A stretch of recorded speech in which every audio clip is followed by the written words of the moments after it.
small fortune. You crossed my path! Gotcha!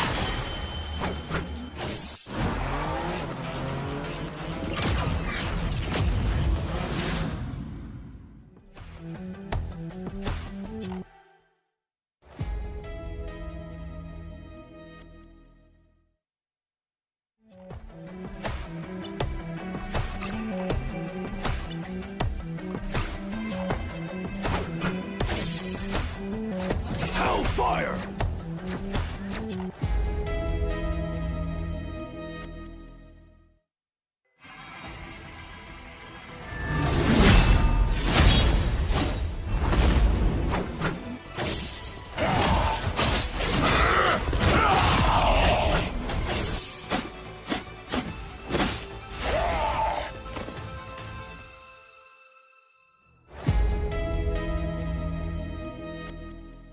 Hey guys, my name is Ryan Central, and what's the meta? I don't know. Ask Cozy or Moxie or any of the various co-streamers that are watching this tournament. Ask them what's the meta, because in all honesty, I don't really know. It's been a few weeks since preseason ended, and we've had two new characters added in, Black Cat and Devil Dinosaur, that are going to shake up the meta, as well as various balance changes over the last season. So I want to use this episode almost this week to use it as a chance to recap what happened in preseason, counting down the most impactful heroes across the draft phase, the bans and protects that we've seen in the esports scene across all 4 major regions and all 504 maps that were played for preseason in Ignite. Let's just go over the top 5, and 4 out of 5 of them as strategists, which is kind of crazy, but one of them is Loki. Understandable, he's up here, right? Regeneration Domain is still one of the best abilities in the game, bar none, and no matter what, he always has to be respected in a pick ban phase, even if you don't intend on playing him, because of the fact that he can copy ultimates. Certainly looking at stuff like Gambit, some of the NA teams in Americas going for triple Vanguard to just farm up a Gambit Loki combination and just get those Raging Royal Flushes going over and over again. It really is a case of like if Gambit or Invisible Woman manage to make it through the draft, getting rid of Loki or protecting him if you want to play around him is good. Invisible Woman actually makes the 4th spot. For like EMEA in America, she wasn't as popular when it came to like pick or bans, but it was like the Pacific and Chinese teams that wanted to make sure that they got a hold of her. But Invisible Woman in her own right, strong healing output, force physics to punish diving targets, to be able to pull them back as they're trying to get away, the barrier that she can give to her duelists to give some healing, mitigation, and basically just set them up to succeed. And then obviously you've got the invisible boundary to play in these tricky fights, put it on your team to protect them, but also as a way to catch enemies trying to disengage, because you can slow them as they go through the radius of the invisible boundary. You can use it offensively, and some teams did try to do that. 3rd place is Mantis. It took a while for Mantis to get going, but her popularity definitely started to surge towards playoffs across all of the regions, most certainly again in Pacific and China, where she was the 2nd most rated character over for those teams. Making sure that you have Mantis or the enemy team doesn't have Mantis basically limits your impact of triple strategist, whether you can play around it as well or not. Damage boost helps. Her ultimate is good in all sorts of situations. You have the team up again with Groot and Loki. It'll be interesting to see how she does now that her damage boost has been nerfed and now she adds like movement speed. I still think she's going to find impact, but is she going to be the linchpin of triple strategists going forward, or is somebody like Ultron going to potentially take that slot away from her? Hard to get a gauge, but Mantis is definitely up here as a strong choice. The 2nd spot goes to Elsa. The queen of the preseason finishes in 2nd place from how much she was picked and also banned. She was like the leading woman. In EMEA and America, she was the most potent character. It's just that Pacific and China, again, would have preferred to put Mantis and another character in that sort of first ban, first protect phase. The percentage damage that she was doing was strong. The fact that Instinct put Helix Advance down to a 2-second cooldown is really strong, and the great CC from her ultimate. Lots of these elements have been toned down. I would be shocked though if she doesn't stay in the top 10 for like the impact here when it comes to stage 1. Definitely expect her to drop, but I think some other duelists might contest her a little bit more. But yeah, here it was just put your best duelist on this character, feed resources into her, and she is going to absolutely feast for you. But there is one character that was a lot more impactful, and that was Gambit. To really highlight how impactful Gambit was, there was basically 1,008 chances to be involved in a draft, and Gambit missed out on 8 of those. There are 8 opportunities that he could have been picked in, and he wasn't. And almost 800 of those were bans. Teams did not want to play him, certainly in Pacific and China, where he was almost consistently in every single game the first ban. Raging Royal Flush providing ultimate charge boost, explosive damage, movement speed means that it was synergy with various ultimates was incredibly strong. And a key thing here is, unlike a lot of the other characters that I mentioned, he wasn't nerfed in Season 7.5 or Season 8. So Gambit still could very much be the top dog when it comes to Stage 1 rolling around. It really is just a case of whether the likes of Devil Dinosaur could really start to push for like that first ban slot. I expect him pretty much immediately, but also like Black Cat could have those moments if teams can actually get used to playing her. We'll see how things are going to look for Stage 1, but thanks for watching. Ignite the battle, and let's get back into the action.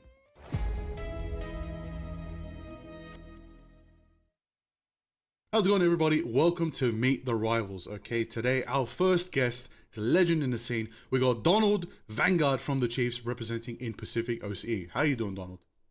Hey, I'm good, Lager. How are you, bro? Good, thanks too, brother. All right, let's get into it. You know, I want to know, the people want to know, how did you start your esports journey and how did you end up on the Chiefs? Look, my my esports journey's been nearly a decade long, mate. Obviously had like modest success, nothing crazy. I've played, I started with just some, friendly, like I used to play split screen, FPS competitive stuff with my mates, and then went into a hero shooter, played that one for too long, and then played a MOBA, and then back to that hero shooter, and now we're here. Respect. We love a game out here, but outside of gaming, outside of competing, what's your profession? So I work in public health. I'm a manager at a private cardiology practice. So it's pretty full on as well. Trying to juggle that with scrims is painful. My day is kind of work 8 hours, go to the gym, scrim, go to bed. So I don't know how I've successfully maintained a relationship this long, but it's full on. Now I'm gonna hit you with some quick fire questions, okay? Straight away off the bat. What's your favorite MCU movie or show? So yeah, I'm watching the Daredevil series at the moment, but I think my favorite overall has got to be the second Deadpool movie. So I watched the first and second one, 2 days, and then 1 day before Deadpool and Wolverine came out. So it's kind of a trilogy in 3 days, and I enjoyed that a lot actually. Yeah. Now in Marvel Rivals, what's your favorite hero to play? Straight away. Yeah, I mean Magneto's kind of like, I don't know. If you look at my profile, obviously scrim time isn't recorded. So I'm not a one trick, but it's pretty bad. It looks like I am, yeah. Okay, well, we call him LeBron for a reason, everybody. Come on now. Now, what's your least favorite hero to play against? I don't know. Long-time LeBron fans will know that I hated Wolverine and the first MRI, and it's still pretty irritating. The dinosaur existing now sort of remedied that a little bit. It's probably still Wolverine, or maybe I don't know, half the strategist roster. Which hero do you wish you were good at? There's a couple of heroes I haven't had a chance to play recently that I used to.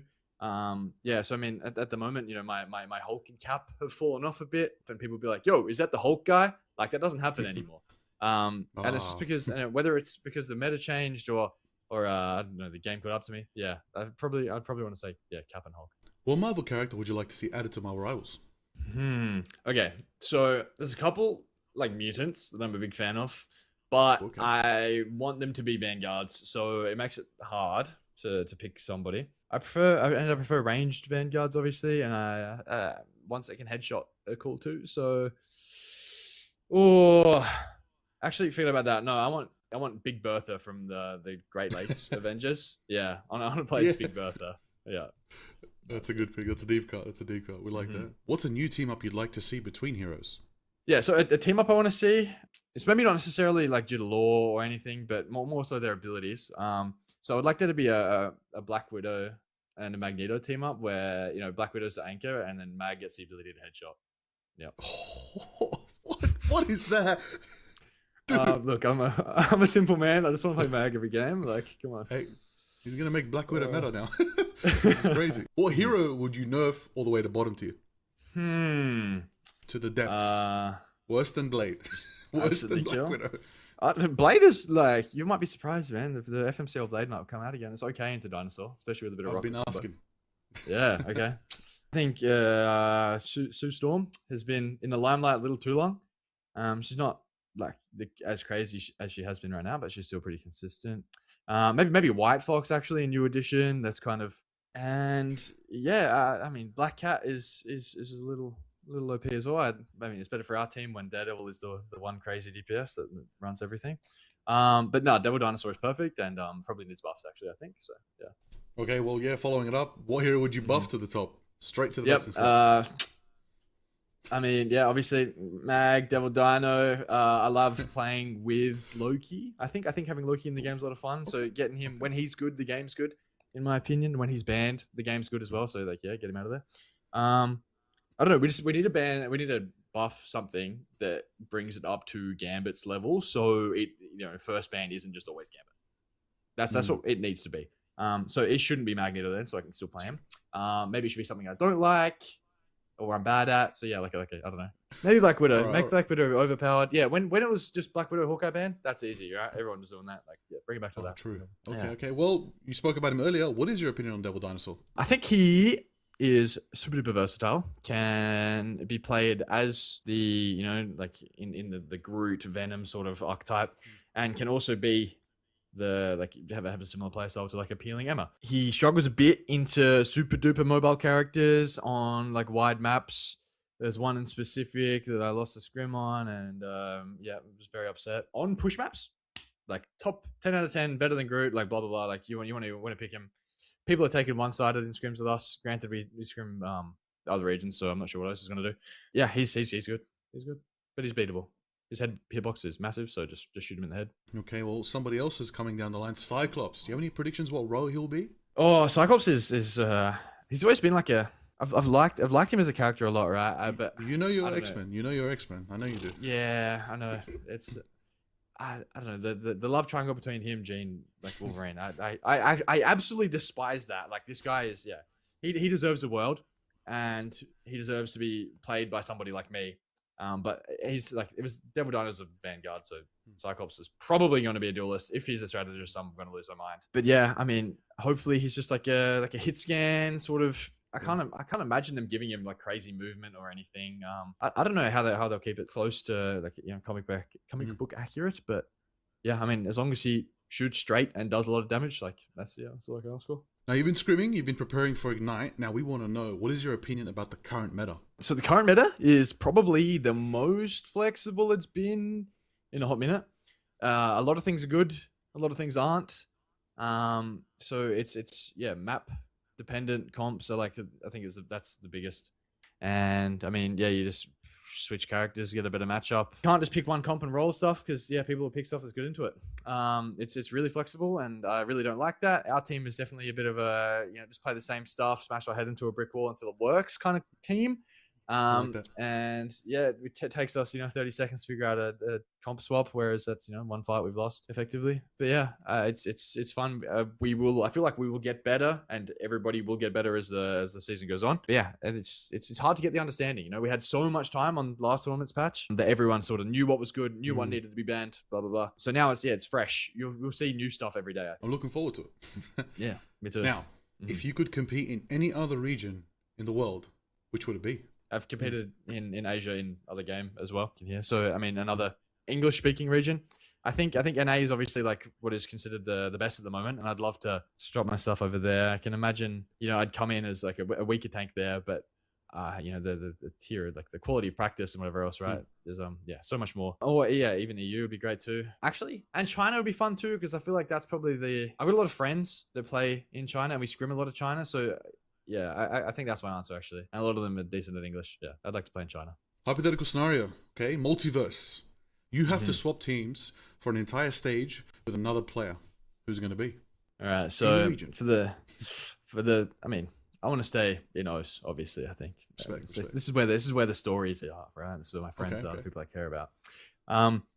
So the Chomg MRC season that I was on the team, by the way. We came first. FMCL didn't wake up for the 10 placement games, so I subbed in as flex DPS for Chopper Mag, best team in Asia at that point. I played some thing.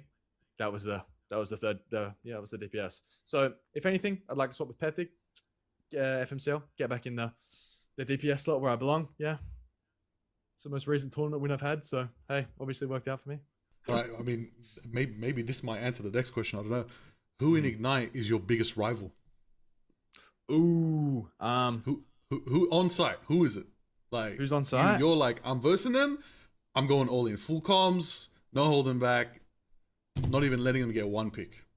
Oh, I mean, every day, mate. That's just like every game should be like That's that. true. But yeah, I mean, obviously, like main rival Gen G, blah blah blah. Like they're sort of seemingly like an insurmountable obstacle at this point. So we look down a tier and we focus on who we think is contesting us for second. And yeah, it's Kanga. It's kind of the energy when we beat Kanga is great. I'm sort of always zoned in on it no matter what, but the rest of the boys will join in. We'll resonate off each other. It's always Kanga that's kind of BTA as they put it. Okay, Kanga, but who specifically? I want to. Oh, who specifically on Kanga? Oh, Timmy Valkyrie, mate. Yeah. I'm coming for you, Tinny, mate. All right. I might interview him next. We'll see. All right. What city do you want to see host a Marvel Rivals LAN? Oosh. Well, I'd love an Aussie one. I think Melbourne would be pretty chill. Yeah, I'm from a smaller spot, so yeah, don't come here. Or yeah, I think Sydney was great for a different event I went to. But also, if I'm qualifying to it, prefer for it to not be in my country. So yeah, I don't know, somewhere in Tokyo maybe. That's a holiday. That's the next holiday destination. So like go there for free, it'd be wicked. Final question of the evening: why do you want this? Why do you compete in Marvel Rivals Ignite? Look, we've actually had this conversation as a team, and I know so gaming is like the one thing that keeps me it is my passion. Outside of the woman I love, right? This is like my favorite thing ever. And I mean, one day, making it the entirety of making it my career, or at least, I've spent so much time on it. I want, to not necessarily build a legacy, but when I have kids and grandkids, they'll be like, yeah, your grandpa Seth went to X country playing games. That is pretty cool. And yeah, I don't know, man. I'm getting old, getting up there. I just want to, leave a legacy, do something relatively cool. Yeah, it's I don't know, it's for the love of the game mainly, but also it's a rare opportunity. Being the best at anything is really, really difficult and really impressive to me. So yeah, being good at games is the same thing as being a good football player in my mind. It takes a lot of effort, a lot of talent, a lot of skill. But yeah, man, it's just my favorite thing to do. Yeah. Well, thank you very much for your time, Donald. Wish you all the best in the next stage, and everybody who've officially met another rival. Have a good night.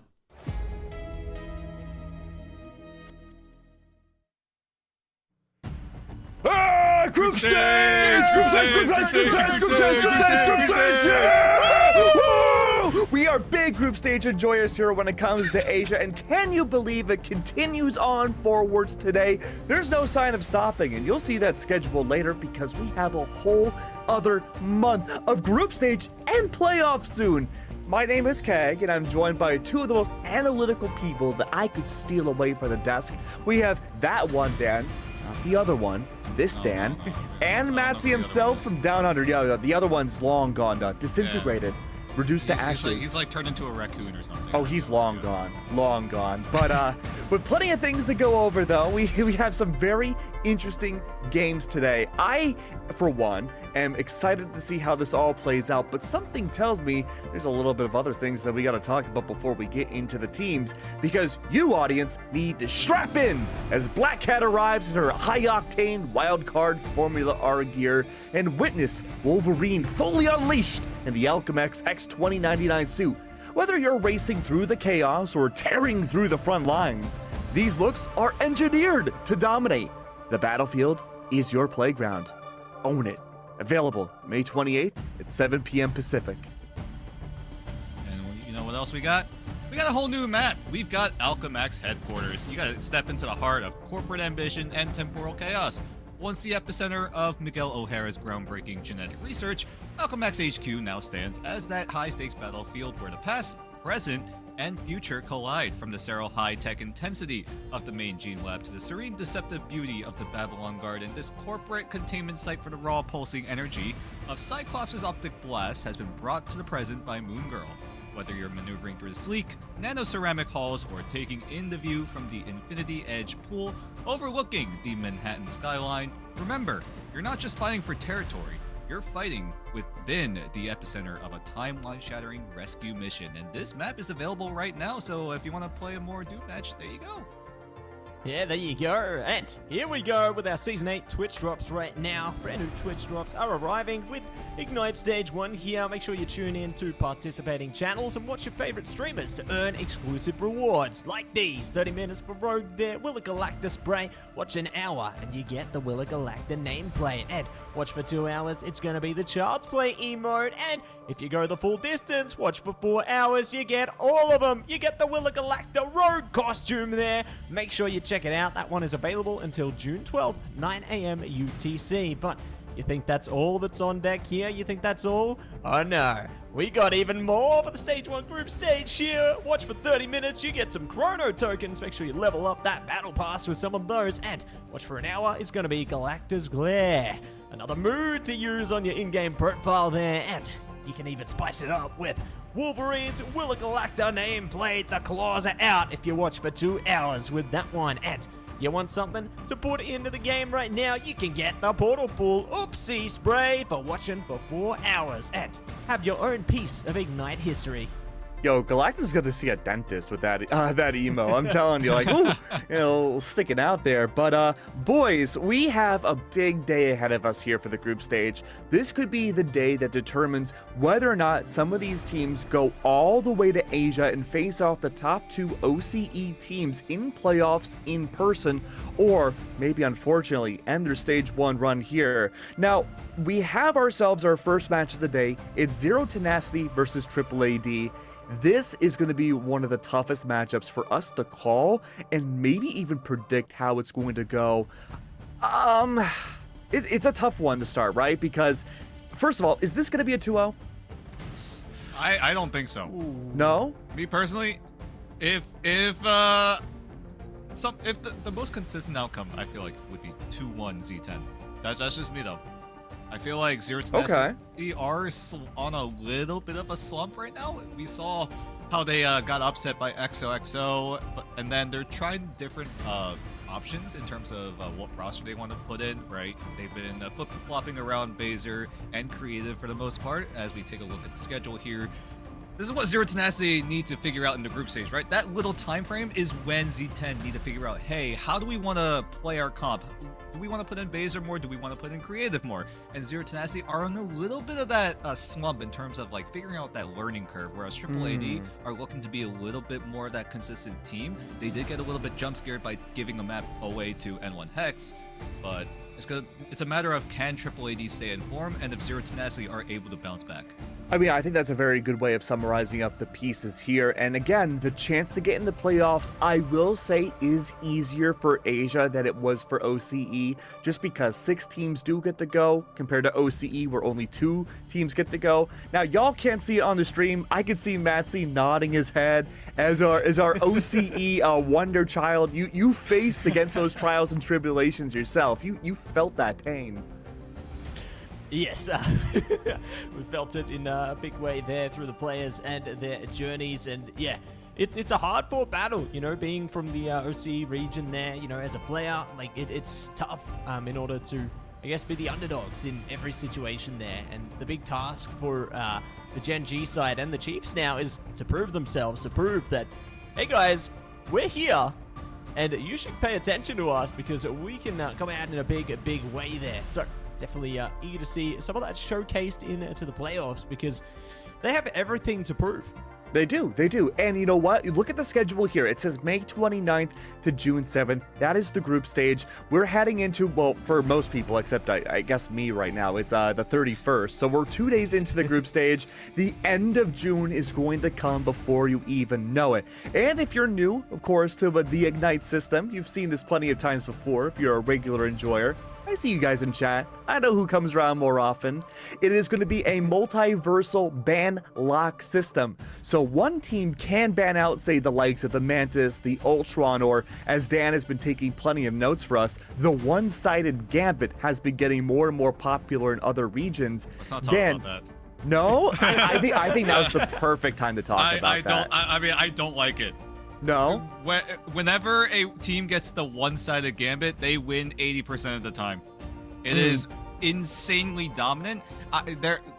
Maybe you could make a judgment call, right? Yeah, Okay. I think some teams think that the Devil Dinosaur has been a lot more annoying, but when you look at the bigger scope of the entire game, right, from start to finish, Gambit is just way more present. There are ways to shut it down, but it's just so difficult because one, Gambit has a lot of mobility, and two, whatever strategist that he's paired up with also has a lot of mobility. So it's just so different to shut. Let me ask you this. If you are a one-sided Gambit team, do you want to be the top team where you get the 2 initial bans, or do you want to be the bottom team with 1 ban, 1 reserve? Honestly, it's just make sure you secure the Gambit. Okay. You can think about different bans later. Maybe you can use that little extra time, little extra ban to get rid of something that could shut down the Gambit, whether it be a Dive Vanguard or something along the lines of a more aggressive duelist, maybe like the Black Cat, maybe Daredevil, but Black Cat has been really the biggest response. Maybe some teams also respond with Luna. That's also been a popular ban option as well. Now, But, Dan, you and I have worked together a lot since the dawn of Marvel time. And I gotta ask you, I'm gonna put you in the hot seat for a second again with your stats. I don't know if you have this recorded, but the maps that are the one-sided Gambit, do we know if they're Convoy, Domination, or Convergence? That I have not, I'm all so I know sorry. is Gambit just is way too strong. 80% More of the research time is he needed. wins. I'm looking at you, NRG, for giving away the most amount of Gambits. How have you won games with it? I have no idea, but they definitely got punished last night in the Americas. All right. Let's focus more back in the matchups for today. This is our schedule as of yesterday. XOXO01, which again, putting Dan in the hot seat, was your favorite team in preseason. They were the true dark horse of the matchups, and truly, they almost felt like they were meta frontrunners. But Matsy, there was a team that really took us by surprise, especially as we got into playoffs. Zero Tenacity, they took that second place slot in the group stage. They made a big lower bracket run and made some very powerful eliminations and shook things up, making themselves the lower bracket winners into grand finals.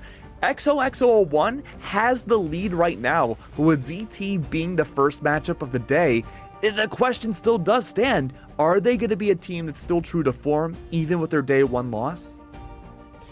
And I think that that's something that they're going to have to prove here today, right? I think they're playing a couple of times today. They've got some pretty heavy contenders facing off against Triple AD first, and then having the absolute Goliath of a matchup against Reject there. So there's a lot that they need to prove here. They're looking to prove themselves not to just their own selves, but to our viewers at home as well. And we did get a chance to speak to Zychik, their coach there. So we got a little inkling of how they... Yeah, that's right. They've killed the brainworms, so they say. We'll see if that proves true, though, into the first series and moving on into the second one later.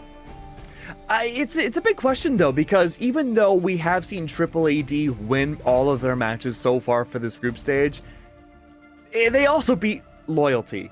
And, you know, not to knock down Loyalty too much, but they also have never won a map in Ignite proper. And they've also beaten N1 Hex, who have looked better, but historically speaking, they haven't been, like, the most righteous team in Ignite either. Yeah, I mean, N1 Hex definitely looked a lot better last night, but again, like we talked about this earlier just a little bit, right? They were able to jump scare Triple AD. Triple AD were able to close out in the end, but maybe somewhere along the line, Triple AD could very well stumble and then just get absolutely ran over by Zero Tenacity. But that's if Zero Tenacity are able to lock things in and then keep things consistent. They're also, Z10 also have their own problem of figuring out if Phaser or Creative is the better option here. So we'll see which of that strategist line is going to be the go-to, per se. You know, I just realized the Zero Tenacity outfits look like the Quantum suits from Endgame. True. That's so true. That's one of my favorite I've never actually designs. thought of that. Right, That's right. actually wait. That makes it so much better. That is the You host think they were analysis. thinking about it? Maybe. They definitely had that in mind, unless it's just the entirety of the Zero Tenacity or running that jersey. It's Still. giving armor. It's giving superhero armor. Sure. I think that they're looking to be the heroes that everyone wants to get behind there. That's, they're playing into their personal branding on that one, and I'm going to give it their all. But, yeah, I think that it's going to be interesting to see how they try and figure things out, because you're right, Dan. They've been experimenting with their lineup there, trying to see, is it more effective with Beza there? Is it more effective with creative? So it's going to be interesting to see, I guess, that experiment find its results as we go through our group stage here. But we also got Triple AD on our screens right now, don't we, Keg? That's right. Triple AD was a really interesting team to watch just historically, but even yesterday too, we got to see them beat out N1 Hex. It did go to Game 3, so maybe not the best showcase in the world, but having beaten out Loyalty is the very first matchup for Stage 1. Triple AD, I think the rocket boosters are off, Matsy. I think they're looking good. And I'm getting word now that we're only moments away before we start our matchup and get into big picks and bans. Let me ask you boys, what is going to be the big win condition for a team like Zero Tenacity to get over the small stock loss of them not winning out on day one, for them to go to Burn and T'Challa? What's going to make them convince us that they're the more dominant team coming into this series? Don't play scared. Okay. It really did feel like on day one, Zero Tenacity looked a little shaken. They weren't able to lock things in. I mean, we also heard from Zychik as well, right? There were times Brainworms. where Zero Tenacity, well, yeah, the brain. Every time we mention them. Brainworms, but like the bigger explanation, right, is Zero Tenacity. They were trying things that they never practiced. We heard it from the coach himself, right? They were not playing to their team identity. They were just playing in order to not lose. They need to play to their team identity. Make sure that they have their game plan locked in and stick with it, right? Zero Tenacity went a different route in terms of building that team composition. And while they were struggling to figure out that composition, Zeta from XO kind of just was like, here, have a big seed and goodbye. And now Zero Tenacity. A big need to seed. Yeah, Strangling Prison. Y'all know what I mean. Y'all know what I mean. Okay. They just goaded with it. I'm not Yeah, gonna lie. he's so goated, dude. Well, we're in picks and bans now. Take it away. Alrighty. So first off, thankfully, I will not be crashing out. Gambit will be mirror banned, as Triple AD will get the first save on the Devil Dino. I swear, if any of these teams give away the one-sided Gambit, I will find a way to crash out. For better or I'm for ready. worse. I think we saw a little preview at the beginning of the stream, right? We saw some of the energy that you can bring out there, Dan. Keg too. Love to see it. You're bringing out our inner Hulks, But we are going to see the mirror be pushed in to our draft again. So, all one in the same. And looking to take aim at something else here. C10 were hovering the Phoenix there, so could be looking to shut down some of their Jewelers' presence here. And they will, but at the cost of Luna Snow. Luna Snow has been one of those popular options. So is the Mantis. And another pick that has been rising in popularity is that Rocket Raccoon. We saw it in OCE do it a ton, right? Try to commit those picks and bans and make the Rocket Raccoon one-sided. And by Zero Tenacity securing the Rocket Raccoon, they also took away the Phoenix from Triple AD. So that CYA will be up guaranteed. Triple AD realizes this. They don't want to get absolutely nuked by a CYA and Song Wombo combo, and Triple AD will just take away one of those options right at the get-go. Yeah, take it away. Not going to be here to stay. So they also don't have that option to burn through anything else from here, but they are looking at the Star-Lord or the Black Cat here. Divide and conquer, they will be looking to play into it with the Star-Lord now. So they can certainly look to divide up the lines there. Single-sided rocket, though, has been socketed in for Z10. So this definitely affords them a bit more flexibility. They can have the CYA. They don't have to worry about a Phoenix burning through it. They may have to worry about Rocco slightly, but there's always going to be options that they can look to achieve here.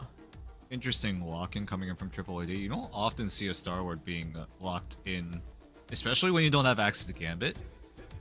I'm assuming that Rocco kind of just wants one of those stable backline heroes to rely on. There was a chance that Zero Tenacity could have taken away another one of those options from Rocco's side. We saw it do wonders when XOXO were able to target ban Eggsy, taking away the Phoenix, taking away the Star-Lord, and then it got to a point where Eggsy had to rely on things like the Psylocke, sometimes the Elsa Bloodstone, but at the very least, Triple AD will just, dodge that completely. Make sure that they have that option, right?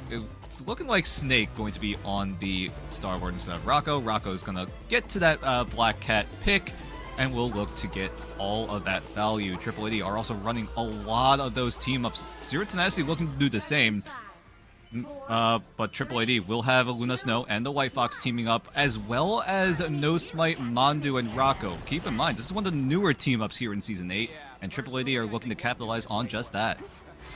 Yeah, already taking advantage of the new tech there and paying respect to what's existing as well. So, looks like they are going to be taking it slow around the back line now. Maybe looking to take it to the high ground here. Marvel's getting up in their face though, and not allowing them even a moment to reconsider here. Already looking to dive into the back line, dividing the lines of sight onto this one. This could be a bit of a problem for Triple AD here, but Jerry taking a bit of punishment as well. And they're already looking to contest heavily over the missionary here. Rocco, though, will deliver the first KO blow. Wendy's down, and they trade it back with Beza, but Triple AD, they find control there. Yeah, it was trades all around, but Triple AD will win out in that first fight, but Zero Tenacity still staying alive in this team fight, looking for different opportunities as the rest of Triple AD just dogpile onto Marvel. He's out of commission. So Zero Tenacity looking to complete the retake, but there is still a lot of sustain coming in from Triple AD. Yeah, a lot of sustain, and looking to bring out a bit more pain here. Z10 are forced to retreat for the moment, try and get the rest of their forces to regroup, see if they can scoop something up out of this, and looking to see if they can take it from two angles here. A two-pronged approach, if you will. Can spill ahead with a flank as well. Get something more in the bank. This is so big. They found the BRB. They found everything. So that just nullifies the impact Z10 can go for. And now they're looking to run it right around the back line there. Rocco not going to be able to get the KOs yet, but you can see they're really keeping Z10 on their toes here.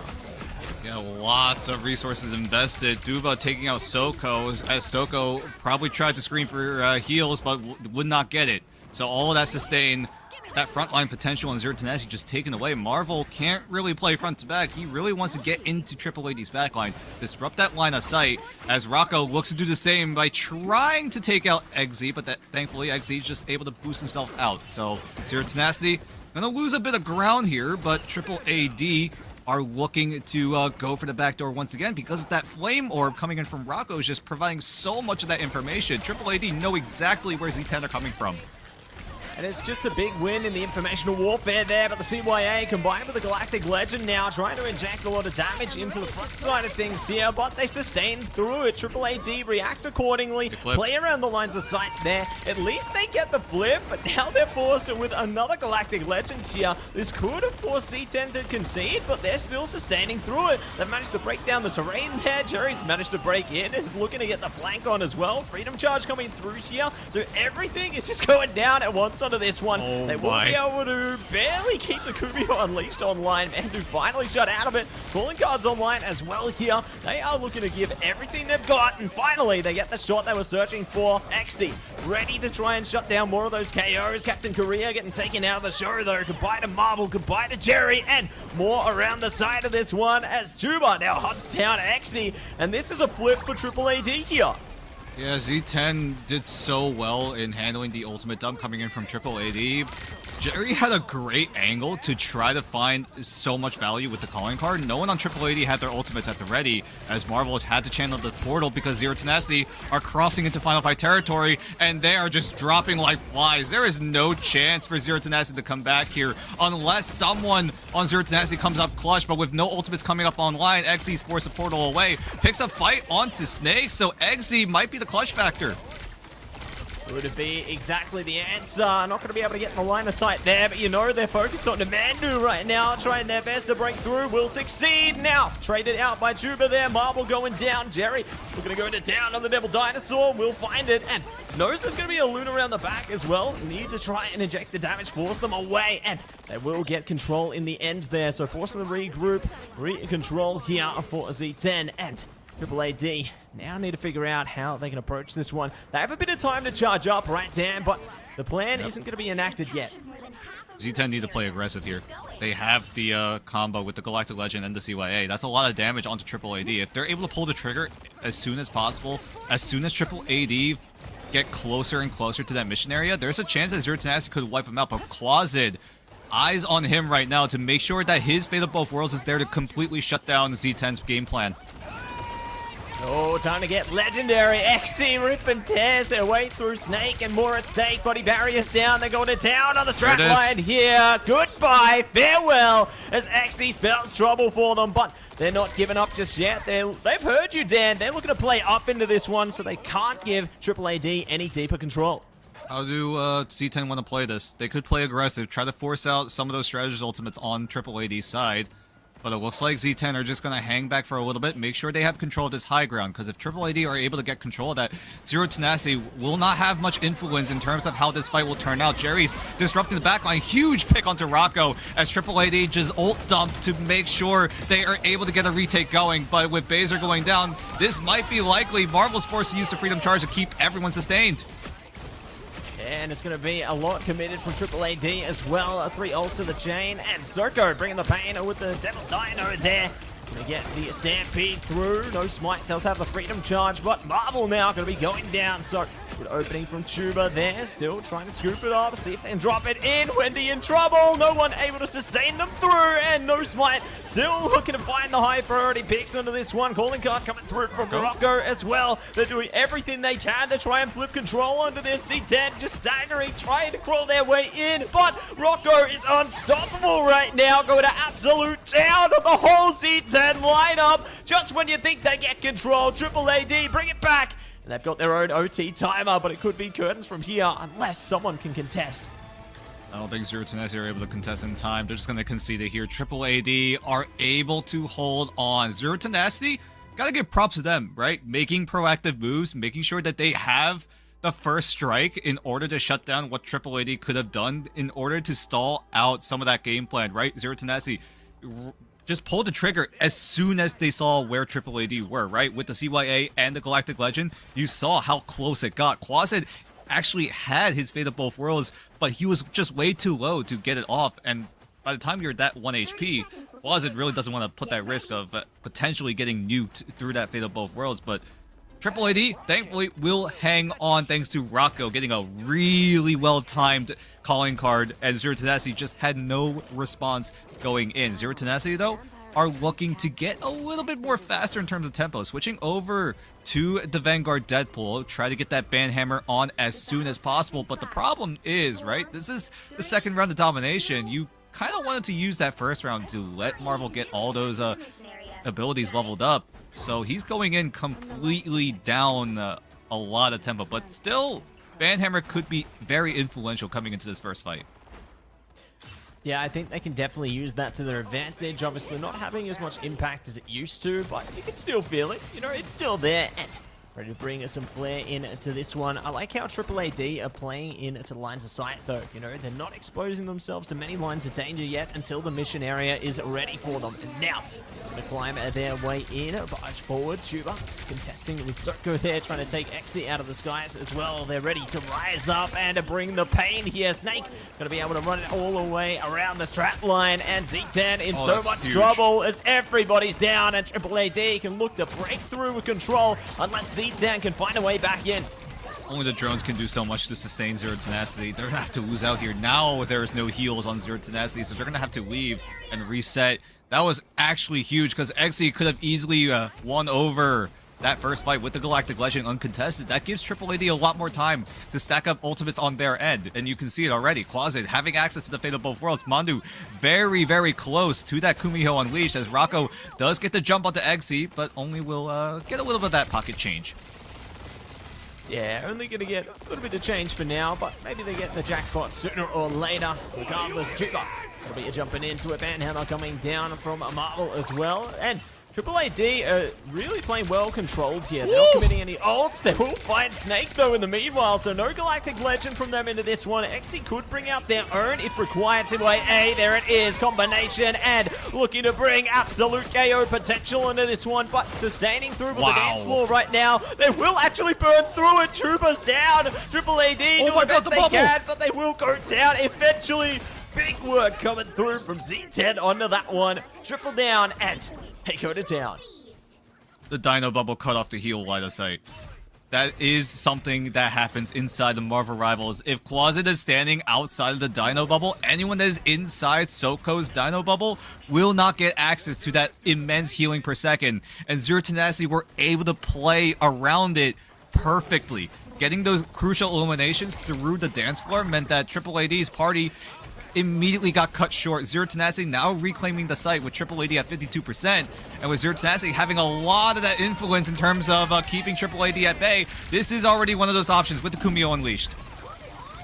Looking to bring the Kumio Unleashed in on both sides now. Snake going to be just powered down by XC. Looks like they have their priority target there. Target neutralized, and Freedom Charge now barging in as well. It's just an ult stack up on both sides of the coin right now. Triple AD still got theirs online for a while longer. That Freedom Charge managing to sustain them through a majority of things, but there might not be enough towards the tail end. As Quasit's down. XC now looking to see if they can force them away even deeper here, but they're just going to concede, keep control. They might be facing a flank, though. I see what you're up to, No Smite.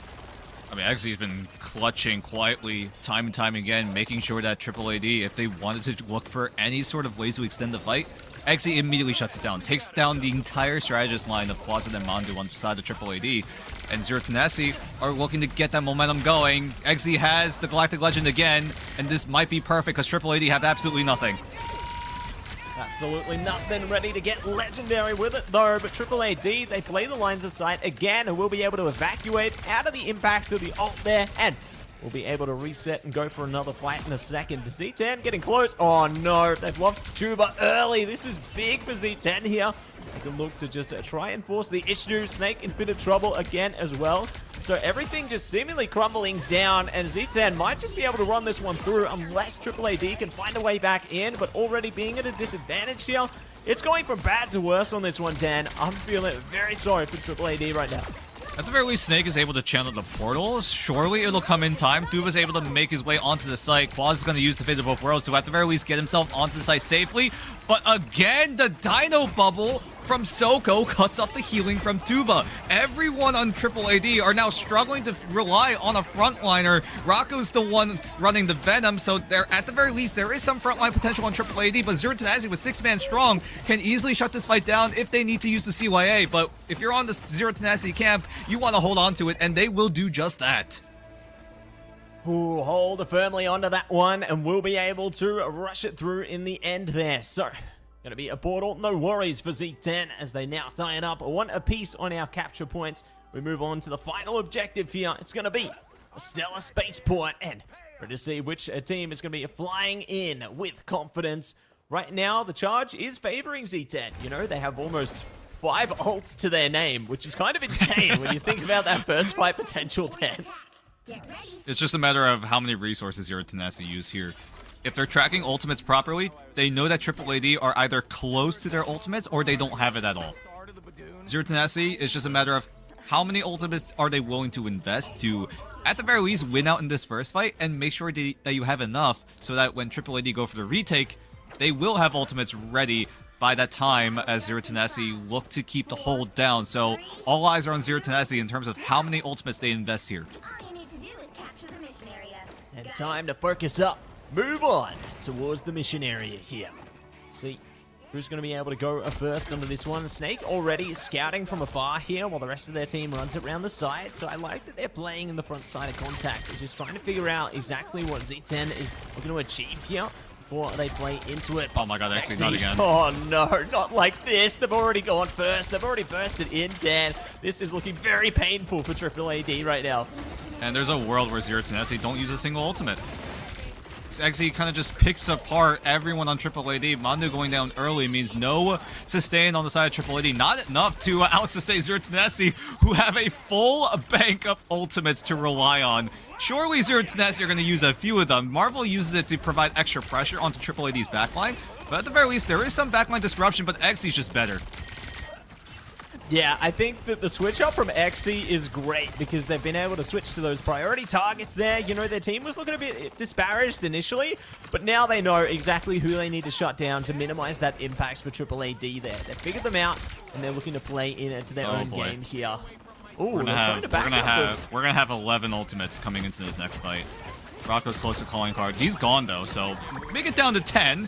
But still, there's a chance that it becomes an absolute bloodbath, an absolute holy particles moment, as surely none of these players are going to experience sensory overload. You'd hope not, wouldn't you? But I hope not. Asking too soon. A lot of stakes on the line here. Oh no. Here we go. Galactic Legend coming into the Good Kubio bite. Unleashed though. They're ready to see if they can bite, say night, but not today. The Might's still going to be shining through dead, and everything's going down to this. Yeah, Fate of Both Worlds being invested into in order to counter the Wombo combo that Z10 have been relying on throughout this entire map number 1.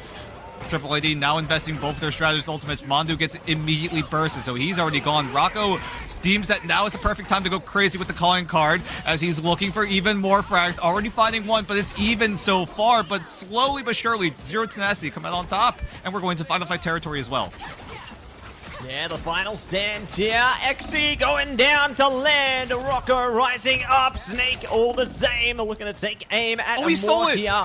Oh my goodness. Oh my Ignore God, the no health way. pack. It don't even matter. He dips him then and there and just doesn't even care. Z10 doing a great job to sustain through, get to 99 there, but for now, they can look to concede, let the flip come through, reset themselves for future fights here because they're already on the edge of the line. Alright, I can't tell if Rocco's either just better or Black Cat is broken. Somehow, even though the health pack got stolen by Marvel, Rocco is just completely able to wipe him out. So good retake coming from Triple AD. They did have to use a lot of resources, but at the very least, they were also able to exhaust all of Zero Tenacities as well. So coming into this, it's going to be neutral for a good while. It's going to be up to Snake if he's able to come up huge with the Galactic Legend. Jerry could easily neutralize with the Rage of Ultron. So we'll see how both teams play around these ultimates. Yeah, looking to play into it with confidence here. Rocco in a bit of trouble, does manage to struggle ahead though. Now back to full steam, and Snake are looking to go first with the Galactic Legend. Almost going to be shut down, but no Smite will be able to ignite the battle and start the KO train. Everybody feeling the pain for Z10 right now. They try their best to bring it back, but they're going to be forced out of play. Marvel jumping down to the environmental as well. So Triple AD looking good. They've already passed the halfway point now. They've got that freedom charge on lock for the next fight there. Dance Floor as well. There's a lot that they can bring to this one. Z10 falling a little bit short though. It's a matter of how well Z10 navigate this. Baser and Exi have to team up together in order to try to find a burst through Triple AD. Nosebite's going to be the one to pull the trigger actually here. And it looks like the BRB has been found, and Wendy being exploded means that, oh, okay, goodbye strategist of Zero Tenacity. It was nice knowing ya, as Triple AD just completely wipe him out with a single freedom charge. Yeah, they will be able to just tear them up and going for Oh, that's a huge stagger. KO as well. That is just so devious. Oh, They do wait. find Quasid though. Wait. So actually, I don't Wait, know it's if that winnable. worked Wait, out it's actually better. winnable. Yeah, C10 could actually bring it back here. Now without the Luna in play, there's going to be a bit of a problem here, Dad, as they already scan ahead. Kumio are going to be unleashed immediately here. Actually trying their best to shred through with their team onto this one. Mandu now being focused up around the side. Say goodbye. They collide, and we'll see the dance floor locked in with the calling card there. Rocco doing the best they can to respond. Beza out of town now. Actually in trouble. That will be Rampage coming out from Soko here. So gonna be stampeding their way through the CYA. Looking to keep Z10 in play. They've caught no Smite, and they're looking to fight true here as they break through. Tuba will flip the mission area back in control. Triple AD try to reset. No, Rocco's been caught. They're trying to push on. It's Snake giving it their all here, but the Galactic Legend comes through just when it counts. Oh, the Kubio Unleashed is not enough. Z10 get it done. What a nail biter of a fight, Dad. Oh my god.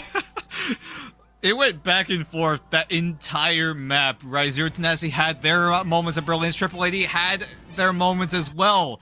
And unfortunately, a valiant effort coming in from Triple AD in order to try to stall out. But unfortunately, Zero Tenacity just had all the CC, all of the target priorities, and was just able to burst through the Kumio Unleashed. That was really their way of coming back, trying to buy enough time for No Smite to get the portal down. But unfortunately, just was not enough. Zero Tenacity just had too many members on the site. And if Triple AD only had 2, it's just a losing fight at that point. Zero Tenacity, however, great looks from them. Shout out to Eggsy and Soko. I gotta give a lot of props to Soko for utilizing the Dino Bubble to cut off heals time and time again, and to make sure that he is in the right spot to cut off the healings, especially during Quasit when he was on the Fate of Both Worlds, was absolutely perfect. So Eggsy won the macro, Soko definitely won the micro.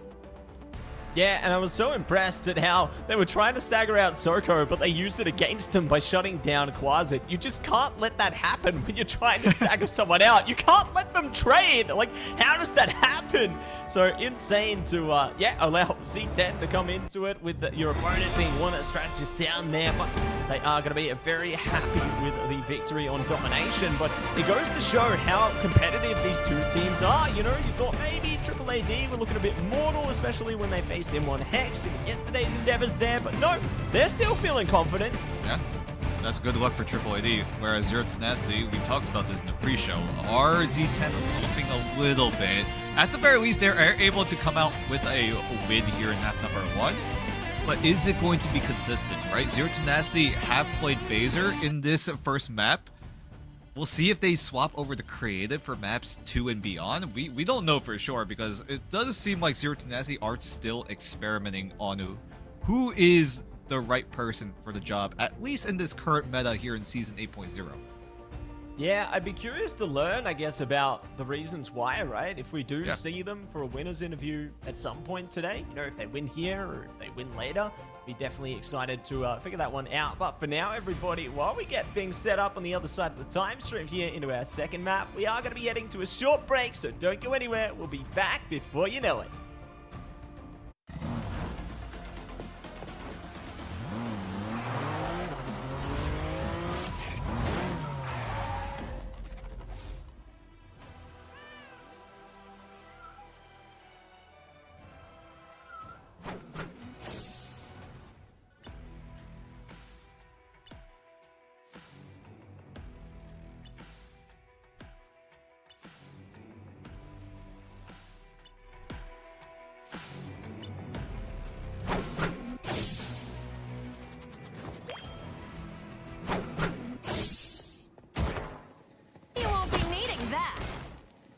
Fortune. You crossed my path! Gotcha!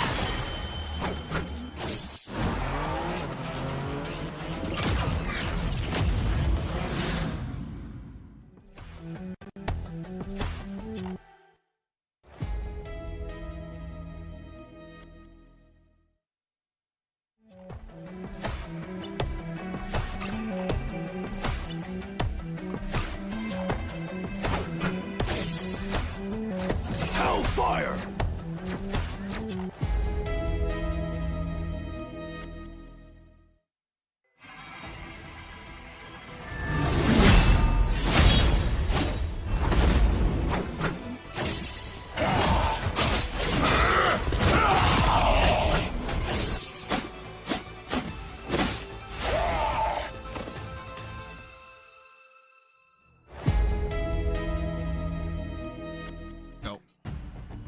Well, that was a pretty close first matchup, but we gotta ask a lot of questions and we gotta get the answers from the two best analysts in the whole wide desk.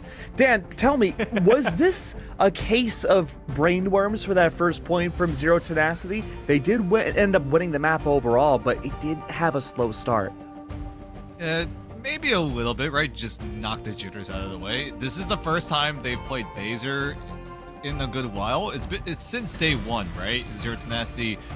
Maybe we're just like, you know, easing things in, right? Zero Tenacity trying to still figure out which strategist is the right person here. But Baser, definitely played a huge part in Zero Tenacity being able to take over Triple AD in the long term, but you also have to give credit to Zero Tenacity just playing the micro perfectly there. Well, I think the question now is like, what's the big difference between bringing out Baser and Creative? Why would you want to swap between different players? I think that it comes into a couple of things here, and it makes me think holistically about esports, right? Where some rosters across certain titles, they experiment a bit, where they can bring out certain players they want to play into certain types of compositions there. So it could just be that Baser's hero pool plays a bit more into the style that they want to bring into today's games, whereas comparatively into yesterday or there before, Creative's hero pool and style of play was more effective into what they wanted to achieve there. But it also does play into another factor there where it makes it much more difficult for your opponents to analyze you because you're playing into it with those two different styles. See, that's exactly what I was thinking. A lot less counter-adapting, a lot less counterplay that you get to rely on. You have to do almost double the work for just a single player swap. It feels like a Swiss Army knife potential coming from Zero Tenacity. This is So many more their idea. variables. This is their game plan, right? For the entire Ignite season. Stay together as a 7-man team throughout the long term. Make sure that they have the synergy. Make sure they have all of it down with minimal brain worms along the way, of course. But either way, Triple I'll eat AD will figure out their second map. We're going to something different here. We're going to Midtown. This is a map that is known for a lot of anti-dive potential. You have a lot of small rooms to work in. You have a very difficult time if you're looking to run the dive competition to try to find a decent angle, right? Because Midtown is just one of those maps with so many of those small rooms. Well, Dan, you mentioned that Xe is such a macro-destroying player. I feel like if you're Triple AD coming into Midtown, he's really the only player you should be focusing on taking down for this matchup, right? To bring us to Game 3? Yep. With AAA, but the question becomes, do AAA invest bans onto the duelist Oh. and open up the pool for Z10 to utilize whatever strategist that they want to use? You know, it's funny that you mentioned that because towards the end of yesterday, regardless of which team was facing which, we started seeing a lot more duelist-oriented bans rather than the usual Vanguards and all strat bans we've been seeing pretty much everywhere else. That'll be the big question here. We'll see what AAA decide to approach, because we saw it work on XOXO, right? They took away XZ's Star-Lord, they took away XZ's Phoenix, so he had to resort to Psylocke and the, Elsa Bloodstone as well. Even the Winter Soldier came out a little bit. So if AAAD do have a way to shut down the Winter Soldier, because that's been the go-to for Zero Tenacity, whether it be on Jerry or XZ, and Zero Tenacity, are they okay with utilizing that hero? Because it worked a little bit in their series against EXO, but again, we heard from Zero Tenacity themselves, right? This is something that they weren't prepared for. They were not ready for XZ to get target banned there. Okay.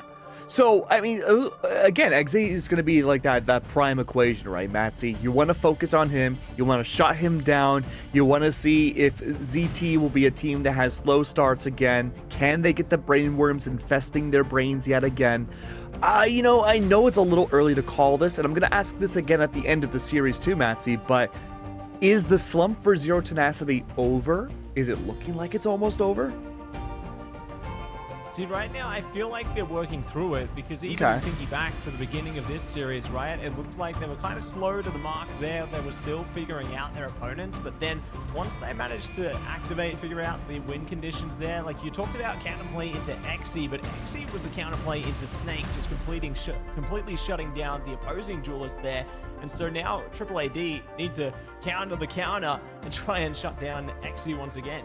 It's Counterplay City, and guess what? We are moments away from going into Midtown. We're going to get the bans and picks again. Dan, are we going to see anything drastically different? Well, the biggest difference, I feel like, would be, again, AAAD. Do they put Star-Lord a little ban? more emphasis? Star-Lord ban? Maybe. Phoenix has been banned out by AAAD in that first map. Do they want to Star-Lord over capitalize Phoenix? and just stack up even more? I'd say both. Potentially. Do you leave the gambit open? Maybe try to put Zero Tenacity in an uncomfortable situation. Who knows? That's probably the biggest adjustment for AAAD. Zero Tenacity, they just have to do their thing, right? Figure out, bans that won't shut their comp down completely, and also not to ruin their game plan. it's time to set plans into motion here as we jump into the draft. And ding, ding, ding, it's time to see more of the same. Gambit's banned away. The dinosaur is now in. And what is going to be banned next? Will it be Luna? Will it be Dan? Will it be Mantis? Let's find out. If it was me, I would no longer be here. I would just No, I would just that's not completely allowed. cease to exist. And then Matsy would be the Thanos solo. appears. Either way, though, so far it's been relatively the same. Mantis is being taken away by Triple AD, so Zero Tenacity won't have access to any sort of extra movement speed or any of that extra damage amplification, but at least Zero Tenacity will respond by doing the same. So already in the first half, so far it's been a full mirror. Interesting emphasis on the Mantis over the Luna Snow. Usually other regions like to prioritize Luna Snow over the Mantis. Usually right here, when both teams are banning at the same time, is when we see the Mirror Mantis ban coming up most commonly. But Zero Tenacity will use their ban to shut down the Phoenix, maybe to try to enable the Rocket Raccoon that has been working out and has definitely risen in terms of ban pick prio in other regions. Yeah, stocks are up in a big way there, just like our Star-Lord stocks are up right now in the Protect for Triple AD here, so gonna be happy with that. No Luna on either side this time, though, so no dance floors this time. Can't play into the White Fox team up. Z10 will be able to bring out the rocket for themselves, though, but Triple AD have that option, too. Right now they do in fact have it, but Triple AD gonna also go for the Phoenix ban. So in terms of bans, it is a full mirror. So both sides will not have access to the same amount of heroes, but at the very least, in the lock side of things, definitely very interesting, right? Triple AD putting emphasis on the Star-Lord once again, make sure that they have one of those win conditions with the Galactic Legend, maybe to find eliminations, or just at the very least create space, right? You don't always have to get eliminations with the Star-Lord Ultimate. As long as you're able to reclaim some of the space that Zero Tenacity are occupying, that is already worth. And if you're able to retain it, that is even more worth. Yeah, gonna be finding so much value out of it, and very curious to see who's going to be the battle of the Star-Lords in the skies here, as the pressure is going to be on Ahsoka and Chuba here to take them out of the skies immediately. And probably going to be the Black Cats too, but we are going to see Jerry on the switch up in a second towards the Daredevil. You guys can't see this yet. Enjoy the scenes for now, as we have more scenes unfolding soon. I always love to see the landscapes, right? You know, we talk about them enough. This is the only time we get to see it in HD, because most of us quite literally play on low graphics to get the most amount of frames possible. But that's a whole different discussion, right? Optimizing the game. But either way, Zero Tenacity are looking to optimize their team compositions and also optimize their macro play. Getting up to the high ground, take control of what Triple AD are looking to seize. But Zero Tenacity, look at the way they are playing. They're playing very spread out. Rocco with the Flame Warp provides information and then just gets the jump scare with the baby portal. Yeah, gonna say, look at me, here I am, and we'll be able to get the scan through there, but they are going to be looking to take it slow for the moment. Rocco marking them, could be looking to dive in a second, but Z10 are doing a good job at just holding back for the moment. And the shutdown some of that crucial utility there, and maybe looking to shut down Snake as they will slither out of that one. Rocco now a target of focus as well. Z10, complete adaptability around those duelists there. Snake back at least with the BRB, so at least they've got one on deck. But it might not be enough. They are playing around at their bubbles very effectively here, Z10. You know, double bubble, double trouble.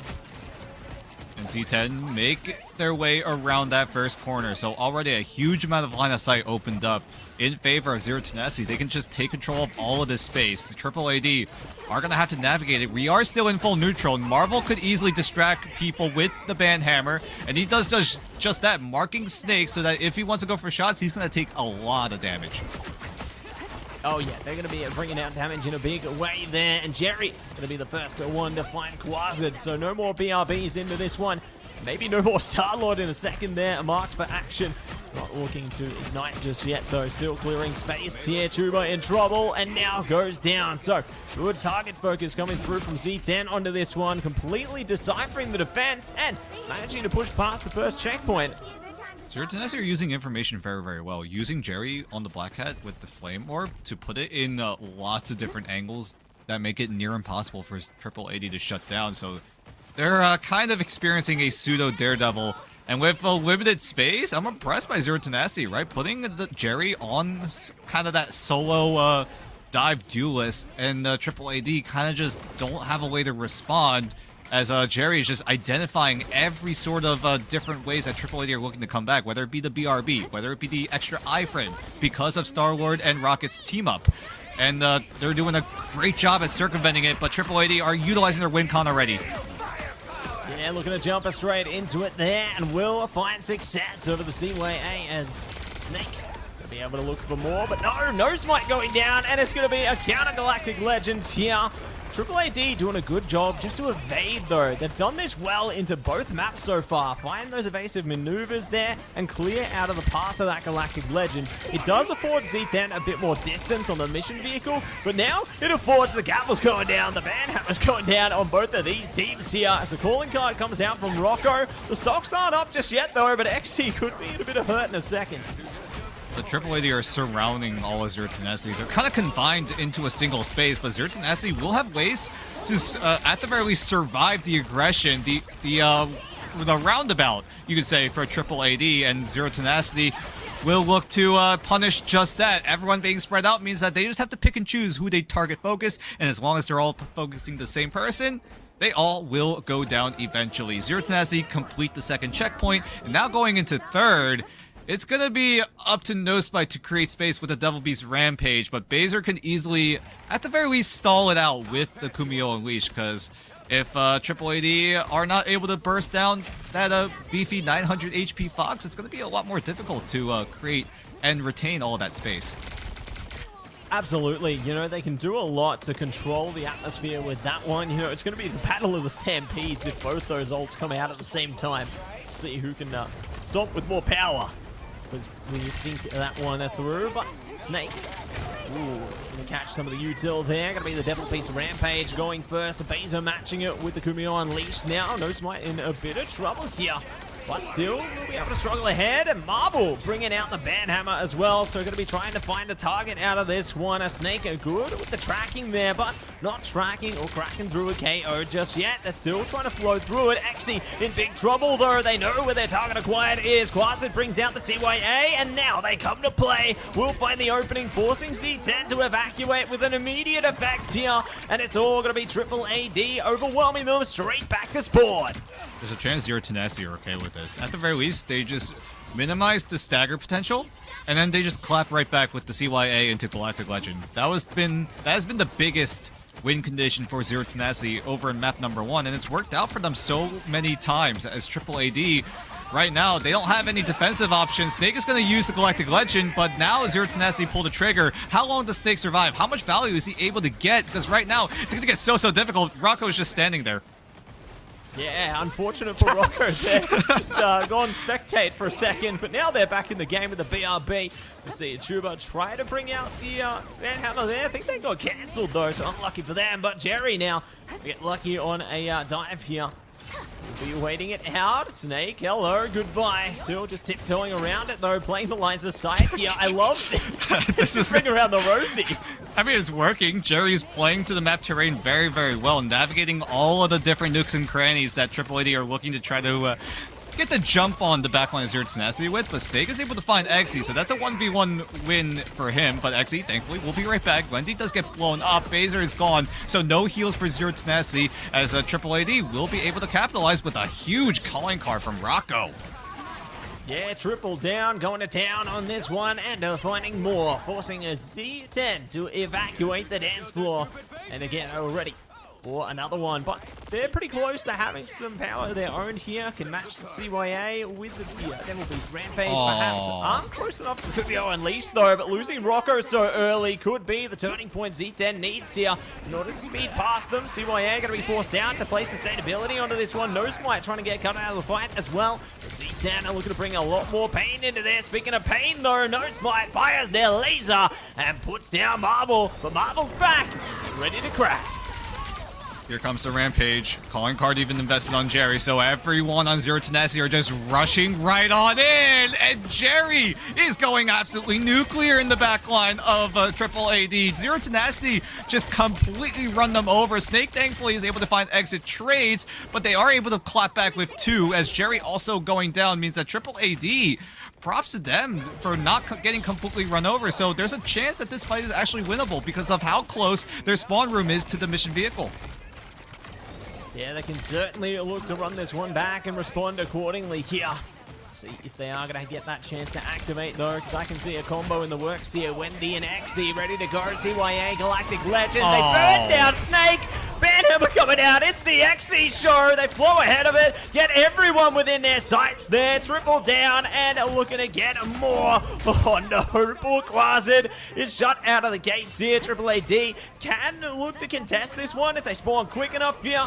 They aren't getting staggered out, but it's looking like that is going to be the case here, as they will contest the last second. Chuba brings out the Banhammer, but they might be banned away themselves. Kubio unleashed as well, looking to go on an absolute rampage onto the mission area here. Rocco's down again, and we're going to send them packing. Chuba in a deep amount of trouble there. Does hit the rubble. Rocco's back with the BRP though, so still looking to flow ahead of this one, Dan, but they aren't going to be able to bring a much more into a 2-player stand between them and full push here, and it all goes down. Z10 break through the defense and go all the way. Huge plays coming in from Zero Tenacity, utilizing the win condition very well. I gotta give props to Jerry as well. He's been quietly doing so much of that work, right? Getting all of that side lanes cleared out, marking every single little territory. There were so many times where Jerry with the Flame Orb was just able to catch out Rocco, who was trying to look for some sort of backline opportunities, and with that Flame Orb being so valuable to Jerry, he was just able to find Rocco time and time again, and Jerry also getting the big amount of value, right, with the crown, the invisibility, being able to jump scare some of those members in the backline of Triple AD. There's no way that Triple AD are able to shut it down, because once Jerry shows up and then does a little bit of damage, he could easily just crown right out of that fight. And just Z10 just playing around what Triple AD wanted to do so perfectly every single fight. At least Triple AD had a few moments, but Zero Tenacity, I feel like most of those times we're just like, yeah, you guys can win this fight. We have what we want in terms of going for the retake. So, yeah, you can just get some of that space and then we'll just, you know, take it right back. Yoink it away. Yoink! Buy it now! We'll see if they're going to play that one in here, as they do get prepared for battle. Z10 not going to be rattled by anything into that one. Triple AD looked great at first, but Z10 were able to push ahead towards the end there. So it'll be difficult to try and navigate through this. But looks like Triple AD are already looking to go to the high ground on this one. Adapt around it, keeping Snake in the skies there. So forcing Marvel to consider their options on the multiple lines of sight. Wendy still keeping a distance as well. If Rocco spots them, they could be in deep world of hurt here, but for now they're just sustaining through it. But Triple AD are getting free push over the mission vehicle. Yeah, but at least Zero Tenacity have a lot of control at that high ground. So Triple AD, if they want to navigate further and further, there's a chance that Zero Tenacity are reeling back just a little bit to put the cart in a very unfavorable position, so that when Triple AD want to go for the push, it's going to be so hard because of how much of that control that Zero Tenacity have, and Xe almost taking down one member of Triple AD as Rocco is forced to crown away. So that's a little bit of that economy already taken away by the Black Cat kit.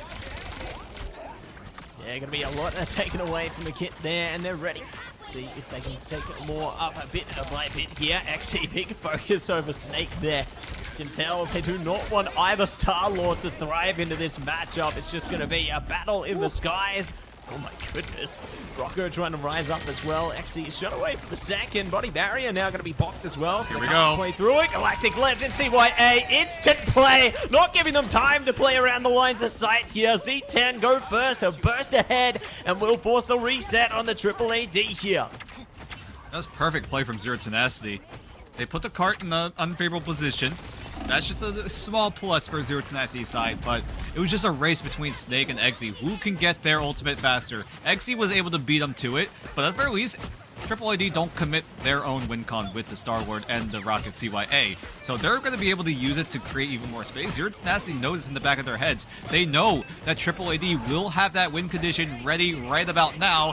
And if Zero Tenacity are able to just create space, just walk away, they should be able to clap back into neutral. Yeah, clap back, but with no Luna. We'll see how well it goes as Mandu will propose a KO to Marvel. So, it'll be a decent start there for Triple AD as they try and break free of the clutches of the defense here. Rocco almost shut out of the fight. Luckily, does fall back to their team in time here.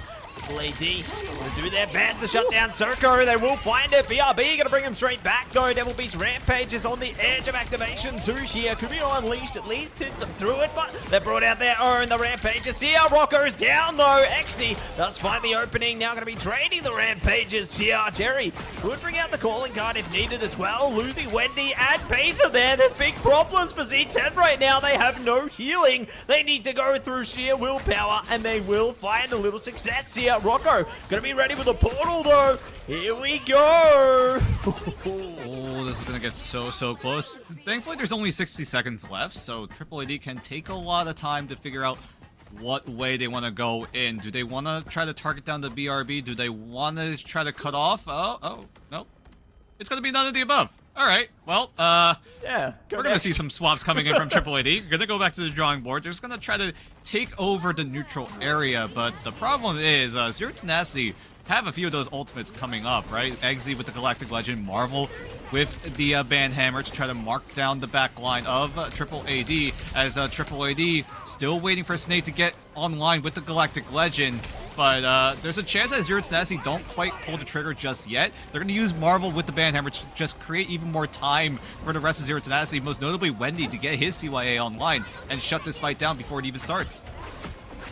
Yeah, looking to give everything they've got into this one. Using out members is not something you can afford here, as the CYA's ready, the Galactic Legend's ready, the combo could be ready. Here we go. They try and break down Snake there. Not going to be able to burn them through though. No Smite and Rocco not going to be so forgiving, as they will be able to cut the line of sight, take them away from the mission vehicle, and Z10 will be able to get it done, everybody. GG, well played. Definitely no brainworms clouding their sights this time around. So, huge plays coming in from Zero Tenacity, using the win condition of the Star Ward and the Rocket Raccoon to perfection. I gotta give shout out to Soko there during that final fight during overtime, where he jumps up, pops the Dino Bubble to protect Eggsy from any sort of extra fire. There was a chance that Snake could have shut down Eggsy with his own Galactic Legend had Soko not been able to pull off that flying dinosaur and then putting up the bubble. And my goodness, yeah, Zero Tenacity really worked on a lot of things in the background, it seems, because Soko has been cooking on this Devil Dinosaur. He hasn't shown the flashiest of statistics, right? Only 4 final hits, doing a respectable amount of damage as well, but that's just common for Devil Dinosaur, right? He's able to output so much damage, also able to tank a lot of those damages as well, but I feel like Soko just got insane value with the bubble, not just here in map 2, but also in map 1. It's really impressive how they've been able to sustain through this one and find mastery over that Vanguard in such a short time span, right? They've been able to really slide it into their team's play style so well. And it's just been so effective. And like you highlighted into the first map there, it was so impressive how Soko has been able to isolate some of the healing, playing around the bubbles there, and looking to combine that with Marvel as well. It's just a double bubble, double trouble again. It's insane how many layers they're looking to peel through. Yeah. No, I mean, that's exactly what Zero Tenacity knew, right? They had what it takes in order to take over Triple AD. It was just a matter of execution. As long as they're able to reliably get those ultimates online and in sync at the same time consistently, Triple AD will eventually just fall away to pieces in the long term. Triple AD, it's going to get to a point where Zero Tenacity are just straight up out-tempoing what Triple AD wanted to go for, as Zero Tenacity convincing 2-0 win. I will say there was a chance that Triple AD could have stolen a map here, but Zero Tenacity will keep it clean here. I mean, you already alluded to it, Dan, but does this mean now Zero Tenacity beat the Brainworm allegations? I think the Brainworm's got me. It's just a little bit. It's all good. At least you're not playing in Ignite, so you don't. That's have true. a lot That's of true. things on the I line. don't think a little old platinum me. I don't think could do too well in Ignite. But you know, all these players, I think they're certainly better than being I feel plat. like the KED queues are a little bit harder than Dude, Ignite Dan and queues. I have queued together. I promise you, they are tougher than Ignite matches. I think we lost like what 5 in a row. It felt like Five I think in it a was row. 5. I think it was we 5. didn't have teammates. We were fused together. Like, oh, you know what? All aside, calm myself down for a second because just thinking about it makes me angry. Okay, Matsy, so the stats, the way they plan out now is that Zero Tenacity are going to be in second place, and that's because XOXO, they did have the most matches played yesterday. They've won them all out. Zero Tenacity now, at least for the moment, going to be taking that second place slot. Before we move on forwards to our next series, I want to ask you very quickly, do we think Zero Tenacity has what it takes to maybe take over that top spot for the league? I think that Z10 has put in a lot of preparation in the background, especially towards their next matchup, right? Because that's the matchup to consider. You know, it's the matchup that we saw in the preseason there, so they've had a lot of time to really cook things up in the lab. I think that we won't see any Brainworms, we won't see any new symbiotes breaking through there. Maybe between you two, you were talking about being fused there. Maybe you guys are symbiotes. Yeah. Venom? Who are these guys? Ooh, I would love to be a symbiote. Fused together with Dan, I call that a dream come true. Yeah. Oh, that's gonna be interesting. we got the zingers of jokes, and then you got the insightful Ignite. How do I say it? Right? Brains Ignite without brains. worms? Yeah. Yeah. Brains. No worms. All Just brains. Pacific, no worms. that was Yeah. significantly less worms. My favorite veterinary brand. But let me tell you, so I mean, we're bouncing around a little bit, and we're just waiting moments away before our next interview. So XOXO, ZT are now in the top 2 spots. I do think the duelist duality that we saw between Xe and Jerry might be the cleanest we've seen in the entirety of Stage 1 so far, boys. Let me tell you, if Game 1 was all Xe, I think Jerry stole the show for Game 2. Yeah. He was doing so much work, right? Marking so many of those different areas of the map, using the Flame Orb perfectly. Yeah, you can see how strong the Black Cat is, and the fact that Zero Tenacity just use it so well in the macro side of things. You don't have to always go for eliminations. Just the information alone is enough pressure, and I'm getting word. Ring ring! We've got Baser on the phone. Oh, hello, Baser. How are you, my friend? Hello, I'm good. How are you guys? Doing good, doing good. So first of all, congratulations on your win. This is going to be an interesting interview, and I'm not sure if this is a touchy topic. I don't have a lot of insider information, but we know that Zero Tenacity has been running your team with a 6-person roster, and so I know you've been swapping around with Creative a little bit. Can you give us some insight about what's going on there and how that reflects upon the team?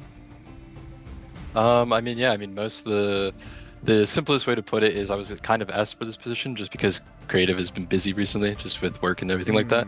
So they asked me to step up, and as he's kind of becoming free over the summer, he's coming back, and we've, throughout scrims and stuff, we've tested each roster, and the language barrier and everything. He's just like a better fit for the time being. So, and I don't really care about playing. I just want what's best for my team, just to help us win. So I don't really mind it. You'd be surprised how people don't often feel like that. I mean, I feel like Yeah, a lot I know. of people, egos come into play. They start to take that a little bit personally. But because you're rising above that, and I think it honestly shows in the server, Zero Tenacity, you or Creative, whoever's playing in that slot, are excelling in those positions. And so my follow-up question to you, Baser, is that do you feel, in terms of communication, in terms of tempo for your team in the server, or like from an outside perspective looking in, does Zero Tenacity plays 2 different teams depending on if you or Creative are playing in that roster slot? I don't think so. I think at this point we've kind of gone as close as possible as I can with me subbing in for Creative. Just because Creative is there, just because he was subbed out, he's still there watching our VODs and giving me notes and helping me kind of fill the role that I've stepped up into. So At this point, no, but maybe if you had to like in qualifiers or something like that, maybe answer would have been a little bit different. Okay. Quick little question, right? I just want to Yeah. like give you a little look into the future, right? You guys are getting a rematch against Reject. How do you guys feel about that, right? You guys kind of got blown out of the water in the grand final back in preseason. Do you feel like you have what it takes? At the very least, maybe the meta favors you guys a little more. Is there something that has definitely changed, or is there something like along the lines of like confidence, right? Having that feeling that you're able to take down the current champions. Yeah, I mean, I'm fully confident. Spent a lot of time prepping. The meta was kind of like linear going into last week of scrims, and now as Ignite started in other regions, we're seeing so many different playstyles, so many different comps, but it's not kind of where the last meta was, where one triumphs over. It's just each have their own playstyle, and it's between picking, what parts of the comp you want to play for, and the strengths and how they react with your team. So I'm pretty confident on our matchup. And a little bit of a later today. follow-up, right? A little bit of follow-up. We talked to Zychik the other day, right? Or at least I listened to that interview yesterday. Him saying that he was like the team as a whole were uncomfortable in whatever composition that they were playing back in day one against EXO. Have you guys worked on different compositions, or has it just been like, hey, we just need to stick to our game plan and then just expand on it? I think for us, it was definitely just solidifying our mess ups, just because, I mean, if you looked at the draft phase, we just kind of had a little bit of a tumble.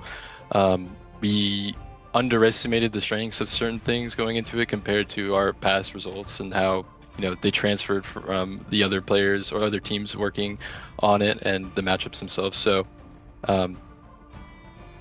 yeah, I mean, I don't think there's much more to that than. Fair enough. Love to hear it. And I guess thinking about this match itself, what do you feel was the turning point for your team? Obviously you guys lost that first capture point on domination there. What was the reflection between rounds there to get the team to kind of focus up and lock things down from there? I mean, honestly, from us, no matter it's a scrim or a match or a warm-up or anything, our first map is always like a warm-up, even though we were in there an hour prior warming up against other teams. The first map will always be like our just getting the feel of how the comps work, the players, the matchup. So I mean, that's all it was. We were ready, and we almost won it, so we were fully confident and just realized like, hey, just keep doing what we're doing, and we're just gonna get better and better. So. Sounds good to me. Now, Baser, I'll keep it short. I know we have another matchup with you all in just a few hours, so who knows? Maybe this will be the first of 2 interviews today. We'll have to wait and see. But anything you want to say to your future opponent, your people in chat right now, to anybody? Just stay tuned. I think this region has definitely leveled up, especially with the vast, meta that we're kind of falling into here for the future of this Ignite season. And, there's going to be definitely some crazy matches, and I just want you guys to enjoy. So, yeah. Oh, well, I mean, I thought this last matchup was a pretty big banger, but of course, that's always a banger matchup when you're there, Baser. Thank you so much for joining us on this interview. All right. Well, thank you guys. Absolutely. Thank you, Baser. Well, I mean, look, that's a pretty good way of starting off the day, boys. I gotta say, we had a banger on our hands. Didn't go to map 3, but Matsy, I don't know. Was this the closest opportunity, you think, to a map 3 today? Ooh, I don't know if this is going to be the closest opportunity to a map 3. Really? considering they've got their series against Reject later. You think Reject will go map 3? Yes. Oh, there's Well, I hope so. There's a yeah, world. that too, yeah. There's a chance, and we all hope that it becomes a reality. Can I give you my hot take? Mm. I think N1 Hex XOXO goes map 3. Oh, Yeah. You feel like N1X have leveled up? I mean, I don't blame you. Maybe. I don't know. They've been able to take a map from Triple AD. There's a chance they did the same here. But how are we going to know if it does go to map 3? Well, I'll tell you. We'll get our lobby set up and our players ready to go, but we just got to take a small break before we go to N1 Hex versus XOXO. So don't go anywhere. We'll know if you do. We'll be right back.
fortune. You crossed my path! Gotcha!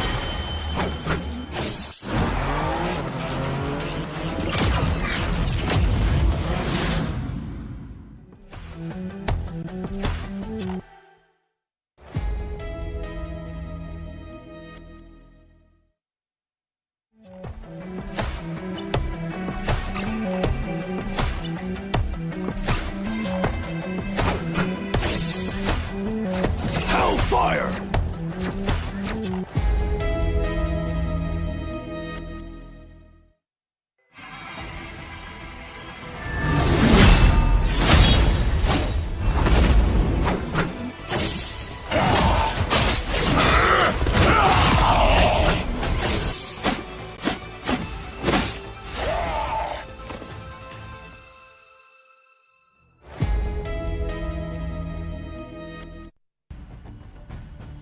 Before the break, I made a very controversial statement, and I was asked behind the scenes to back up my claims, and frankly, I don't really have much empirical evidence. N1 Hex, XOXO, can they go to Game 3?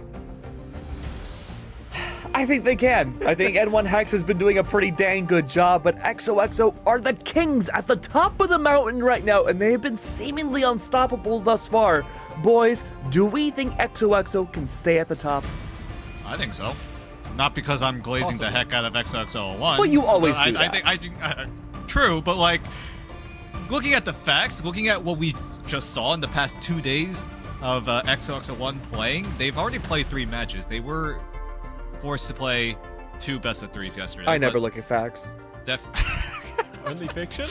Only Only fiction. fiction? Ah, Yep. so that's why you love the Marvel universe so much, because No, though, that's it's a bunch factual. of- Marvel's real. Oh, yeah, true. Yeah. In this universe, yes, it is all factual. So, every single character will be in Marvel Rivals, right?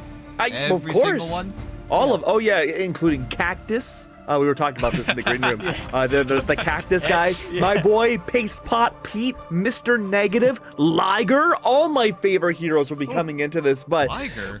yeah, my favorite Marvel hero. Did you not know? Oh, no. I get you. Yeah, He's see? a very powerful character. Well, that would be a fact, and I can't believe in those, Yeah, though, as the exactly. host. Hopefully, Matty, can you tell me some facts? Can N1X be the one to get to Team 3? Or, sorry, not Team 3, Game 3? Hey, they could be Team 3. You never know at the end of this Team third place. stage 1. Yeah, They could they be. could be. But are they gonna be team to take the 3? It's a big test, isn't it, between them and EXO, because EXO have had an absolute thrilling beginning to the stage so far. They feel like they're at the top of the tower. They're on the throne right now, but N1 Hex have had an injection of great energy as well. They're feeling fired up, They took it really close in yesterday's endeavors there. They could be a team to take a map off EXO if they can catch them by surprise here. This is one of my favorite questions to ask. If you're facing a team like XOXO, what is the path to victory up against them? Like, what would the counterplay look like? They've always been a team that's very wild. They have a lot more individual prowess, very similar to how Reject likes to play, but is there a way to break them up? Yes. Oh, really? No, there certainly is. I think that if they play focus similarly to what we saw in the last series there, where they try and focus down some of the more key players, e.g. your Sungjok Woo there or your Zeta, you're definitely going to find the path of success. But I mean, it's not just a 2-player team, right? And the thing is, JT3 used to be on N1 Hex in the preseason. So there's a bit of rivalry springing up out of this matchup as well. Ooh, it's interesting, right? Like, we've seen these two teams battle for the longest times. Do you think now this could be the time for N1X? I keep rephrasing the same question, but is this their time to finally be the ones to win it out? It's gonna be tough, right? Because XOXO1 look completely informed. They are on fire at the current moment. Have only dropped 1 map to Zero Tenacity, but apart from that, they have looked incredibly clean, especially Zeta with the Groot, and then Sungjok Woo putting on a dual pool masterclass last night on the Museum of Contemplation of all places. But it's really mainly because they have brought in the coach, right? They also brought in a few of those new players like JT3 that used to be on N1 Hex, and Felix that last played on Gen G back in 2025, but it's really been the coach, Dobie, helping the rest Oh, yeah. of XOXO squad out. This team has, for the most part, been together for at least a year and a half now, and Dobie coming in as the coach, because if you remember, XOS1 did not have a coach before Stage 1. So with That's Dobie right. being able to clean up some of the mistakes that XO have been making throughout their runs in Ignite, maybe this will get them out of that 4th place purgatory. You know, you mentioned how EXO didn't have a coach until this stage, right? I'm thinking about how Reject didn't really do the same until their 2nd week of preseason. They lost everything, brought it back after they got a coach and won flawlessly through the entirety of preseason. Do we think this could be the chance for EXO to do the same exact thing? Is this how Pacific's going to go this year? I hope so. But that's just me, you know? Okay. I love XOXO1. They love playing very differently. They love playing out of the meta, right? They play their own identity, dive or die, do what they can in order to run everyone over. And so far, they have been doing just that. Oh, wait, hold on, Dan. So Hell's Heaven, right? Talk about running everyone over. Sungjuk Woo has been such a different player compared to everybody else in this stage because, you know, we saw in the last series, it was Star-Lords and Black Cats almost exclusively, right? Phoenix is a perma-ban, it feels like, for Stage 1. Sungjuk Woo has been playing everything except the meta. We saw him last stage play, what was it? We saw a plethora of Spider-Man, we saw Daredevils, we saw the occasional Black Panther, but Magic he's too. been Magic as well, you're right. But he's been the only consistent brawler that we've seen so far in Stage 1. Is he still going to be that X Factor? I feel like he'd be the easiest to counter. I mean, it might not be in the ban draft, but it could happen in game. There were a few times where Sungjuk Woo just gets shut down completely, but that gives the rest of XO a lot more room to work with, right? Every post-game statistics, right? Sungjuk Woo doesn't look the flashiest in terms of those ratios, right? The knockout to casualty percentage was not too great, but Boys. the rest of XO have done so much work in response to it. We're moments away from the first matchup between N1 Hex and XOXO, but remember, in Americas today, we saw a lot of Penny Parker start to come out. Is this the key to take down Sungjuk Woo? Oh boy. How do you feel about that one, Matsy?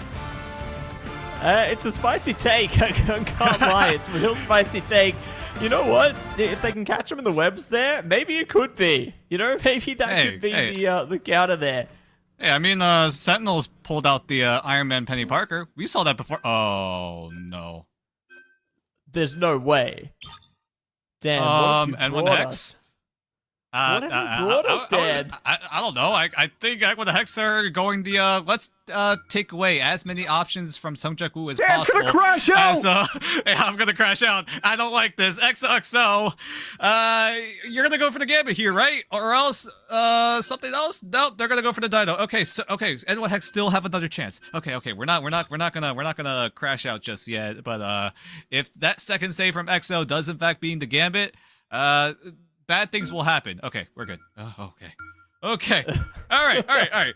Not every ban draft gets to a point where the first save goes to the opposing team. Some teams really prioritize the Devil Dino, and some teams have been doing just that, right? Saving the Gambit ban for a later moment so that when XO want to think about saving either the Devil Dino or the Black Cat, they won't have access to figuring out if Black Cat's the better option, because quite frankly, it was already banned out. XOXO really want to keep this rush/dive ideology intact by making sure that Sungjuk Woo, at the very least, will have access to that Daredevil.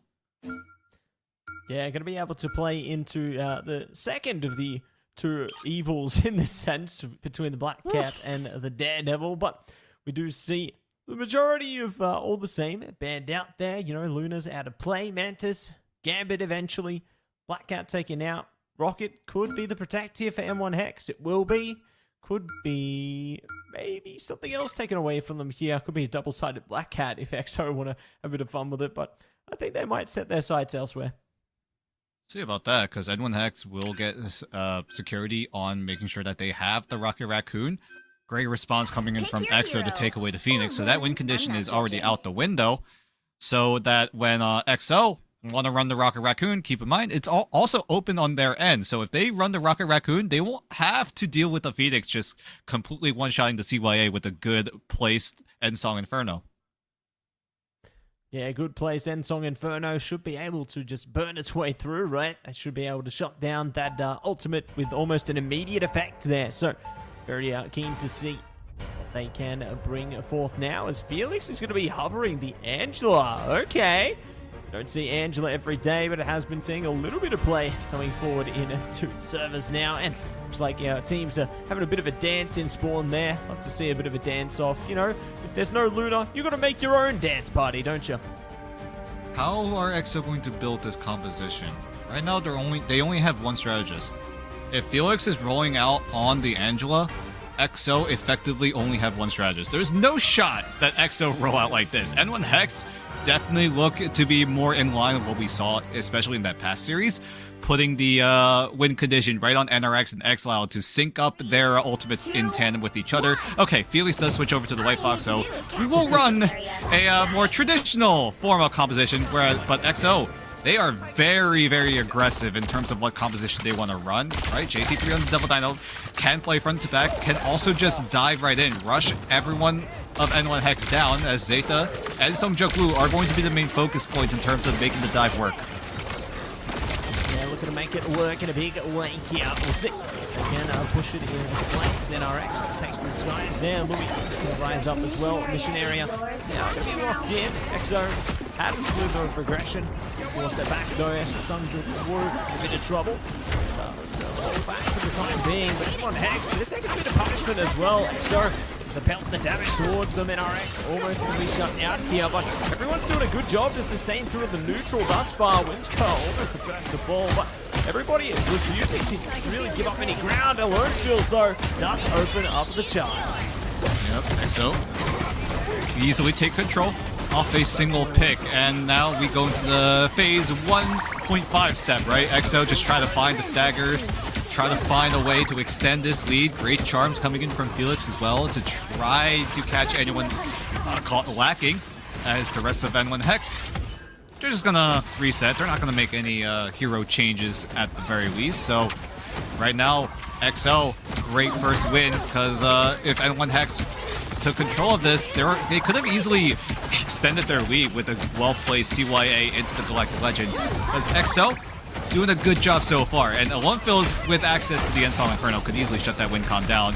And N1 Hex are probably just gonna have to wait another day because they've already burned the BRB. They got one person, and now EXO have a man advantage. Looking to take a further advantage. He's going to be able to trade it back, though. Twofold for N1 Hex. So we're going to break her back into this one. And see if they can force away EXO as far as possible, as fast as possible.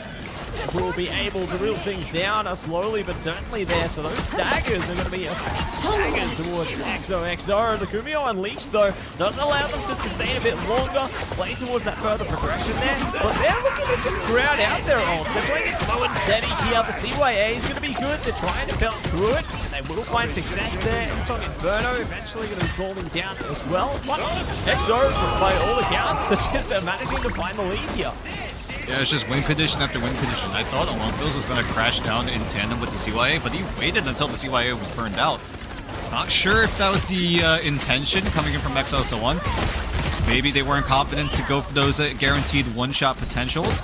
But EXO thankfully did have the win condition with Zeta on the Freedom Charge, Songjuk Woo on the Devil Out, as Alone Fills kind of just quietly gets a Quadra and will complete the shutout.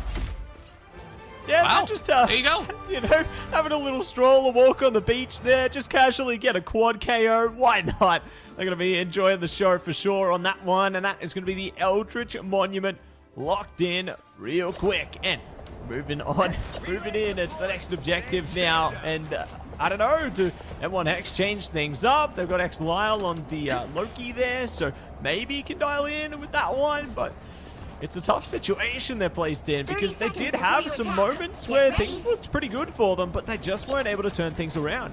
I mean, EXO were just able to stall perfectly. I got a little worried that Felix was going to burst it through the Kumio Unleash, but N1 Hex just weren't able to just output enough damage to the point that Felix had to get thrown out of the Kumio Unleash early, have him getting one-tapped, And then Aghaddon Hex could have facilitated the retake, but at the very least, XO just had so many different options in terms of stall. Ace with the CYA sustaining the team, and once that's gone, Zeta and Sungjae kind of just go in with the knockout blow. And now N1 Hex making a lot of adjustments here. Exile, very bold move to run the Loki in this two strategist composition with the Rocket Raccoon. Because quite frankly, if Exile wants to copy a strategist, his only reliable option is either Windsger on the Rocket Raccoon, and maybe if he gets an angle, Felix on the Kumi Unleash. Both aren't the greatest if you want that consistent healing output as oh my goodness, Louis, how are you alive at 3 HP?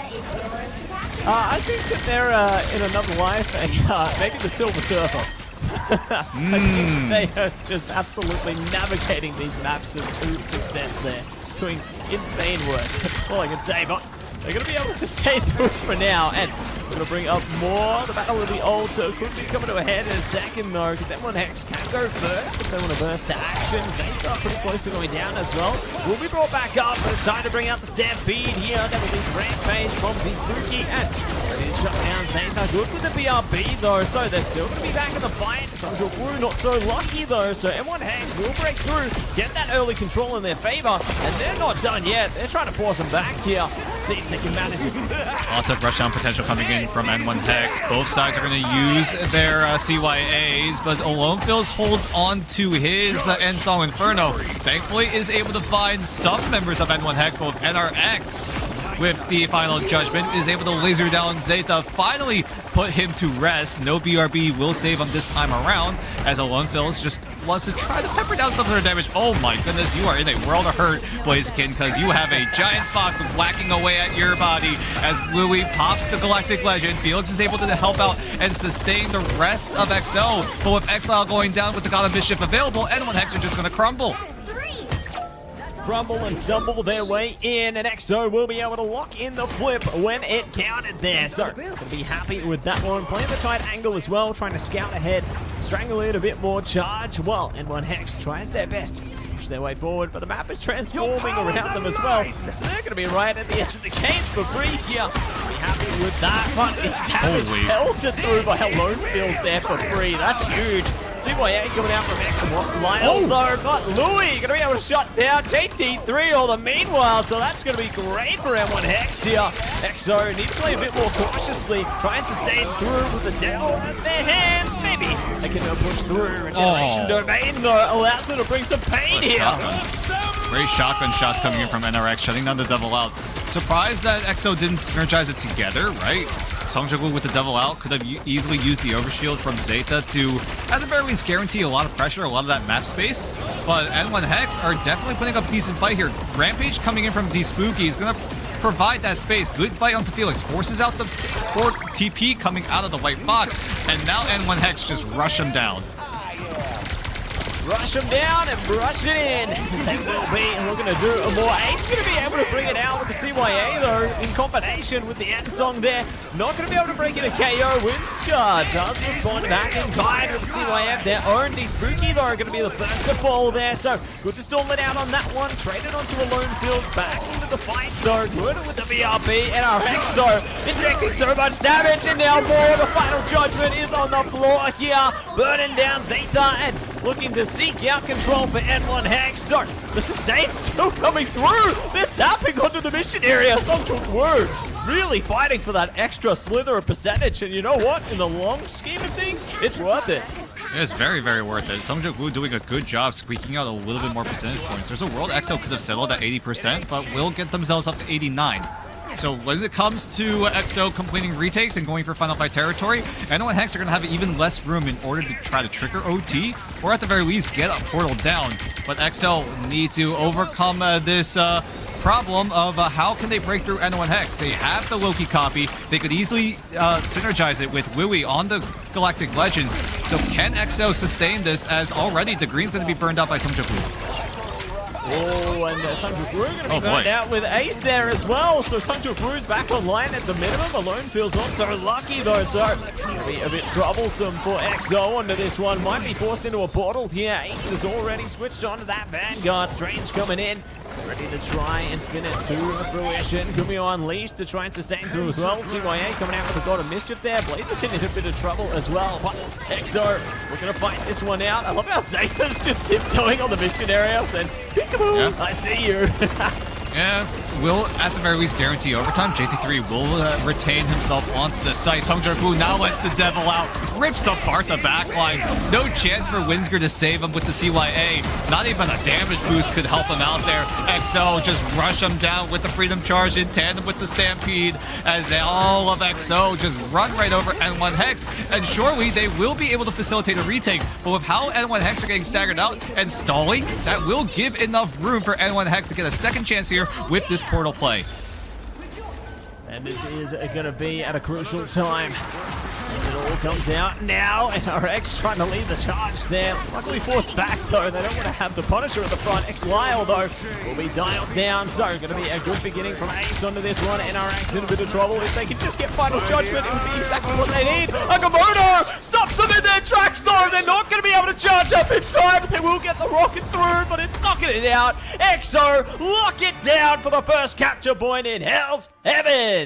And N1 Hex are doing a great job throughout the entire round to try to expose the timings of XO. XO went for the win condition with the Ensong Inferno into the CYA, but because they were using that Phoenix ult aggressively, it gave a lot of room for N1 Hex to rely on the CYA of their own. Maybe through the copy, maybe through the rocket himself, but either way, XO somehow find a way to navigate around it. Great looks in that final fight as well, making sure that even if N1 Hex found a way to come back, there was just no chance because N1 Hex had a lot of tools at their disposal, right? With the Loki Greens to try to bring themselves through the portal safely. They even had Wooey going over to the Adam Warlock in order to use the Soul Bond so that they have even more safety of jumping through the portal, but it was just not enough. XO, with a single rushdown, we're just able to cleanly take over map number 1. And so far, this is what we expected coming from XO, right? Doing what they do best, going for the dives, get as aggressive as possible, whereas N1 Hex, you gotta give props to them for, at the very least, making it competitive in round number 2. Yeah, I enjoyed the change of pace there. You know, I was really impressed with how NRX was able to play into the Punisher as well there to clear a bit of space.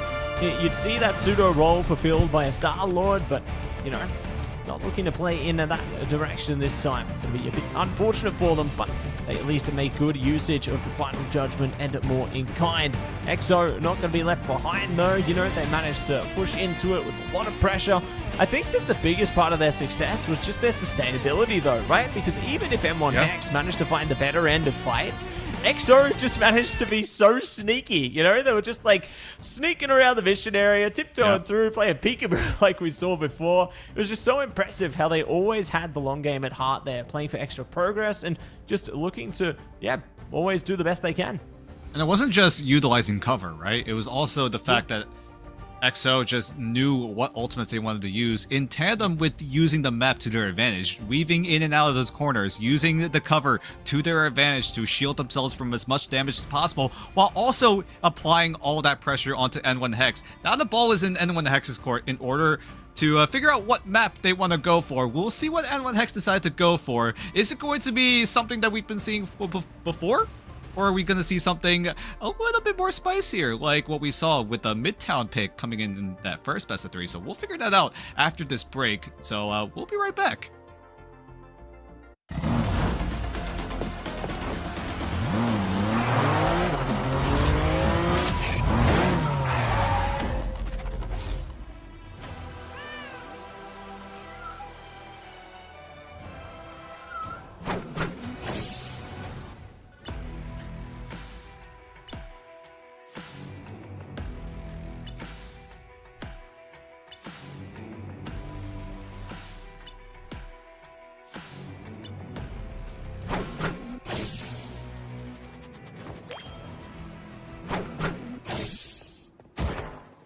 You won't be needing that. A small fortune. You crossed my path! Gotcha!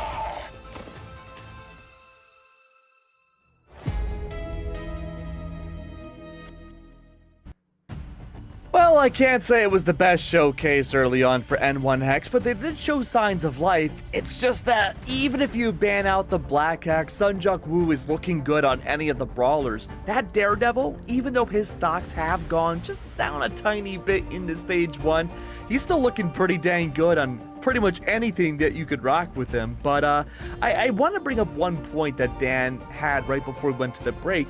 What map would you take EXO against after losing the first map? Because right now, the way it's gone out, boys, is that I did some deep digging and I found out the math here. N1 Hex, when they lost against Reject, they took them, map 2, the Museum of Contemplation. But against Triple AD, it went Yggdrasil. Now, most teams, when they lose map 1 against XOXO, love to take EXO to Museum, but they have never lost on that map, at least in stage 1. But we go to Yggdrasil instead, so we don't have to worry about Museum. But is N1 Hex gonna fall into the same mud trap as Triple AD? It's just a big question of how well N1 Hex can facilitate their push. We know that N1 Hex, they have chosen the attacking side, so all eyes are on N1 Hex at the current moment in order to figure out the team comp that they want to run with and try to make sure that they are able to out-tempo XOXO1. Do N1 Hex want to go a more aggressive approach in terms of making space, facilitating dives, whereas does XOXO do the same thing right back at them? N1 Hex, I wouldn't be surprised if they prioritize stuff that provides them early tempo, most notably being that Deadpool.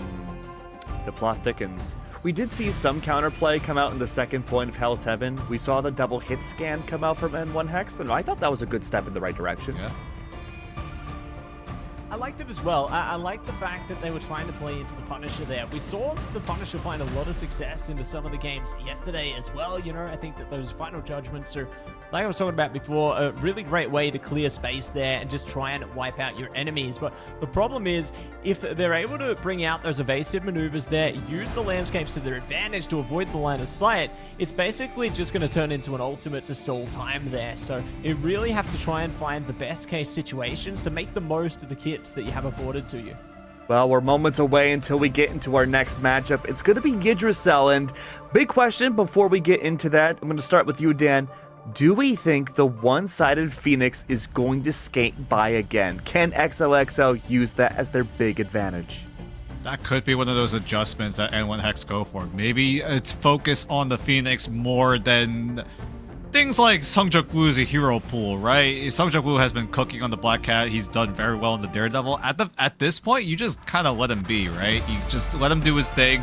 N1 Hex, however, could look to figure out, should they take away the Phoenix? Should they take away some other hit scan options? Because right now, looking at XOXO1's roster, we talked about Sunjuk Woo having that deep hero pool, but there's a second person.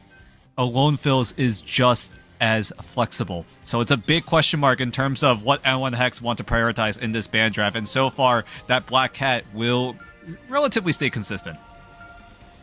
Yeah, going to be staying consistent into the draft this time and looking to ban away the Mantis. So we could see it go the exact same way, but I mean, if EXO want to have a bit of fun with it, they could just protect the Gambit. But I think that this is kind of a bait play that N1 Hex are trying to play them into, and EXO aren't biting at all. Like, they don't care. They're happy to play around no Gambit or single-sided Gambit, whatever they need to do. They're more than comfortable. We talk about how dominant Gambit is, right? With the Raging Royal Flush being able to rush him down. There are some caveats to it, right? Being able to get to that point is very, very difficult. Gambit's ultimate has a very high energy cost compared to some other strategist ultimates, like the Rocket Raccoon, that could also easily rush you down as well. Because there's a world, right, where if a Rocket is able to get 2 ults down and get value, the other team, if they do have that Gambit, are only going to get value a single time because of how fast that Rocket ultimate comes back up. So EXO, though, really want to prioritize the rush down here by securing the Ultron save, something very uncommon throughout all of Ignite.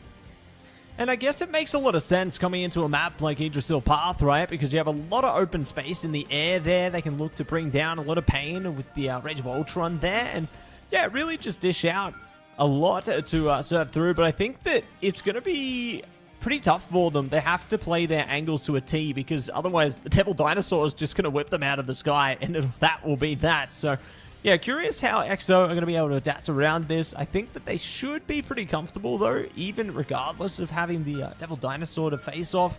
And M1 Hex now, we're going to get the Protect on to the Rocket, so going to be happy with that. EXO can play one and the same though. They're going to be A-OK. One more ban for them. Who will go?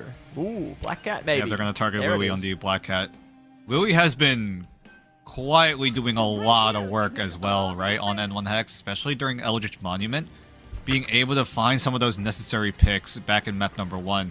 And Excel, knowing that they really want to find a way to out-sustain N1 Hex, they're just going to take that option away so that when N1 Hex do want to go for the dive, it's likely going to be looking towards the Daredevil. But N1 Hex definitely want to try and make sure that they have their win conditions locked in and ready to go, right? Exile on the Rocket Raccoon. It looks like Louis is going to man the Star-Lord here, so we'll see how N1 Hex decide to use that win condition at the current moment, because XO will have ways to win out against N1 Hex by having a lot of that sustain with triple strategists, right? Ace on the Ultron, Felix on the Luna Snow, and then Sungjuk Woo utilizing the Rocket Raccoon, so that even if XO do go down, they will have one more life. So if, at the very least, XO will have resources in order to stay alive and extend those fights. And then Zeta, we know his Groot is absolutely goated, so I'm sure he'll get multi-man knockouts somehow, some way. Oh yeah, they're going to be getting some insane KOs. Like, I can already see the combinations coming in place here. You know, they get Strangling Prison, they have the Rage of Ultron at the ready, maybe even the Galactic Legend there from Alone Fields. Like, there's a lot of ways that they can kind of style this together. And I think having Zeta on the Groot as well is good, especially considering NRX is looking to focus up around that Punisher there, clear space once again with the Final Judgment, as well as having Louis there on the Star-Lord. So being able to put those walls between you and your enemies is also going to help minimize those lines of sight there, you know, give yourselves those second more sustainability into fights. So it's good that they're, I guess, playing the long game there. They can utilize the body barrier as well on JT3, Yep. so yeah, there's a lot that they can do here to try and adapt around the composition that M1 Hex is trying to bring. There's just a sheer amount of DPS, right? Coming out of NRX and Louis being able to potentially burst through strategist ultimates, right? Because Felix, even though the Luna Snow is very, very strong in terms of that healing output during the Fate of Both Worlds, we have seen teams be able to burst through it, whether it be through certain lockdowns, certain burst potentials, and this mostly it was just team coordination. Everyone just literally shouts Luna, Luna, Luna, Luna, and they just try to burst her down as soon as possible. And we've seen that happen not just here in Asia, but like I feel like throughout all of Ignite as well, just finding ways to get that burst down, because quite frankly it is a very, very tough task to do. And as teams are starting to lock that strategy down, being able to shut down Fate of Both Worlds more and more reliably, we may see a little bit more of that evolution coming in as the game progresses on in its lifespan. Yeah, I think that it's going to be interesting to see how every team approaches the rest of the game's lifespan, right? Looking into the near future in Season 8.5, you know, I think that there's going to be a lot of changes to consider there, especially having Cyclops at the ready. It's going to be a whole different game in some ways. I'm curious what role they'll end up on and how the game may transform with some of the team-ups and everything there beyond. Curious if some of the team-ups which have been in the game since literally the game's birth will be ever changed. You know, I'm looking at you, Groot, or I'm looking at you, Rocket and Jeff. I think that might be one of the only remaining what is it? One of the remaining team-ups in the game. I think Fastball has been there since the very beginning as well. If my memory serves me well, I don't remember exactly for sure, but either way, if anyone is tuning in, we are slowly but surely getting our way into map number 2 between XOXO01 and N1 Hex. Currently, XO are up 1 map over N1 Hex, but going into Yggdrasil, we will see how map 2 decides to shake out here, as soon enough, we'll get right back into it. Apologies for the pause, ladies and gentlemen, but we're just right back. We're so back. Oh yeah, we are so back. So let's see how we crack into this game, everybody, as we are going to be jumping into the fight right now, jumping into the game. Take aim at this one. We are getting loud and proud and ready to jump into action here, everybody. Looks about expected coming in from N1 Hex, right? Blaziken running the Vanguard Deadpool. I did say before we got into this map, right? N1 Hex need to come in with a lot of tempo. And so far, Blaziken being able to, at the very least, get the Banhammer online to provide extra pressure onto XO's backline will mean so much for N1 Hex in terms of getting that room. And then Louis on the Moon Knight means that his Hana Khonshu will provide even more of that pressure. But XO1 are not budging, at least in this first corner. Yeah, not looking to give much space so far. Still just going to be holding down the initial choke point onto this one. So, keen, curious. See what else they can dial into. As the Banhammer will be coming down early. And things get a bit curly there as Alone Field shuts down Louis. So, great start coming out from their side here. And going to see if they can turn it up a notch as well. Oh, I love that immediate focus shift there from Zaytha. Spotting out Blaziken, and they will fire away. So, good KO coming out of play there. Going to be shutting down N1 Hex in a little bit here, but they still have to figure out more. And they do have that Strangling Prison available now, Dan. Things are getting worrisome here. Oh, yeah, it's just a matter of how well Zaytha times it, right? N1 Hex, they do have counter options available, especially with Rocket Ultimate, but Zaytha is just better. Rage of Ultron right into the huge crowd that Zaytha does. One big hug is all it takes for Ace to shoot them all down, and N1 Hex's win condition kind of just goes up in smoke. Goes up in smoke and not looking to give anything more from here. So, XO looking focused up on the defensive side. Do have a few ults that they can rely upon if they need to sustain through this. Stampede at the ready soon as well from JT3 there, so everything should be good. But NRX is going to be a good condition there to try and play around that final judgment. If they need to clear this first choke point, that could be the exact answer. Going to be trading ult for ult right now, though. Galactic Legend is out for the final judgment into this one. Dance Floor going to be traded out, but N1 Hex have managed to find an opening here. Felix still holding on through this one, somehow sustaining through with the Dance Floor there. So XO good for the moment, trying their best to stall out the mission area. And a Khonshu coming out though to clear the space. Zaytha now, they're going to bring out the portal as well from a distance. Here's XO trying their best to dial back into the fight, but it could be lights out in a second here. Ooh, it's going to get so close. 1 meter is all it takes before the point goes over to the checkpoint. But at the very least, there are some sustained options. Ace is able to find Louis. Soulbond going to be available to bring XO through the portal set relatively safely. And so far, it's getting so much value as 2 already go down. 2 go down and more come back up here. Let's see if they are going to be able to catch one last fight into this one, Dan, as they got the Banhammer at the ready for N1 Hex right now. But I love the focus from XO. They've got the Atom. If they're playing the long game into what could be the final minute here, that Karmic Revival could come out in a big way. Playing around it with the BRB there is going to be huge for them. And it's great timing as well, using the Soul Bond so that everyone on XO are able to go to the portal safely. It means that XO will give themselves a second chance in this fight. N1 Hex still struggling to get to that first checkpoint, and with 30 seconds left, there's a chance that this is final fight territory. Yeah, the final stand could be right here, right now, but for the moment, we are going to be getting right into it. CYA almost at the ready here. Louis going to be able to find Sungjok Woo, though. CYA coming up. Louis goes down, so trading out blow for blow here. Zaytha getting close to the Agamotto. Not going to be able to bring it out in time, though. Ace, they need to charge, but they won't be able to get it. So they will get the checkpoint, and they will get a KO on the fadeaway there, but I don't know if they're going to be too happy with that one, Dan.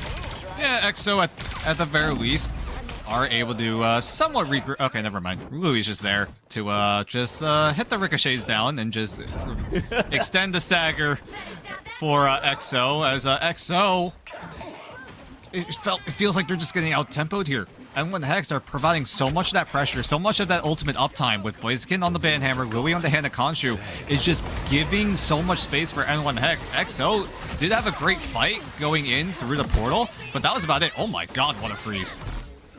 Yeah, what a freeze for the ages there. Gonna be ready for the next set of engages as the moon comes down, and we're gonna clear them out, but the dance floor will be pumped for the Stampede. Devil Beast Rampage coming at you from D Spooky. X-Lyle in a bit of trouble here, bursted through. Alone fulfills their obligation, and looking for another round the side here. You have the Galactic Legend, it won't be activating though. They're forced out the dance floor. They've caught Louis on the meanwhile. JT3 traded out, doesn't even matter. Karmic Revival keeps EXO into this fight right now. Ace finding Grace there, and Sungjuk were pulling through. So EXO will be able to get the better end of this fight for the time being. N1 Hex though are doing a great job to sustain through. Maybe not by long. Straggling Brennan from downtown. It's the Zeta show again. How does Zeta keep getting away with this? Every single time he has whipped out the Groot, he has gotten at least 2 or 3 members of the enemy team. I mean, it's mainly because N1 Hex, they're not running more of those shield vanguards, right? Blaziken's best option is to use the bubble to keep himself alive. D Spooky also has a bubble of his own, but that's all N1 Hex can rely on. And if Zeta is able to expose the timing of the cooldown of those abilities, EXO could just easily run them over. Alonfo's going to take to the skies with the Galactic Legend, however, as he's just able to laser everyone down. There is no response from N1 Hex. No one has any sort of ultimates to shut it down. And then Felix is just there to completely shut down the retreat. Oh, you love to see it. Now, Damage Lunas managing to pull through there. Will be able to disparage 10 seconds. N1 Hex's forces further. They will be looking to pull ahead with the hand of Khonshu there. Stampede coming around the side. CYA trying to propel them back, but it's just not enough to counterattack onto this one. They won't be able to stall the mission vehicle out in time there, and it will be a successful defense coming out for EXO. Good transition, going from trying to extend the staggers into trying to put pressure so that if Blaziken wanted to use the portal, he was going to be under a lot of pressure from EXO.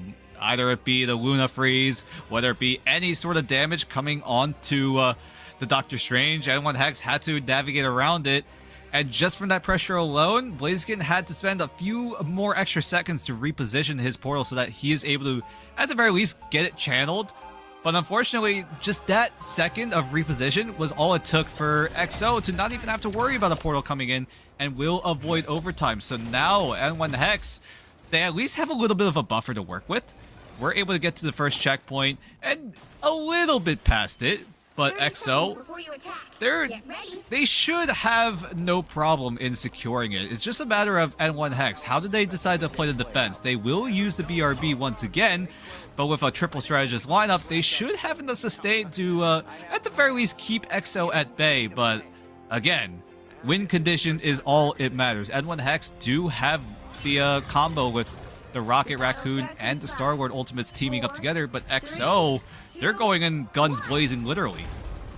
Yeah, they've switched off into the Punisher here and Oh can my- combine. okay. Oh my god! Okay, Alone Fields is just gonna absolutely farm there. Already forcing out the BRB onto Winter. That's just insane, Dan. It looks like they're looking to shred their way through this first choke point here. They've already forced M1 Hex off the line onto this one, so they should be able to push up the mission vehicle nice and close by. No one is contending with them, and Alone Fields is just locked in on this damage right now. The closer they get to the final judgment there, the more assurance they have that they can secure this first checkpoint. Exile is stacking his ultimate very, very quickly, already at 65% and counting. If Exile is able to get the CYA down, N1 Hex will give a lot of room to themselves. Force away EXO for a little bit. But EXO just has so many different ways to take over this first checkpoint, right? Alone Fields with the final judgment is going to be the biggest focus here. Felix could easily team up with the Fate of Both Worlds aggressively, but then again, if that doesn't work out, you've got Zeta on the Groot, and if we know anything from Zeta, we can count on him to get some clutch strangling prisons, but he's going to get wiped out, but will be brought right back.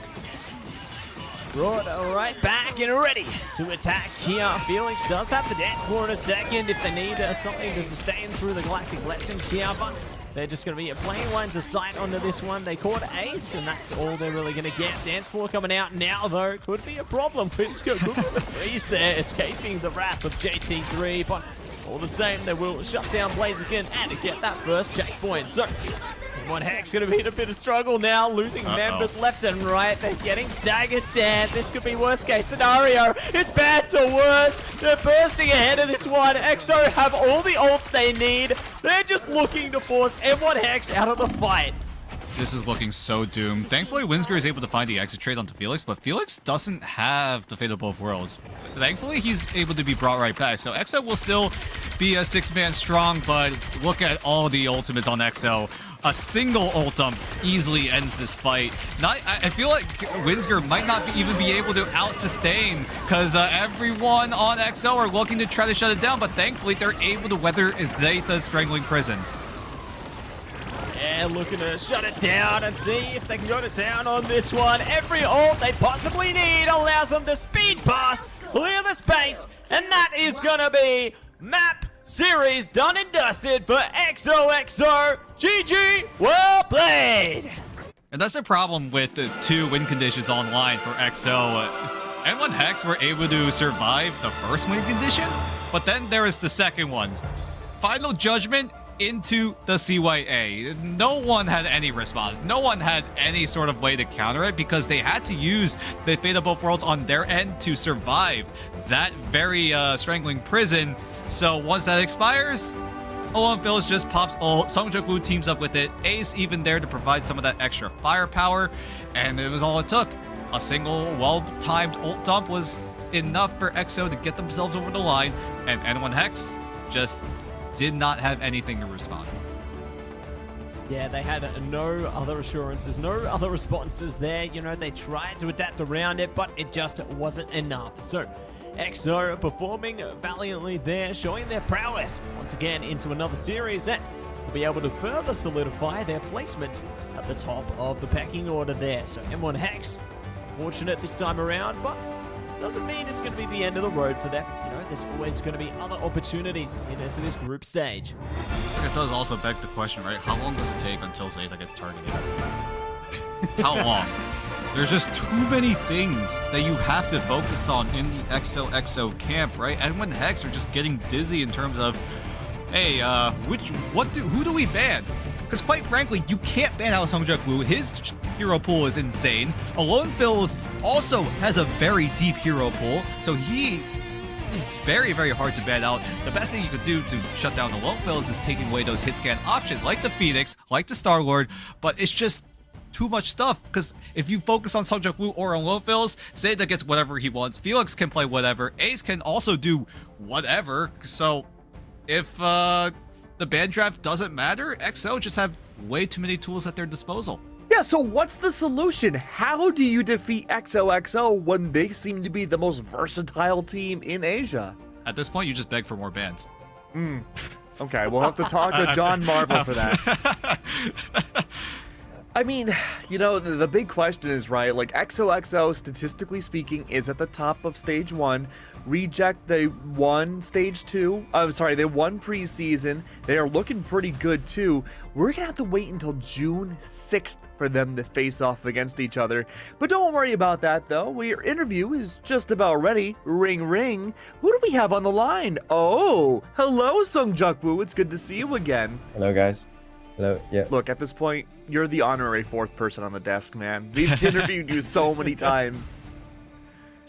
So, I mean, look, talk to us about this matchup, right? Because N1 Hex, we know they've gotten better from preseason to now, but you guys have just exponentially gotten better, too. What would the way to be to ban you guys out? Because your hero pool is insane, personally. To be honest, I don't know too. Like, I mean, just hope for the best, I guess. Like, yeah.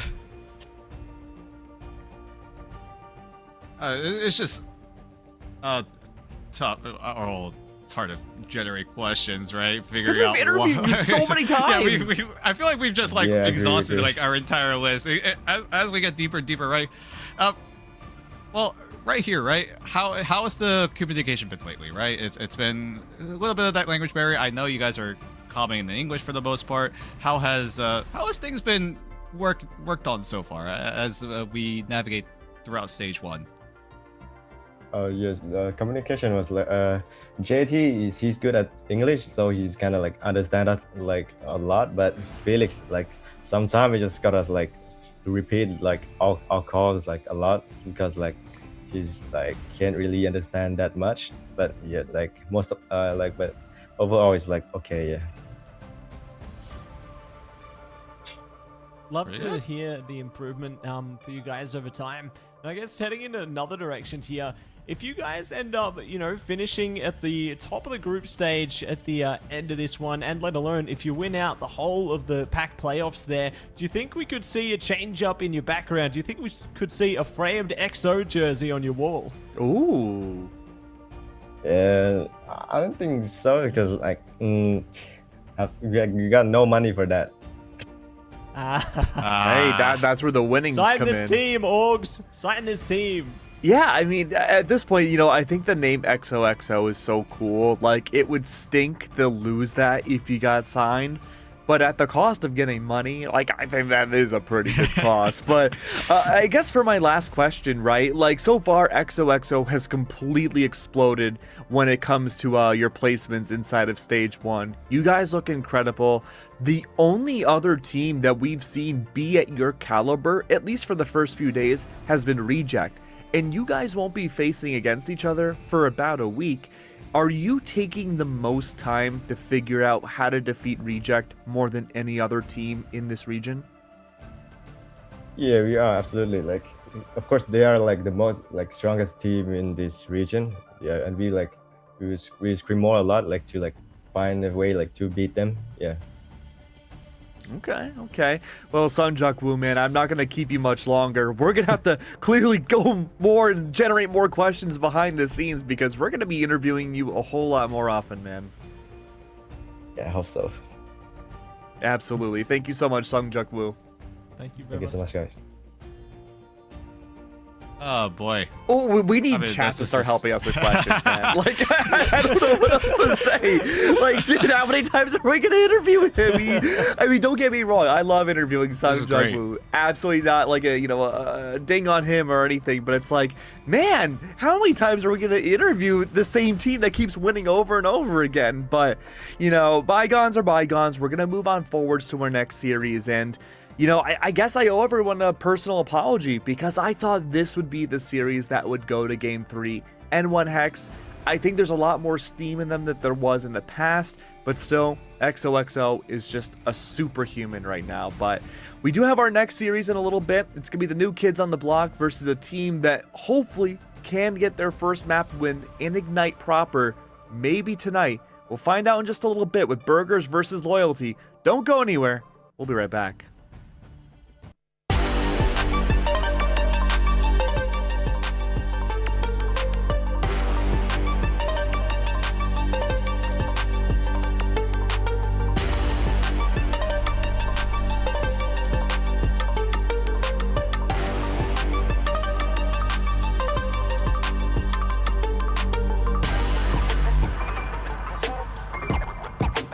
Hey guys, my name is Ryan Central, and what's the meta? I don't know. Ask Cozy or Moxie or any of the various co-streamers that are watching this tournament. Ask them what's the meta, because in all honesty, I don't really know. It's been a few weeks since preseason ended, and we've had 2 new characters added in, Black Cat and Devil Dinosaur, that are going to shake up the meta, as well as various balance changes over the last season. So I want to use this episode almost this week to use it as a chance to recap what happened in preseason, counting down the most impactful heroes across the draft phase, the bans and protects that we've seen in the esports scene across all 4 major regions and all 504 maps that were played for preseason in Ignite. Let's just go over the top 5, and 4 out of 5 of them are strategists, which is kind of crazy, but one of them is Loki. Understandable, he's up here, right? Regeneration Domain is still one of the best abilities in the game, bar none, and no matter what, he always has to be respected in a pick ban phase, even if you don't intend on playing him, because of the fact that he can copy ultimates. Certainly looking at stuff like Gambit, some of the NA teams in Americas, going for triple Vanguard to just farm up a Gambit Loki combination and just get those Raging Royal Flushes going over and over again. It really is a case of like if Gambit or Invisible Woman manage to make it through the draft, getting rid of Loki or protecting him if you want to play around him is good. Invisible Woman actually makes the 4th spot. For like EMEA in America, she wasn't as popular when it came to like pick or bans, but it was like the Pacific and Chinese teams that wanted to make sure that they got a hold of her. But Invisible Woman in her own right, strong healing output, force physics to punish diving targets, to be able to pull them back as they're trying to get away, the barrier that she can give to her duelists to give some healing, mitigation, and basically just set them up to succeed. And then obviously you've got the invisible boundary to play in these tricky fights, put it on your team to protect them, but also as a way to catch enemies trying to disengage, because you can slow them as they go through the radius of the invisible boundary. You can use it offensively, and some teams did try to do that. Third place is Mantis. It took a while for Mantis to get going, but her popularity definitely started to surge towards playoffs across all of the regions, most certainly again in Pacific and China, where she was the 2nd most rated character over for those teams. Making sure that you have Mantis or the enemy team doesn't have Mantis basically limits your impact of Triple Strategist, whether you can play around it as well or not. Damage boost helps. Her ultimate is good in all sorts of situations. You have the team up again with Groot and Loki. It'll be interesting to see how she does now that her damage boost has been nerfed and now she adds like movement speed. I still think she's going to find impact, but is she going to be the linchpin of Triple Strategists going forward, or is somebody like Ultron going to potentially take that slot away from her?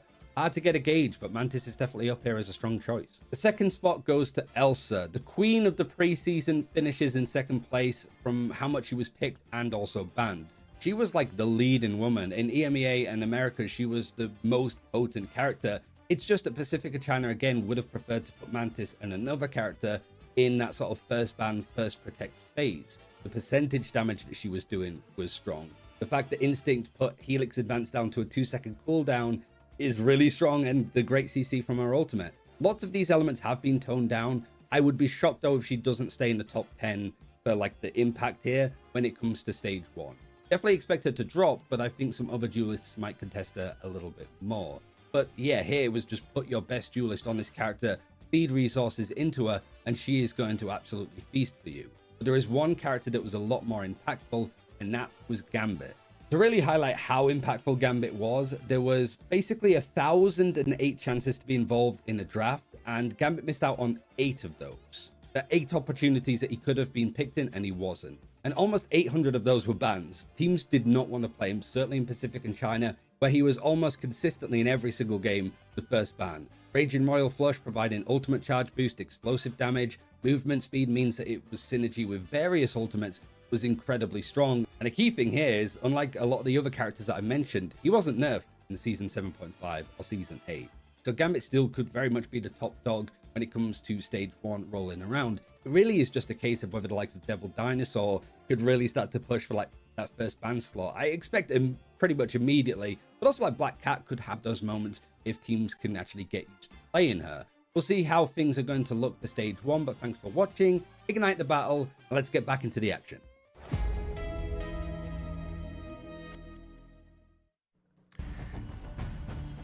We're at the halfway point again tonight, everybody. We get to see some great teams so far, but as we get to that halfway point, this could be the make or break moment for a team like Loyalty, who, unfortunately, through preseason and up until now, has not been able to find success in Ignite.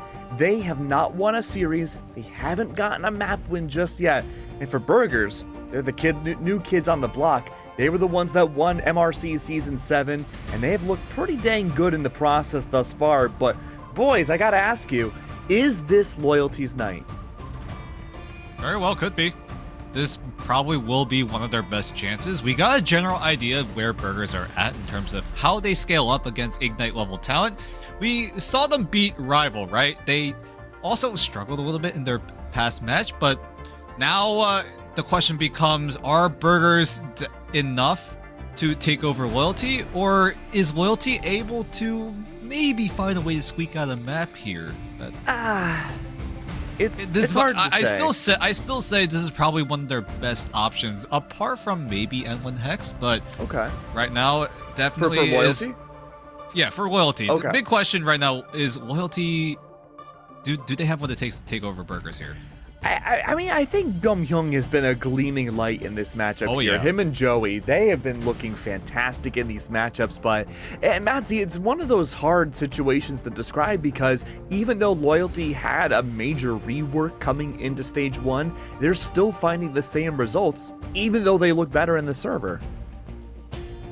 Yeah, it's tough, right? Because they're trying to see if they can make the changes necessary in order to find their best shape, but I don't know if they've really got there yet. You know, they're still trying to test themselves out, see if they can find a path towards success, but that path hasn't been very well lit for the moment. Oh, no. I mean, I hate to say that you're not wrong, but it really does feel that way. Do you think it might be one of those situations where even though this is a rework that I would say is better than the old Loyalty roster, like, they just need more time?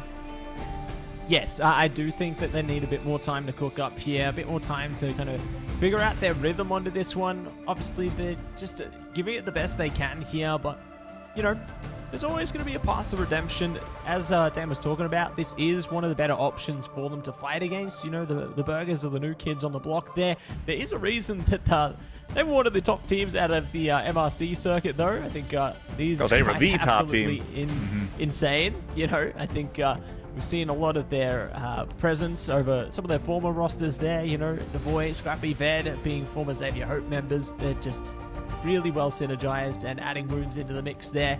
Diabolical RF, like, yeah. They have a lot at their disposal. I will say, though, MRC teams have had a historically pretty good run when it comes to going into Ignite. We had Pirates in preseason. They won flawlessly through Season 6, and they won flawlessly up until playoffs for preseason when they were only shut down by Reject, and Zero Tenacity gave them a run for their money. But I don't know, Dan. Do we think that Burgers can be the new Pirates? They have the potential, right? The ceiling is definitely up there. They have very spicy picks, especially Scrappy running the Thor a lot for the Burgers, and it's worked out time and time again for them being able to get that pocket pick going, because quite frankly, that is a pick that we don't see very often, because a lot of teams know that there's way better options apart from the Thor, like the Captain America, like the Venom, and Thor, it kind of just gets left in the back burner for most of these teams, but it very well could be. Burgers really love a comfort over meta, and you can clearly see that because they really want to make this Thor work.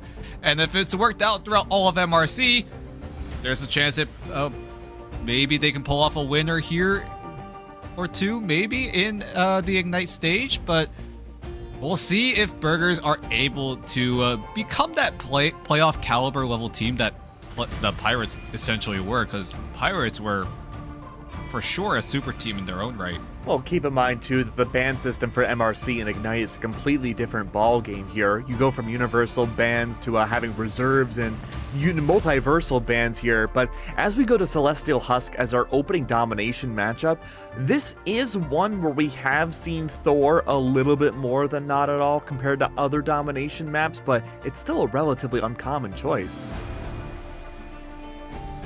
It's great to see the change up from teams kind of steering in this direction again, right? Because you've seen like a lot of Hell's Heaven coming through over and over again here. It's great to see, I guess, the divide up towards Celestial Husk instead, because obviously this is one of your domination maps which hasn't seen as much favor over time. You know, you're seeing a lot more Krakoa come into the mix now, a lot of Portal Combat coming in with that one, but yeah, it's nice to turn back the clock a little bit and go onto this one, especially when you play into some of the capture points there. You have to really focus around your verticality. It can enable some differing play styles there, but I don't know. No, I think they've got a recipe on this one.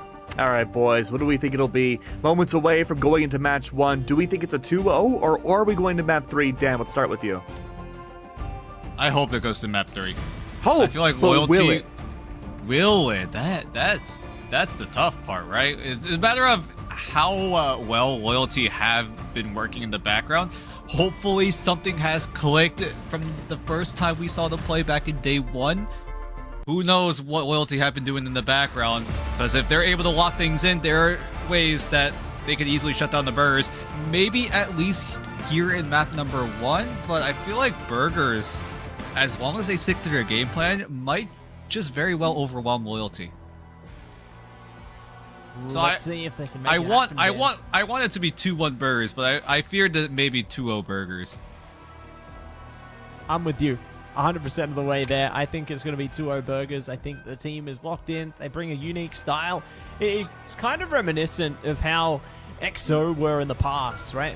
Where they always bring out some unique compositions, and I feel like the burgers are, like another generation of EXO in that way. It all starts here in the band draft. Burgers and Loyalty taking away the Gambit, as the Burgers will use their first save on the Devil Dino. Loyalty looking to do a similar move. We'll take away the Black Cat over things like the Mantis or the Luna Snow that have been very popular, but Loyalty will just take away that threatening backline potential. Black Cat also has a lot of mobility, a lot of different ways to gather information for the Burgers, so Loyalty will just take it away outright. Burgers will respond with a Luna Snow ban. Yeah, we'll be taking that one out of play here and ready to steer things in another direction.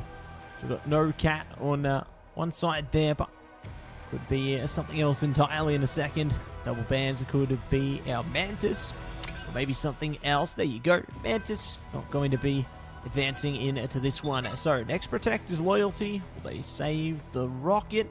Will it be something else? That's their decision now, Dan. Rocket has been very, very influential in the band draft for a lot of different regions at the current moment. Lots of regions have caught on, realizing that this Rocket Raccoon might just be one of the strongest strategists in the entire game at the current moment. Loyalty will secure the Phoenix. That will force the Burgers to ban away the Rocket Raccoon, because they don't want to deal with a CYA Ensong Inferno Wombo combo. Maybe that could be comboed with the Star-Lord ultimate as well. So a lot of flexibility in terms of how this Rocket Raccoon wants to use that ultimate, either through aggression or use defensively. So a little bit of that flexibility available if that Rocket Raccoon is secured, but Loyalty really wants to put up more of an emphasis on this Phoenix to put on Pumhyung. Yeah, they're happy to play around it and take it away from the Burgers here, but I mean, the Burgers not going to be too worried about that, I wouldn't think, considering the mobility and some of their compositions there, and how they do have favor over some of the melee-based duelists. I think they're going to be fine. I think they'll be A-okay. Play into the Daredevil there. You can play around the Star-Lord, so they're not going to be too worried about the unfortunate events they're being faced with, but one of the same, Loyalty now looking to lock in with the best composition they can here. Do have Loki, maybe. They're considering their options here. Do they play Adam? Do they play every single hero in the game? It felt like they hovered it in the last selection phase there. But now, though, we get to stand behind the curtain and look at our map. Well, the Burgers are able to get the one-sided Rocket Raccoon, but the problem is Loyalty do manage to secure the one-sided Phoenix, so if Hybalco wants to use the CYA, it has to come at a good time. It's all up to Bumhyung if he's able to hold on to the Ensong Inferno long enough so that if Hybalco does put out the CYA, Bumhyung is there to easily shut it down. But Loyalty, I fear their execution, right? There are times when Loyalty look really good, at least in the first fight. They're able to consistently win first fights, but it was just beyond that, right? Once Ultimate started to come online, it got very difficult for Loyalty to find counterplays, find options to claw their way back from what the aggression of the other team has been doing so far. And again, yeah, Loyalty just need to get the execution down. There's just like one or two macro level mistakes that have costed them rounds. Yeah, they're going to skip the judge, skip the jury, and go straight to the executioner there. So, ready to see they can find the opening KOs into this one. So we'll take it slow. Navoya scouting around there. Does have the support of Wounds as well. And Wounds is already going to take aim and will find it. A good opening from Navoya there. Gambo going down. Navoya now looking to toy with the backline. Get a stack of damage before them. And it really does divide up Loyalty in the early phase. At least they're able to stall out on the mission area because the Burgers almost swept it from under their feet.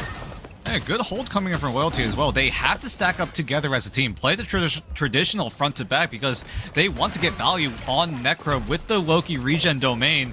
But Gambo going down early means that Loyalty have to reel back a little bit, but still no one getting control of the mission area. Gambo is back in the fight, so it's still going to be 6 versus 6. There's the regen domain providing that value, making sure that Loyalty stays sustained here. Wounds gets taken down dangerously low, but at the very least, Burgers still have that BRB available. Yeah, they've got that at the ready, so it will bring RF back online here. They're taking a ton of damage, though, going to be a problem, but Bompyung there does find Ved, and now going to be traded out by Scrappy here. JC in a bit of trouble now, does go down. Scrappy scrapping around with a big KO for their team. The cap is locked in, and Wounds will be able to claim even more. So, good stall again from Loyalty, but I mean, when the Burgers are in control of the mission area, it doesn't matter how long they stall them out, because the Burgers are still earning more favor, so they will be able to make them fall back. Joey going down. That's going to be a bit of a stagger, forcing the regroup here.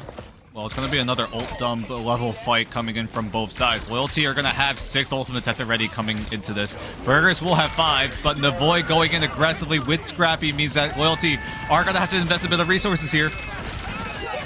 Invest in a big way. Boundary going to be forced out as well. The holiday is coming to a close here, and now looking to force them back. CYA coming up from Hyperbolic, although trying to burn through it with the end song there. Does succeed. Scrappy on the edge of going down. Both strategists are out of the fight here, so the Burgers going to have to play it to try and get as much percentage as possible, and then inevitably will be going down in flames. So, going to be a great turnaround from a Loyalty onto this one. 64%. There's still a way back. That was a necessary fight win for Loyalty, using the Loki copies perfectly in tandem with JZZ7. JZZ7 was the one that had to use it defensively so that no one on Loyalty were going to get bursted down by the aggressive moves coming in from the Burgers. And then Loyalty, using the Loki copy, were able to navigate onto the mission area and were able to get the retake down because the Burgers kind of just ran out of gas there. There was no way for Burgers to survive a second wave of that invisible boundary, but thankfully both dinos will have the Double Beast Rampage. Good greens coming in from Necrub to try to sustain, and we'll see if they're able to break on through, but so far it's a 1-for-1 trade. Yeah, good opening on both sides. Ved going to be coming back though, so the trade doesn't net much, but might net more for the Burgers as they catch Bompyung now and trying to track down a Gambo. And Nexus in trouble as well. Everybody facing the pain here, and the music just keeps playing on for the Burgers right now as they shut down Necrobe, deciphering through the doppelgangers. They will lock it in, and Loyalty still doing a great job though to sustain through all of this, but with their members getting singled out piece by piece here, their hold will not last much longer as the conversion now comes right through as they tie it up and now get the lead again. It's going to be up to Loyalty to rely on Gembo with the Rage of Ultron. The Burgers do have aggressive options. Wounds on the Galactic Legend will likely be uncontested. It's just a matter of when does Wounds pulse a trigger here to extend this lead for the Burgers. Wounds is going to use it aggressively. Here we go.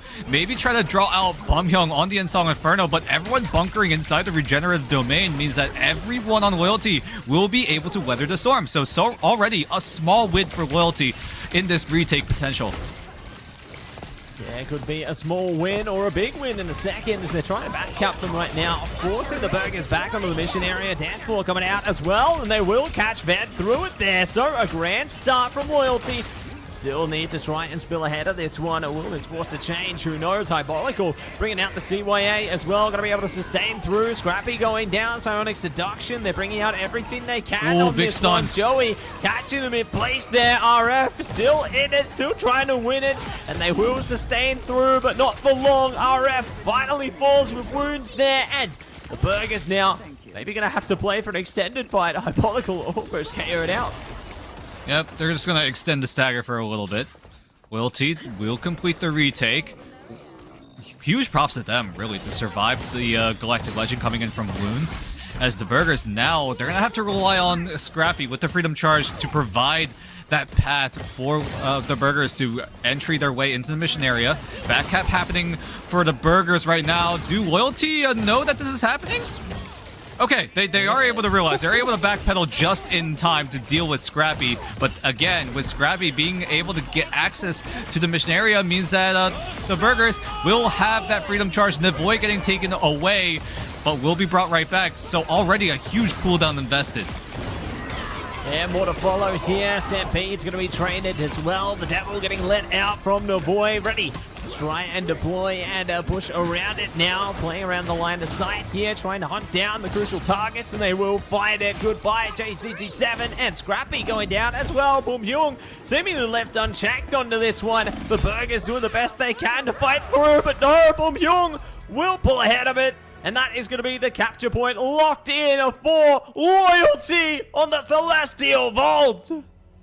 Well, Loyalty are halfway through in getting their first map win. We talked about this narrative, right? Loyalty's still hunting for their first win because quite right now they're doing their best impression of a certain dragon from Shanghai. But either way, Burgers were almost able to trigger that overtime to be extended with the Doctor Strange portal, but unfortunately the stagger was just too much for the Burgers to handle, right? Loyalty did a great job at focusing those targets. Bamyang doing a great job at providing all of that firepower for Loyalty to rely on, because right now he's the only duelist, and if Loyalty are able to keep Bamyang alive and well, they should have enough damage to weather what Burgers throw at them. Huge props as well to the strategist line of Loyalty, being able to survive the aggressive moves coming in from the Burgers, whether it be wounds on the Galactic Legend, Navoy and Scrappy teaming up together with the Daredevil Cap ultimate in tandem with each other, and Loyalty, if they're able to just hold back and then go for the counter blow, there's a chance Loyalty take a map here. Yeah, there's a good opportunity for them if they can continue to focus up like this. Like, if Boom Hyung is going to stay unchecked onto this one, they might just be able to belt ahead enough damage to absolutely rip apart the Burgers onto this one. See how it goes with the mission area hitting the unlock now and ready. Try and lock her down this first fight here. Wounds may be looking to wait out Hypolical CYA. Boom Hyung does bring out the end song, forced into that one, considering they almost went down there. Scrappy, though, going to be the first to fall. Good response coming out from the Galactic Legend. Rage of Ultron trying to sustain him through it. Scrappy's back with the BRB, though, so they're going to be A-OK on that one. Fight still raging on here, but no one getting a clear edge over it as they still continue to contend against one another. Ooh, lots of health bars on Loyalty side. Burgers are looking for an angle here. Navoy is able to find Bamyang, so a lot of the damage is already out of commission as the Loyalty are actually fighting back here. Scrappy going down means that it's going to be a one-for-one trade. Hypolical's there with the CYA because he knows that Bamyang does not have the End Song Inferno, so there is a chance for the Burgers to come back here as a great Psionic Seduction is not going to do a damn thing because the Burgers are just taking full advantage of that 40% damage amp. Yeah, going to be taking full advantage of that, and we'll be looking to give it even more. So cook things up into the next portion here. And we'll see if the Burgers can hold on for extended period as Loyalty. They're on the edge of a couple of strat here, can stampede their way through as well, so there's ways that they can try and contest them, but if they are getting shot down by wounds from afar, that could leave a nasty scar on them. It might not even give them a chance to open up the account here, as they already are stacking through a ton of damage there, so they're building closely towards a Galactic Legend here, and they're looking to further that pursuit as well. Just so much damage being pelted towards them. Yep, there's both Dinos using the Rampage. RF's going to try to help them out. There's a response coming in from Loyalty, but it's just going to be a push and pull of strategist ultimates being used left and right. It's just a matter of time where one team will get the advantage over the other. The Voice, Devil out, going to be immediately neutralized by JCC7. Scrappy's going to try to extend the sustain with the Freedom Charge, and maybe this is where Burgers break through. Oh, the Holidays are back with the Galactic Legend there, and Wounds is absolutely farming up the key targets now. Navoy will be able to close it there. Trade back from Joey, but it's RF. Damage Luna burning in, and that will be the Burgers on a clean wipe there. Huge stuff coming out from them. They're going to have to push this one a little closer forward, though. They want to stall out the percentage here. I like the change up onto the Punisher from Boom Hyung, though. Gambo onto the Black Cat as well. You can tell they really want to slice through this one real quick.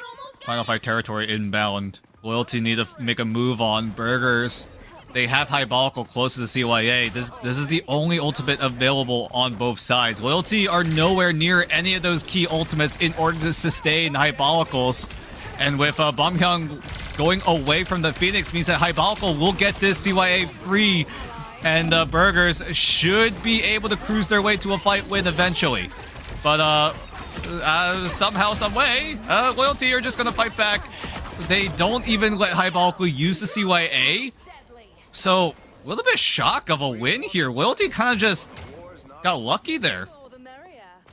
Yeah, they managed to single out the key KOs out of that one and just completely shut them down. So we are seeing a change up from Wounds come out onto the Winter Soldier here. Maybe looking to get the Bionic Hook, see if they can pull them out of play there. That would be good to shut down Gambo if they can find the right timing. And maybe even more, you can see already. The Hook's coming through there. Not going to be able to lock more from it, but a Nexus going down is a good start here from the Burgers. Trade back from JTT7 though. Freedom Charge barging in from Joey, and Boy will be able to shut down Gambo. So the Burgers now looking to burst ahead with the CYA. Bombyung nowhere near the final judgment. Regeneration domain though means they can charge up a little longer here, and they might just be able to stall it out. They're so close, but not close enough. Bombyung was the win condition there. Try to get the final judgment to shred down the rest of the Burgers, but with the Burgers 6-man strong, everyone on Loyalty are struggling to stay together, and once they got staggered, it just was bad news for Loyalty. Now Bombyung's going to use the final judgment. I don't think he got through the portal, so he's just ulting in front of his own spawn, I think, but the Burgers are able to follow through in the end, as Loyalty, they had a chance to come back there, but the Burgers were just able to out-sustain and overcome their opponent, as Loyalty will not be securing the map here, and they will have to play another round. Yeah, we go one more capture point onto this one, Dan. We go the full distance into this seemingly competitive bout here, but the big problem is the Burgers have 5 ults to bring into this next fight. Loyalty have maybe 3 in a second. Yep. They will have 3, but at the very least, they will have 2 strategist ultimates to rely on. It's just a matter of how well Burgers are able to, at the very least, hold on to their duelist ultimates, either use it aggressively to draw out those strategist ultimates out of Loyalty. That's probably going to be the best option here. Go in with Ved on the Devil Beast Rampage, try to force out either Necrobe or JZZ7 with the Invisible Boundary or the God of Mischief, and then Wounds could also do the same there, right? Either it be Ved or Wounds. One of those 2 players are going to be the main points in order to try to pressure Loyalty in using those ultimates. Ooh, Scrappy's already looking to create a bit of pressure through scouting here. And their best to find a Bombyung there. Oh, what a great way to start. Big damage already being pelted up top there, forcing out the Doppelganger. And it is the God of Mischief coming out with the boundary this time. The Burgers still just going to be holding back here. They're waiting things out, but the dance floor will come through with a calling card there. Kraken Impact now, trying to shut down. Bombyung will succeed, going again onto this one, but not going to be able to reset the ticks this time around. Are still just trying their best to bump up the volume, bump up the damage here, because the Freedom Charge will disparage things. So we're going to see the Stampedes now traded as well. The Burgers barely holding on to this one, but somehow will be able to sustain through it. Wounds coming back with the BRP, so Loyalty breaking apart onto this one. A big shot from Wounds there. Tainted Voltage doing everything they need onto this one. It's great from an Nexus that they stall it out for their team to regroup, but with them being shut away when they did there, does mean the Burgers will scoop it up and be able to stagger out that KO. And it will keep it relatively economic, as the Burgers will be able to hold on to Hybalco with the CYA. If that fight got a little bit longer, Joey very well could have popped Freedom Charge to keep Loyalty in that fight. But thankfully, they don't have to worry about it in that first fight. They will have to worry about it here, because Joey's going to get dangerously low, is forced to use the Freedom Charge, and that's going to signal Burgers to get incredibly aggressive. And with Necro finding a pick onto Ved, the Burgers are going to have to look for some necessary eliminations. Yeah, gonna need the critical KOs there sooner rather than later. Otherwise they're in trouble, but it's all gonna be down to a battle in the neutral here. We've seen how battles in the neutral go before. Loyalty have been able to come out on top, but will they be able to get it this time? All will be proposed, all will be tested here. Blues does have the Kraken Impact at the ready if they need it. Joey will be the first to fall though, so they might not even need to commit any ults to this one. They will hold it through for the moment. And Song now going to be popping down, trying to run through the back line there. They succeed. Eyebolical down. RF to follow. The Burgers now in a bit of trouble here, trying their best to struggle through it. Kraken Impact committed to the fight as well. Okay, trying to do something to turn it back in their favor, but Bum Hyung is just on an absolute rip and tear, taking 4 out of that fight. They will flip the capture point. Yeah, interesting commitment from Wounds to try to do some extra damage. Burgers at that point had no strategists alive, so that means that Loyalty are just going to cruise to a fight win here, are able to get the flip and start charging up that mission area for themselves. Burgers looking for that retake. Right now, Burgers not quite close to any of those ultimates. Loyalty, if they're able to make the first move here, Loyalty should be able to take over the Burgers, but the Burgers are being given space to work with, so if the Burgers want to go for some sort of retake, they, at the very least, will have a decent amount of map space, whereas Loyalty are giving them room so that Loyalty do have ultimates to work with, and Axis is going to go in with the Devil Beast Rampage here. Yeah, looking to push their way in right now. Got a Mischief coming out with the boundary as well, so a heavy commitment from Loyalty into this. The Burgers, though, ooh, considering a delayed CYA to bring it down. Stampede coming through from Ved right now, and it will be able to spread their reach even further as the Burgers deliver absolute hellfire upon Loyalty and are ready to flip the script all over again. Not going to be able to match them as they take the reins once again. Insane burst coming in from the Burgers there, being able to identify who was ulting in what scenario, was able to burst through JZZ7 inside of his own invisible boundaries, so Burgers quickly get the retake down, and they're able to extend it with this win condition of the Devil out and the Freedom Charge. Loyalty have no response, so this stagger will be crucial in the Burgers to get a map 1 win. Portal needs to come up quick on the side of Loyalty, but with how fast everyone went down, I don't think it's going to be in time. Ooh, yeah, I don't think time's on their side here. Oh, someone's back-capping though. Joey. They will get it. Joey, the savior, will be able to earn the one last fight here. The Burgers not expecting that, Dan, and the whole damn team is ready to play into this one. Joey, you absolute madman. But do Loyalty have ultimates going into this fight? No, they lose out on Joey. No Freedom Charge available, so Loyalty are lacking sustain. Wounds could easily go crazy with the Kraken Impact. See how long Loyalty are able to sustain, but yeah, it was just about time. It was not a matter of if, it was a matter of when Wounds wanted to wipe out Loyalty, and the Loyalty, unfortunately, will stay winless for the time being. GG, well played. A great display in the beginning there, but the Burgers managed to eat their way through 2 capture points in a row and perform the full reversal on a domination there. So, going to be our resident Luna Snow on the MVP this time. Big shout out to RF there for sustaining their team through it, and they did some great damaging plays as well. You know, there's a reason they got to 8 finals on that one. Very well-rounded squadron.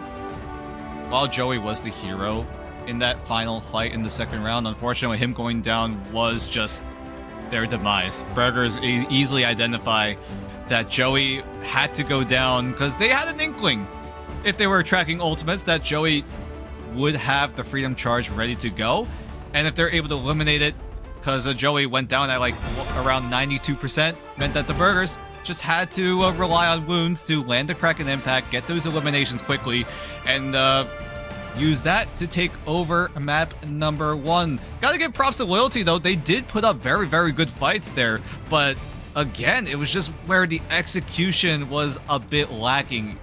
That's definitely where one of the biggest criticisms you can really point to on the side of Loyalty. They have everything nailed down. They're able to set themselves up for these fight wins, but once they're trying to execute, there was chances where Burgers went for a comeback in those fights, and they were able to capitalize.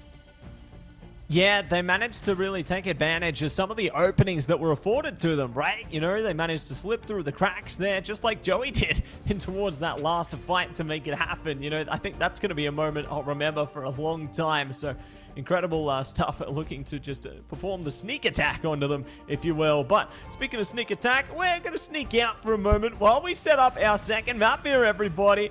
Don't forget, there's another one on the way. We'll be back after this break.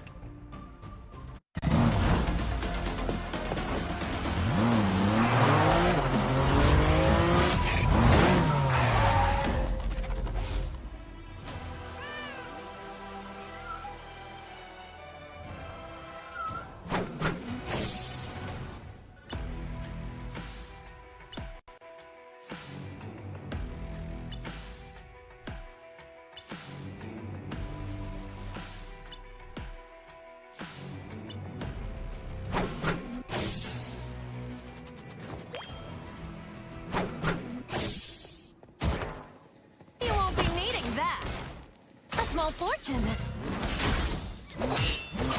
You crossed my path! Gotcha!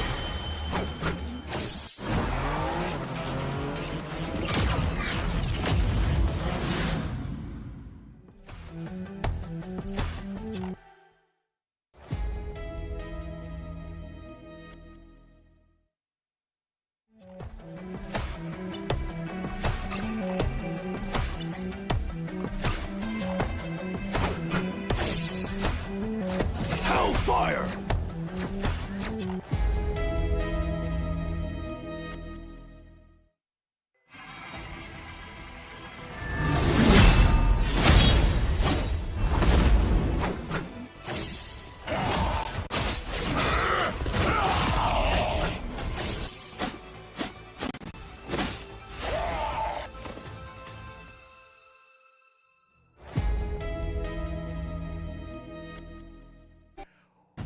Well, it was closer for loyalty, but unfortunately not a cigar just yet. I will say though, Dan, I made sure to write down as we went into the first matchup exactly what you said.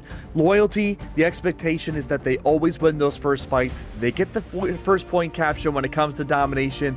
It's the macro about their counterplay of when they get challenged again is where they struggle most. It almost felt like a flip-flop from the normal expectation because a lot of the time, loyalty would win those group fights, take back the domination point, and then that would be their best look. I mean, it was just a push and pull, right? Using ultimates in response to the other.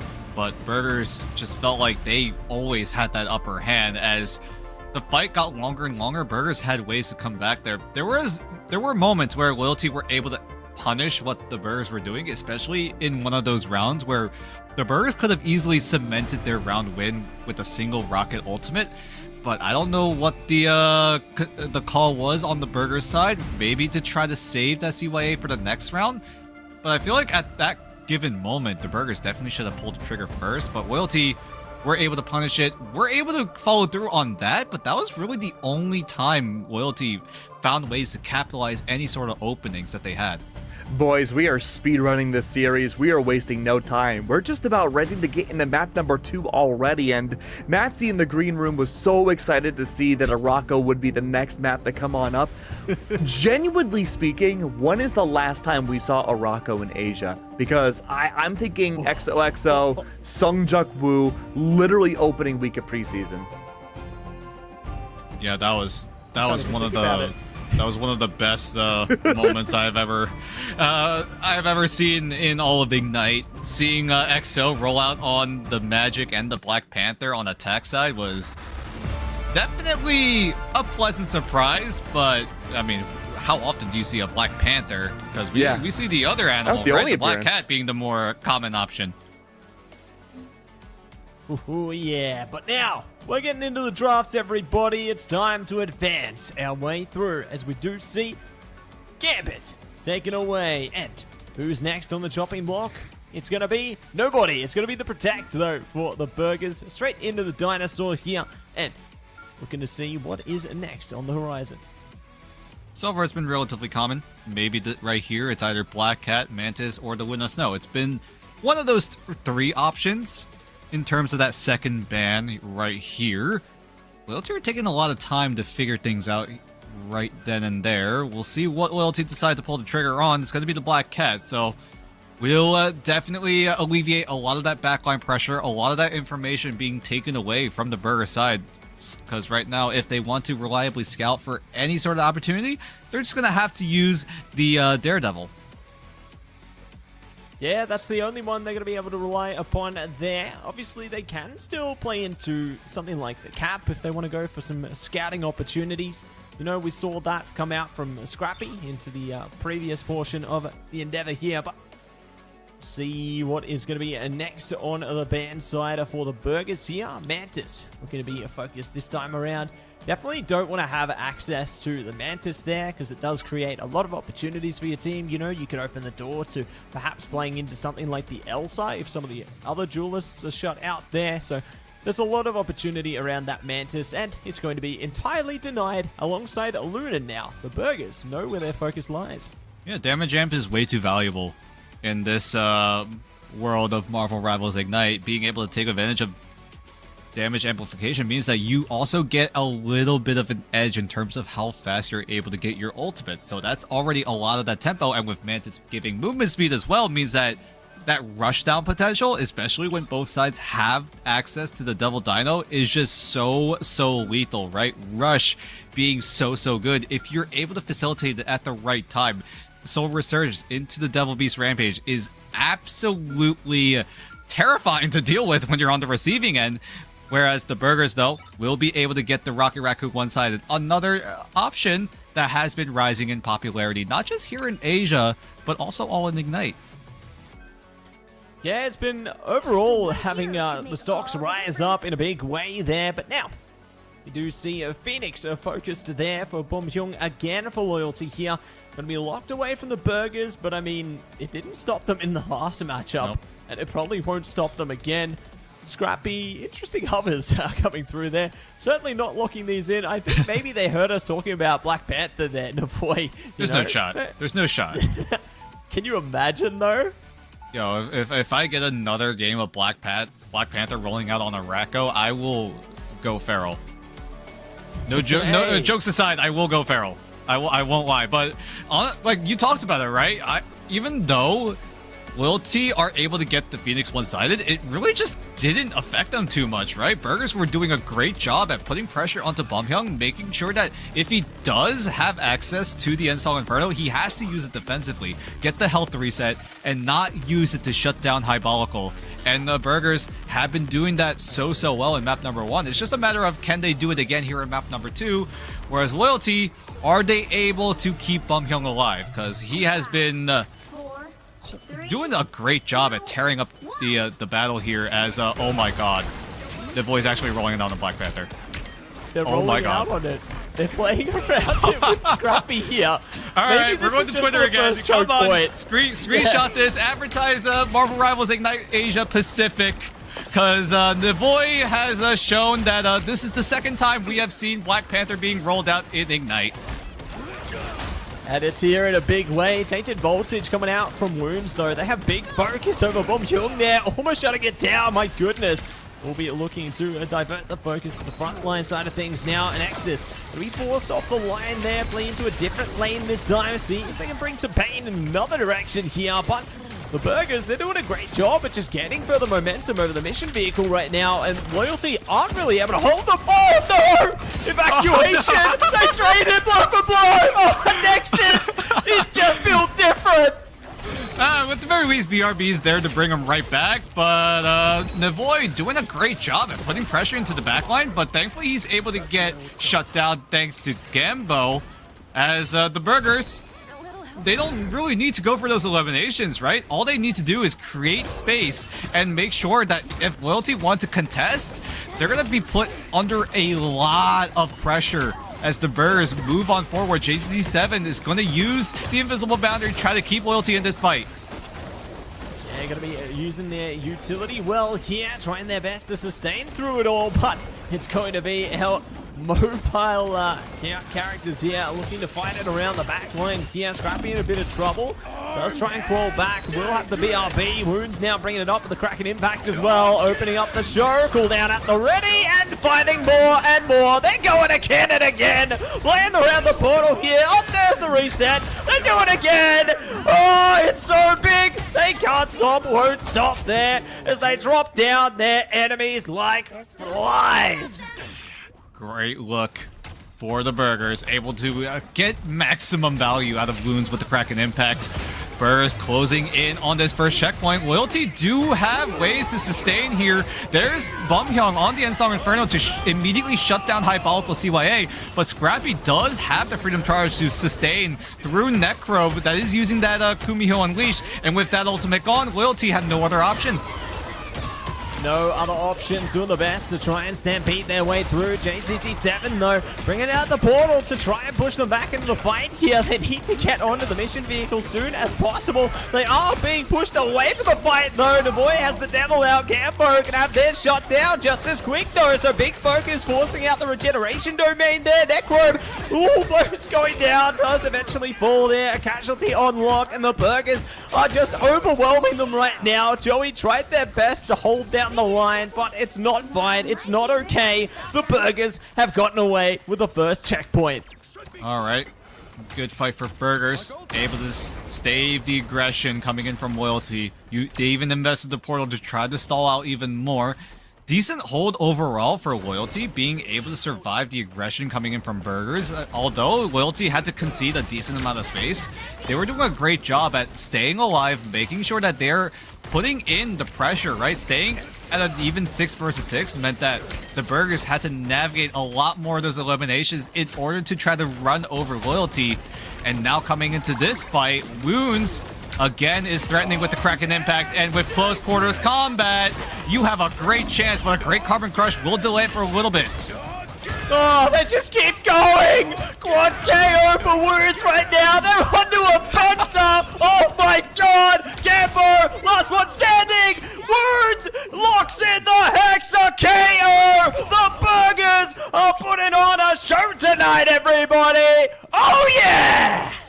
Bro's just frying the entirety of Loyalty. Great angle, especially being in those close quarters combat, means that you don't have to wait for the windup of the Kraken Impact. You just go in again and again and again. Burgers are going to apply the pressure even more. Is Chef going to be invested, as everyone on Loyalty needs to spread out so that they don't get caught in the jaws of RF, and the Burgers use that space perfectly, and they will get closer and closer to that second checkpoint, and it's all but likely as everyone on Loyalty just fall apart to pieces. Yeah, ripping them apart piece by piece there. Ped eating up a treat. That's a combo meal on the KO deal, and they are going to be able to seal away the second checkpoint there. So happy days all around for the Burgers right now, and they got a few more pieces of utility if they need it. They're already breaking down the map here, trying their best to create another path of destruction for themselves, but Loyalty, they need to adapt around this. They've got a couple of straddles at the ready and more charging up, so this one is really going to be down to time here to try and stall them. Scrap is going to use the Freedom Charge aggressively. Navoy and Wounds are close to their ultimates again as well. I feel like Wounds literally just used the Kraken Impact, and he already has it up ready to go, but thankfully Gambo is able to find the pick onto RF, so that's already a man advantage on the side of Loyalty. But with one strategist gone, Necrobe is forced to do all the heavy lifting in terms of keeping everyone on Loyalty sustained, and now with a lot of that damage potential gone, Loyalty, I'm afraid, are going to have to reset again. Reset, rinse, repeat, and ready to try and retreat. Loyalty doing what they can under this one. The Burgers are standing tall, standing strong, and managing to stagger out the KOs over and over again. Loyalty need to find a reset path here because it could be down to final fight territory. And Formula already forced back to spawn. Wounds is not allowing them to even get out of the gate here. Joey does have Psion Seduction to provide the space. Burgers are going to have to respect it. They don't have ultimates coming up just yet. It's going to be up to Ved and RF to try to stay alive. Ved goes down, but he'll be brought right back. But Loyalty, keep your eyes on them because they have options to retake. Gambo already investing the devil out, so a little bit of that pressure alleviated, but Loyalty just never found an opportunity. Joey's still holding on to that Psion Seduction. Will use it now, but is it enough to back the Burgers out of here? Because Burgers lose out on 2. Loyalty almost lose out on Joey, but at least Loyalty are hanging on for now. Hanging on, it's going to be Jeff. Kraken Impact running around the back here. It's Jeff coming through though. Wounds not able to trail this one ahead now. Looking to see if they can spread their reach one step further. Joey going down under this one, and Nexus standing tall. Forced off the mission vehicle though. The Burgers looking to push them out of play here. Endzone coming up to try and burn their way in. It's the Stampede. And Nexus good for it right now. Kubio unleashed as well. They've lost JCZ7. No boundary at the ready this time. CYA in the play. The Burgers have the boy on the Spider-Man as well. They're trying to use the get over here to pull him away, and Joey will go Gambo down and a flash there. Scrappy dashing, crashing their way in.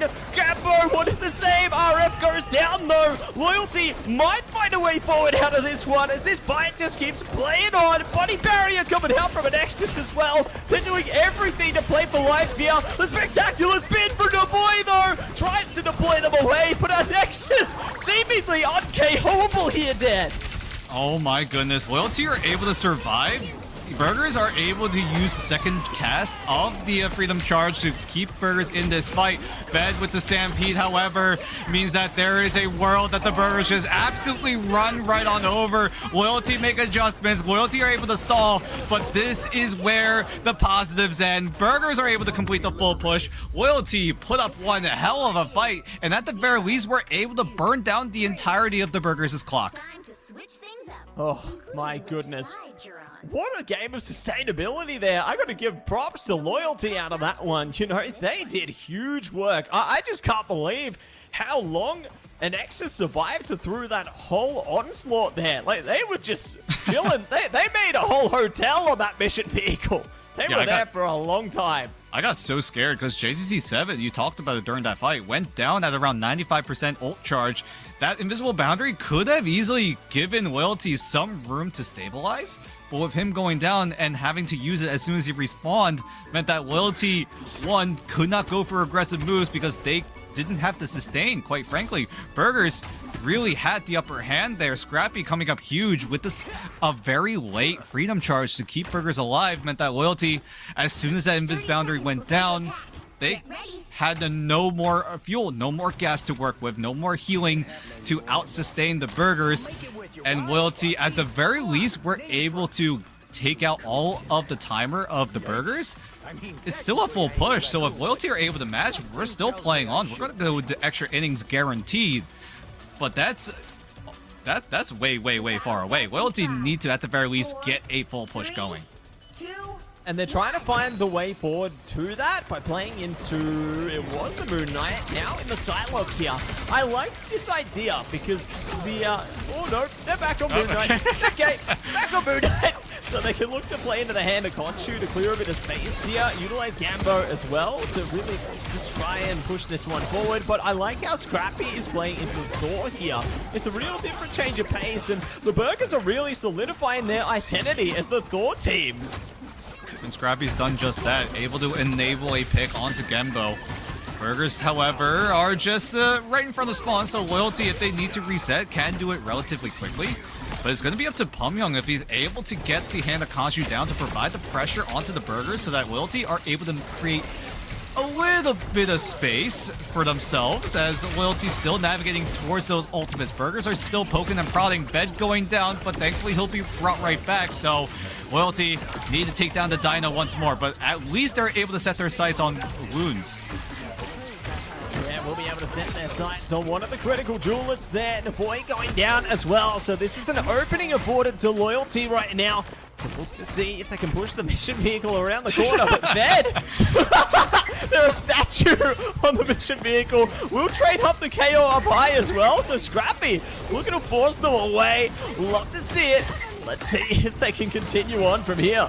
Yeah, bro was just RF farming on the cart. RF will get lasered down by Gembo, so Loyalty getting a push down.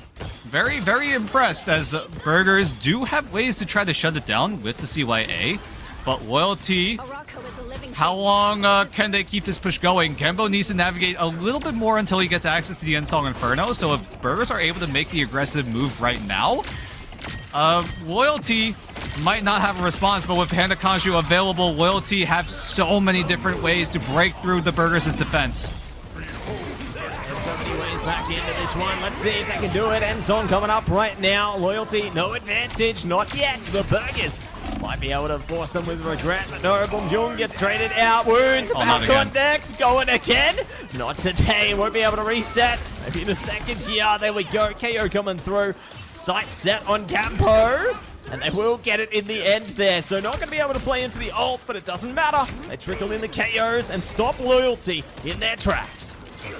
Now, how do Loyalty retake? They have two options here. Joey with the Silent Seduction, and Sus with the Devil Beast Rampage. The more reliable option would be Joey but it's just a matter of can Loyalty take advantage of it, really, because you can get the space, but if you're not able to retain it, the Burgers could easily exploit that with either a Rampage of their own, and they do just that. It's going to force out Joey to use the Scion Seduction to keep everyone at bay. There's CS Jeff to try to provide some extra sustain, but Necrobe just gets exploded, and the Burgers are able to get the hold down off some nice shots and a great hook from Wounds to shut down Bumhyung.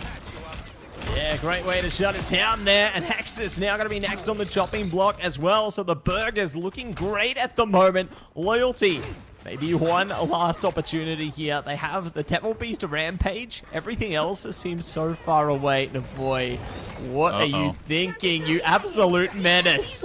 No! Navoy, what's going on here, Dad?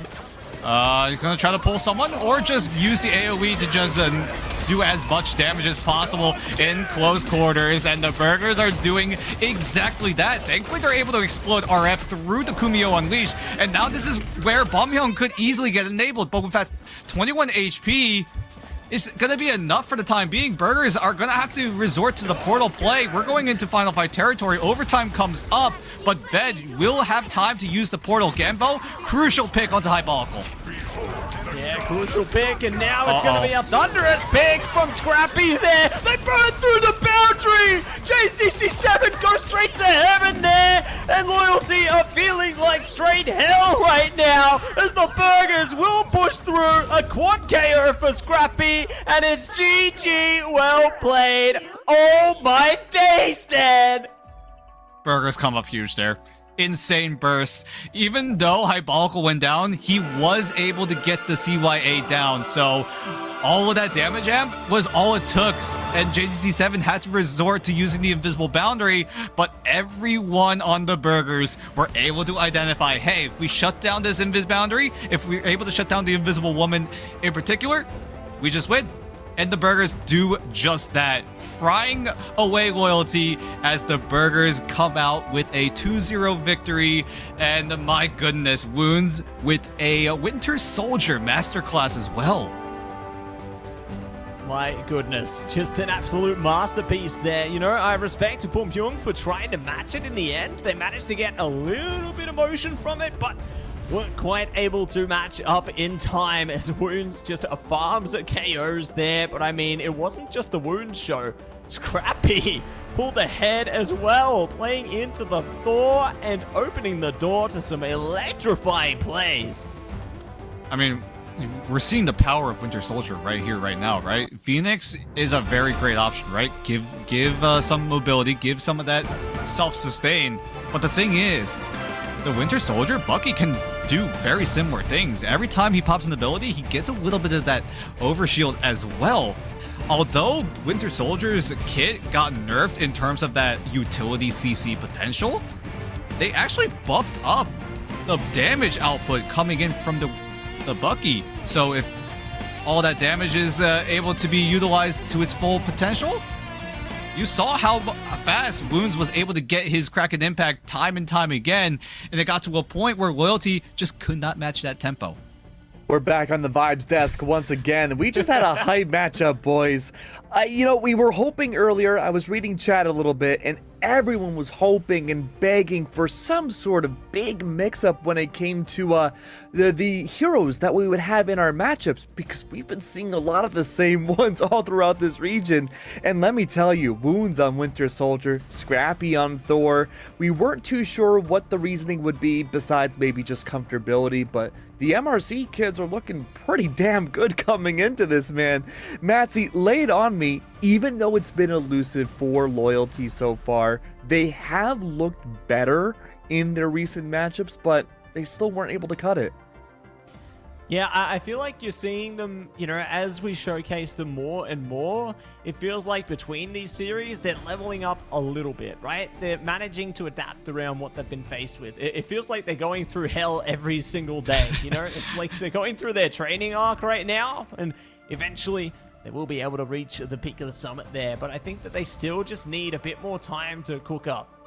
Okay. So I was hearing, so okay. real talk, I went to the bathroom at one point during a Rocco, right? I come back and I'm wearing IEMs, right? I could hear Matzy screaming across the room. I'm like, what is happening? And it was Wounds getting what? His second Hexa? Unbelievable work, man. How does he find such value off of a hero that we don't normally get to see as much anymore?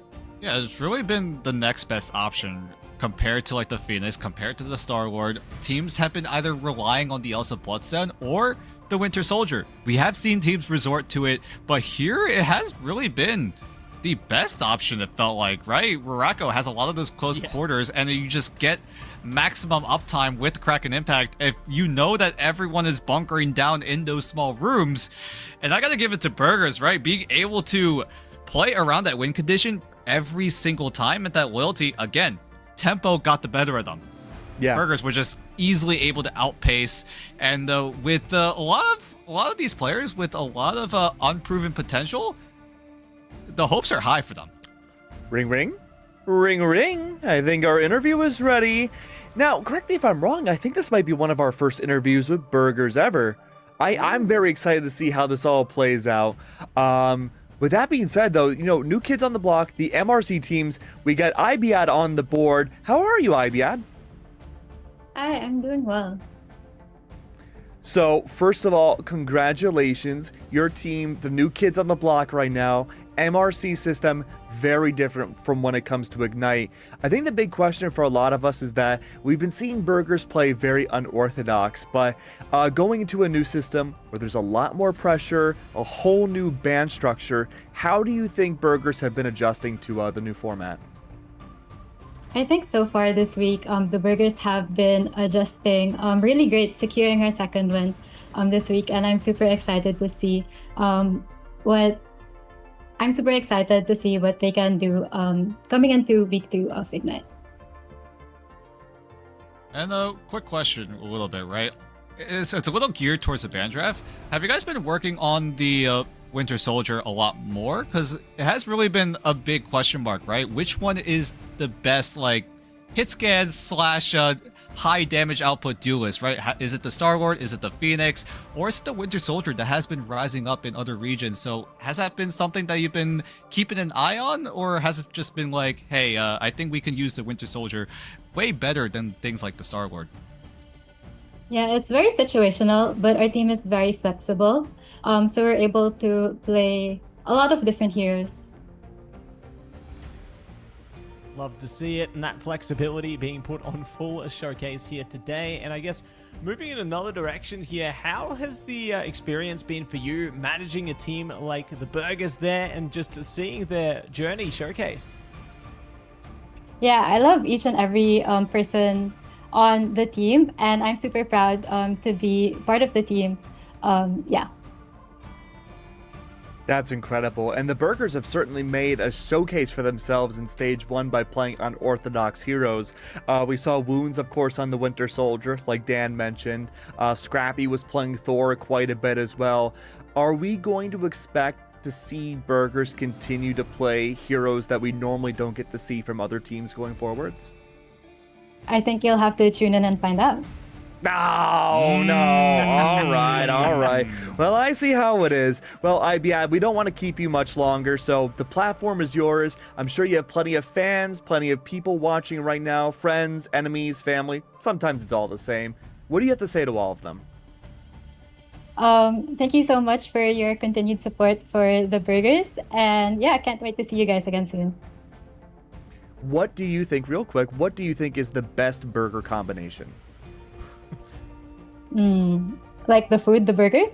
Yeah. I love a really good cheeseburger. I actually had a cheeseburger for lunch a while ago and onion rings. So. Oh, okay. Onion rings are pretty fire. Well, Ibiad, congratulations. Thank you for telling us your burger order as well. And I'm sure this won't be the last time we interview you either. Burgers are looking pretty good. We can't wait to see their progress throughout Stage 1. Can't wait to see it too. See you guys again soon. See you soon, Ibiad.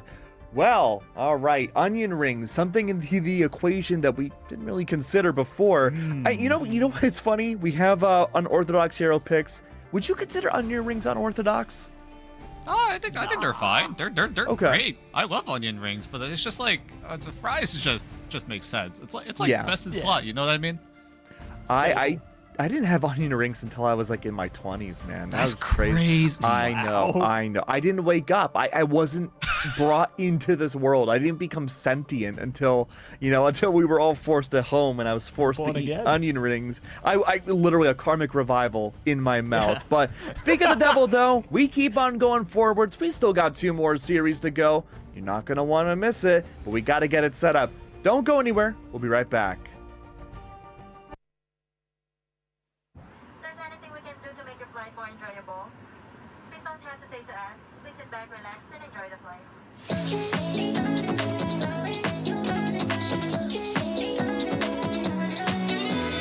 Just watch me now under the moonlight. 저 위로 날아올라.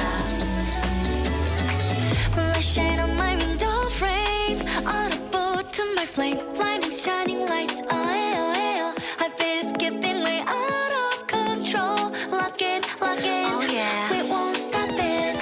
Flying high is our destiny, lighting up flaming stars. We're reaching out towards victory. 눈부신 꿈으로 차가운 심장을 쥐고 더 높게 날아가. They can't catch my vibe and my life. We're dancing under moonlight. 손은 꺼버려. Turning up the heat.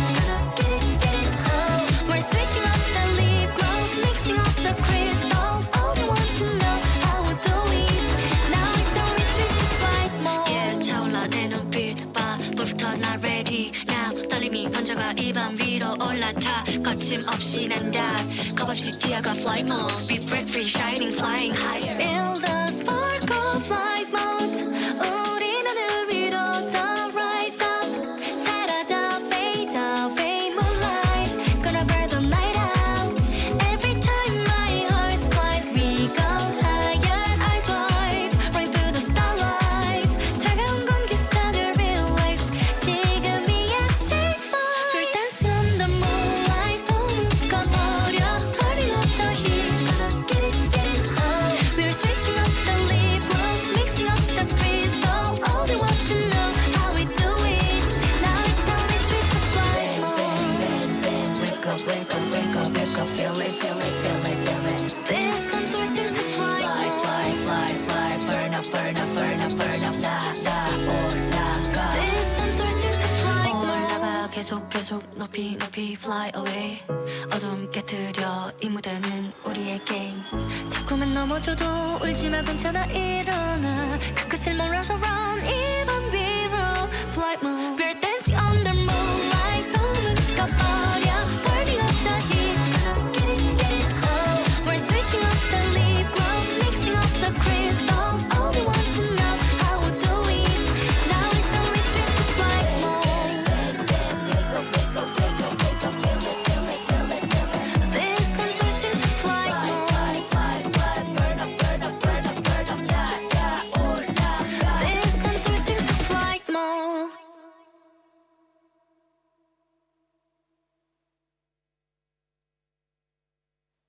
If there's anything we can do to make your flight more enjoyable, please don't hesitate to ask. Please sit back, relax, and enjoy the flight.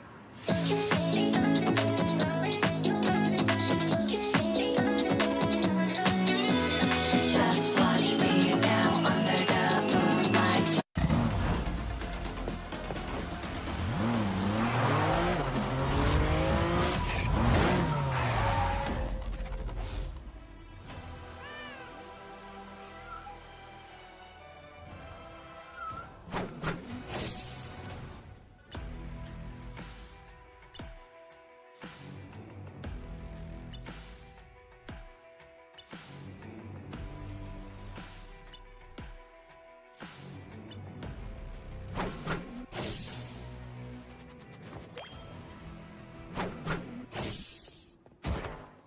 You won't be needing that.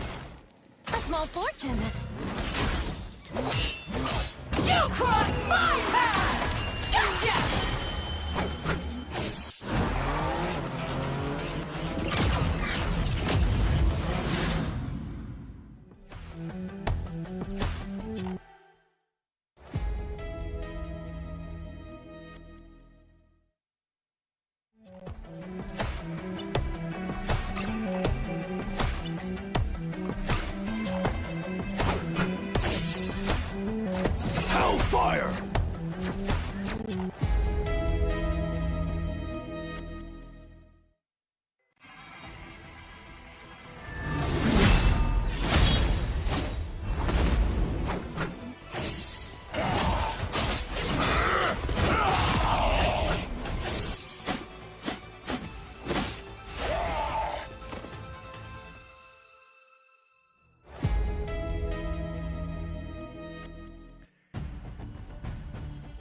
It's deja vu. We've been here before. Do you remember? This was the preseason grand finals. That should have been what we all thought was going to be Reject versus Pirates, but that wasn't the case. The star children of Season 6 champions of MRC were stolen away in the lower bracket by the hands of Zero Tenacity, and here they are again now in Stage 1. This is their chance to reclaim the throne, but not quite the first place prize money of preseason, for a chance to maybe steal away a win against Reject. Do we think it's possible, boys? It's gonna be a tough call. Zero Tenacity, we've seen them earlier today, and they've looked pretty solid, right? They Putting did. in Baser, but we'll see if they do put in creative. We talked to Baser a little bit, right? They've only been missing out on creative, mainly because that creative just was not available. So it has been Baser that has been mostly taking up the task, at least in preseason. But at least in their series against EXO, they did bring out creative for a little bit, and he has held his ground. Although Zero Tenacity barely lost, it was still a good look for creative, and he also played yesterday as well, and also put up a solid fight. And now Baser coming back in just to, at the very least, fill the spot that creative was originally going to be put in, means that Zero Tenacity, at the very least, do have a bit of flexibility. They do have similar hero pools, but Zero Tenacity have been holding their ground for the most part in terms of making sure that when they do have creative, it's not that big of a how do I say it? Big of a blow in terms of that communication. You know, I think it's interesting that you mentioned the XO interview, or XO, I should say, because the interview with Sungjuk Woo said that Reject is the team that they are focusing on the most for counterplay, looking to defeat them. Now, XO right now, again, we're only a few days into Stage 1. They're at the tippity top of the leaderboard with no games lost. Reject are in the same exact position, though just with less games played. They're still flawless throughout this season too. I imagine every single team in this region is looking at Reject the most under the smallest microscope to see how they can defeat this undefeatable team from last season. It's going to be a tough one to consider, right? Because everybody's kind of looking upwards, but not looking any further down. And I mean, that could have been what could have been some of the cause for calamity for Z10 in their first day of engagements here, where maybe they weren't as prepared for a team like EXO, but for a team like Reject, I think they might have been putting in a bit more homework to try and see if they can lock things down this time around. I imagine too, with having a 7-person roster, it makes things a lot more difficult for a team like Reject to figure out, especially micro plays. Maybe the macro doesn't generally stray away to something different, but when you swap between Baser and creative, no matter how prepared your team is, the strategy on a smaller level is always going to be different because naturally they're two different players. We'll see if Zero Tenacity are able to utilize it. It looks like creative will be playing instead of Baser this time around, so Zero Tenacity will go back to arguably full strength, right? They really wanted to prioritize creative to play in most of these matches, especially here in Stage 1, where if you're able to secure top 6, you easily secure playoffs. So a lot is on the line for a lot of these teams in order to try to give themselves the highest chance and the highest odds possible in making a deep run in playoffs, because seeding is where it all matters. I'm going to stir the pot. And Matsy, I'm going to start with you. Creative comes into the roster. Is this the fully powered up Zero Tenacity, or would that be when Baser's there?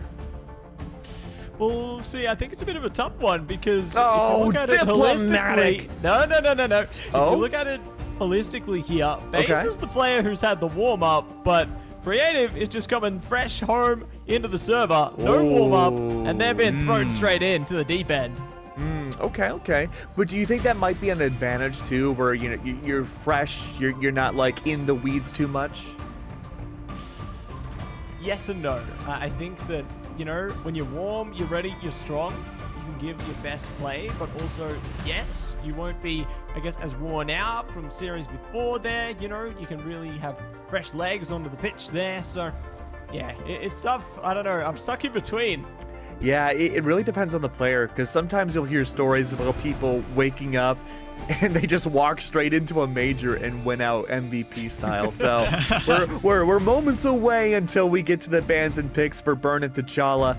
I don't know which submap we're starting on first, but we've seen this be a highly contentious one too. We saw it earlier today, right? The first best of 3 series. Burn and T'Challa has put up a lot of competitive rounds, and I'm sure Reject and Zero Tenacity will show us that it'll be no different as we head into the ban draft between the preseason grand final rematch. It's not a best of 7, it's not either a best of 5 as well, it's going to be a best of 3, but still should be a banger no less. At the very least, we want it to be a banger. Yeah, we want it to be all bangers into this one, and let's see how this clash goes as the first... the first ban outside of Gambit is going to be Phoenix this time, so they do not want to deal with Xe on the Phoenix here. They want to just take it away immediately. I mean, we've seen it work for XO, right? Target down Xe, give him very limited options to work with, and so far Reject are doing a good job as they thought about taking away the Rocket Raccoon, might resort towards the Luna Snow, maybe towards the Mantis. No. It's going to be the Rocket Raccoon, so Zero Tenacity will not be able to utilize that Rocket Raccoon that they've been relying on for so long throughout the entirety of Stage 1 so far, as Zero Tenacity really wanted to use it to enable Xe to output as much damage as possible. So instead of targeting Xe's hero pool right now, Reject instead take a slightly different approach and take away the win condition. Yeah, looking to take away as many win conditions as possible here, and we'll see what they are going to be able to dish out into this one. As the Mantis now looking to be taken away in the delayed phase there, but doesn't matter. C10 are going to be looking to bring out the Luna Snow Protect there, and going to give their absolute best. Ooh, Gargoyle hovering over the Penny. We talked about Penny earlier in the evening, and maybe it could be Penny's day. I wouldn't speak too soon. Maybe they use the Penny Nest for the kidnap tech. We've seen that before, right? Teams trying to get a cheeky little elimination right off the get-go to try to give themselves more of a priority in terms of getting control of the mission area first. See if that will be the option coming in for Reject, but right now, how does Zero Tenacity? All eyes are on them in order to see how they navigate around this. They really love the Rocket Raccoon, and now without having access to it, Reject will have access to it one-sided. How do Zero Tenacity navigate this? They don't have a Phoenix to shut down the CYA reliably. So big question marks for Zero Tenacity. Are they able to navigate around this, navigate around what has been their biggest win condition? And if Xe is able to, at the very least, get really well-timed Galactic Legends. Yeah, they could be perfect, Unfortunately, they don't have access to combine it with the CYA this time, so just going to have to play into raw willpower as Reject have that single-sidedly here. So Brownie probably going to be injecting a ton of damage with that combination themselves here, but we'll be delving into the mission area unlock shortly. Yaki taking a bit of punishment early here. Soko will be just already calmly pacing their way over to the mission area, ready for the unlock soon, but Reject, they're ready to contest against them. The time now favors them. Gargoyle in a bit of trouble there, pops the body barrier, and they're ready to disparage anyone in between them. I mean, we haven't talked about Soko too much, right? He has done so well in terms of trying to cut off the heal potential with the barrier, but unfortunately, this time around, he is the first to fall, so Reject coming in with the man advantage as well as a very beefy front line means that Jerry can just exploit the back line, rip them apart as Zero Tenacity look for ways back, but Brownie is able to get the better of Xe, and we'll find Wendy as well. We'll be able to find out plentiful KOs there, so Reject are going to be able to stand on top of this one, and ready to see if they can rise up once again here. Piggy takes it to the high ground, already is scouting out Z10 here. Will be able to match them alongside Gargoyle, and looking to flank around the back here. Already get a KO in the side. They've already spotted out Wendy there, but it will be starting strong for Exi here. Now looking to force the issue, see if they can catch anyone else off guard here, but Reject are doing a great job of just getting away from them. But Exi is able to track down Seunghoon, so Staggers coming in again and again on the side of Reject. Zero Tenacity are doing a great job at staying together as a team, facilitating that front-to-back style of play, and that allows Jerry to go for those backline disruptions. Exi and the rest of Zero Tenacity kind of just run right over here, as Zero Tenacity are able to flip the checkpoint over, and look at the aggression coming in from Zero Tenacity. It is almost instant to try to draw out any sort of cooldowns on the side of Reject, but now Zero Tenacity are going to cool their brakes for a little bit as Reject look to reset. And right now I'm looking at Brownie because his HP getting taken down so low means that Zero Tenacity almost had an advantage, but Jerry does go down to Yaki. Yeah, and now going to be enabled by the CYA there, ready to play around it more. Dance floor going to be forced out. Wendy not going to be able to sustain through. Gargoyle and Co flow ahead of it. Creative good with the Kubio unleashed now. So C10 desperately trying to sustain through this freedom charge. C10 are using everything they can just to hold on to this contention here. Gain further progression. The Galactic Legend does a great job to stall it, but eventually they will be able to push past. So gotta love the tenacity from Z10 there, but unfortunately it does slip away. Well, they're able to get up to 44%. The Reject will get the retake down. We're able to save Piggy on the freedom charge, so if Reject do want to go for some sort of aggressive moves, they can have that at their disposal, but it does seem like they're going to use it defensively because they know that Exi is going to have that Galactic Legend. Lostro going down is already bad news, but Reject will have BRB available. Piggy's going to use that freedom charge to get a very aggressive, as a Reject are going to extend that lead as we go into final fight territory. Go, jumping into it, it's the Yaki Show! Penta KO! Take it away, Brownie! We'll be able to seal away Marble there, so going to be a great impact from Reject here. Z10, can they stall it out? I don't know if they will. They need to get there sooner or later, but not going to be able to skate their way through. They concede and will be looking to run it onto the next capture point instead. So, Warrior Falls goes to Reject, and we move on to the Stellar Spaceport. I don't think Zero Tenacity wanted to use the portal. Not quite sure what the communication was there, but Zero Tenacity definitely had a consideration that maybe this fight was just effectively cooked. They didn't have any sort of defensive options to get through the portal safely, and with the risk of also sacrificing a bit of that ultimate economy meant that Zero Tenacity kind of just really didn't want to go for that option, right? Maybe you could have put Wendy on the Loki and Creative on the Adam Warlock, at the very least, to provide a little bit of that extra sustain to get through the portal safely, but Zero Tenacity just didn't want to go that route. They want to save Exi with the Galactic Legend for another day, and that day might just be at the start of the second round. It's going to be up to Reject if they're able to handle Exi on that Galactic Legend, maybe through Piggy with the shield, maybe through Gargoyle with the barrier as well. So Reject, at the very least, have a lot of options to try to stay alive through this. They're doing what they can to sustain through. Portal going to be coming up, though, trying their best to shut down Soko and Exi here. Two critical pieces of Z10's lineup immediately flushed away there, giving Reject a clear advantage in the beginning, but Jerry's trying to call that back with the calling card there, desperately trying to disparage any efforts coming through from Reject, but no, they're going to be pushed apart themselves there. Good freeze coming through, but it doesn't matter. Reject will be able to get on the better side of this and get the early capture. Huge win for Reject, able to shut down Exi before he even pops the Star Wars ult. That gives Reject enough time to stack up towards that CYA, and they've done just that. Gargoyle is going to extend the stagger by getting a pick onto Soko. So now Zero Tenacity, what can you do in this scenario? Gargoyle does go down, but he'll be brought right back as that investment from Seunghoon is just providing so much value for Zero Tenacity, because if they do go down, they have the BRB to rely on. So effectively, it's a 6 versus 7 right now. Yeah, it certainly is, Dan. And Let's see what they can do in that situation as the Galactic Legend comes out, but it's now being matched by the CYA Enhanced Galactic Legend. Goodbye, Exy, and hello, Reject. Jerry at least does shut down Biggie out of that one, so they're going to be able to get a consolation prize through here, but I mean, Reject, they are just forcing them away, far away here. Triple KO from Brownie. Yaki enjoying the show as well, and Z10 is seemingly just left behind in this first map of domination.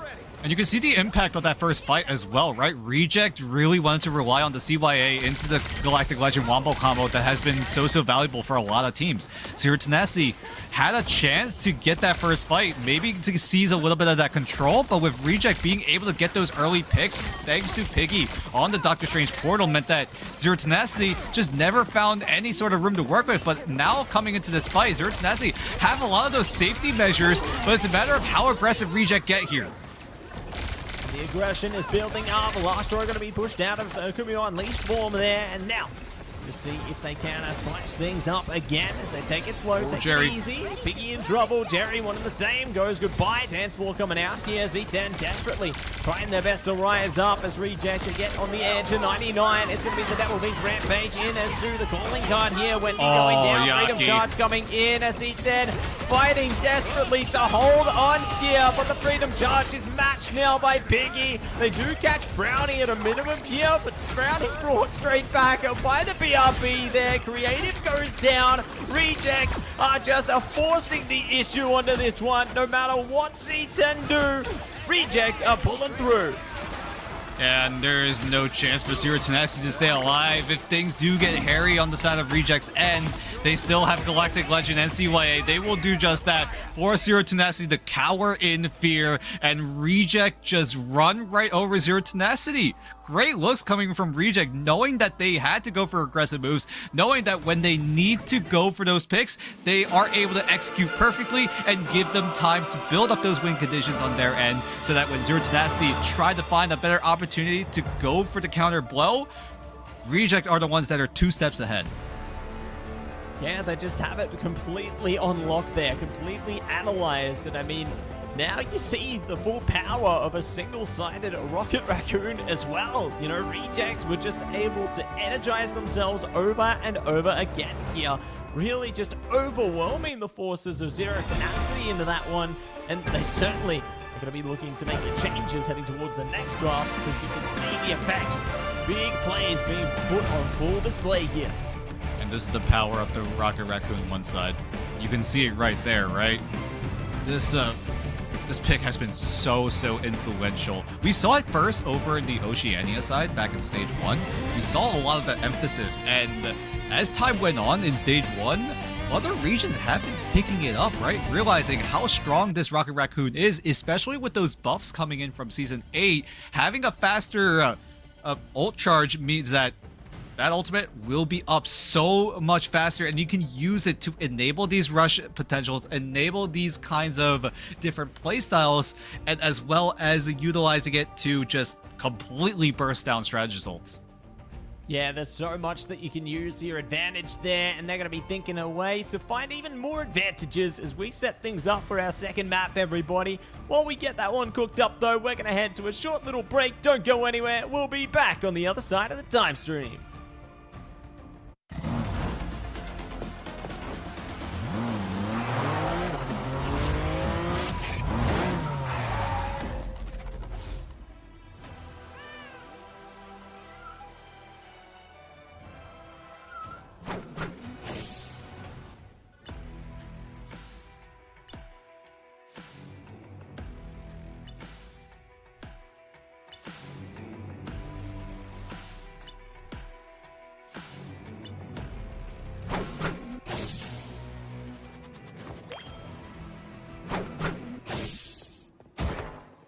You won't be needing that.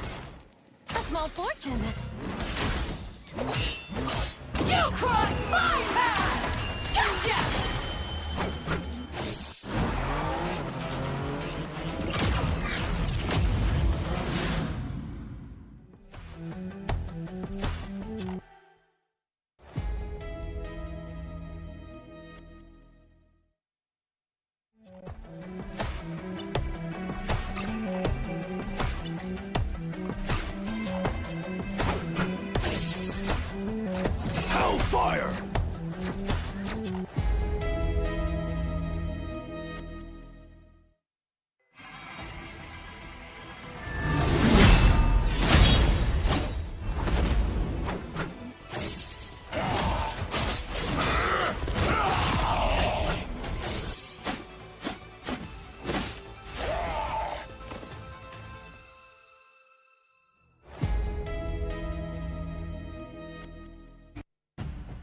mean, with a near identical team comp for both teams, the entirety of Burn and T'Challa, the only difference was Rocket versus Luna for each side.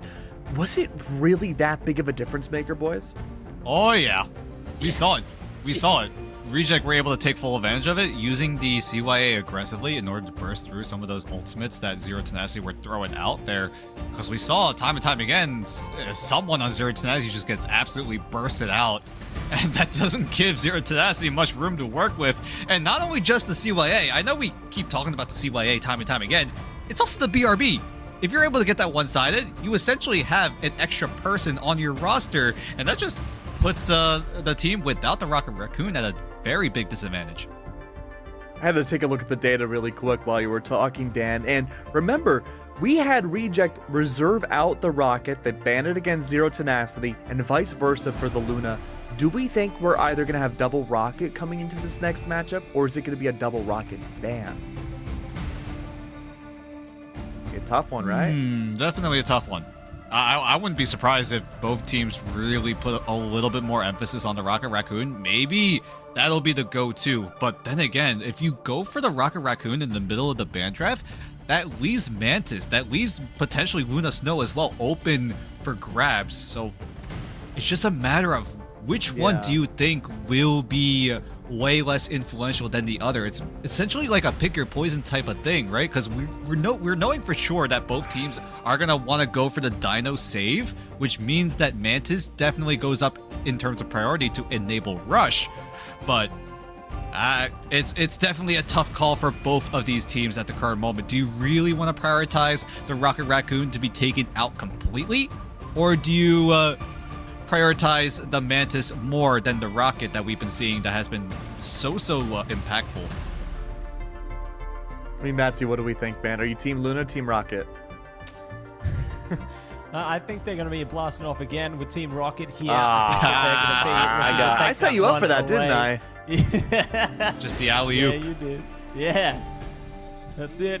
Nah, I think that there'll be a full send on the Rocket fans this time. I think that Z10 are probably more comfortable playing in against the dance floor there. You know, I think that, as Dan talked about before, having that extra player basically with the BRB there, having the CYA, it just made all the difference. I mean, XE tried to bring out the Galactic Legend, and then they were faced with Brownie bringing out their own Galactic Legend, but enhanced by the CYA, and they shredded XE like paper.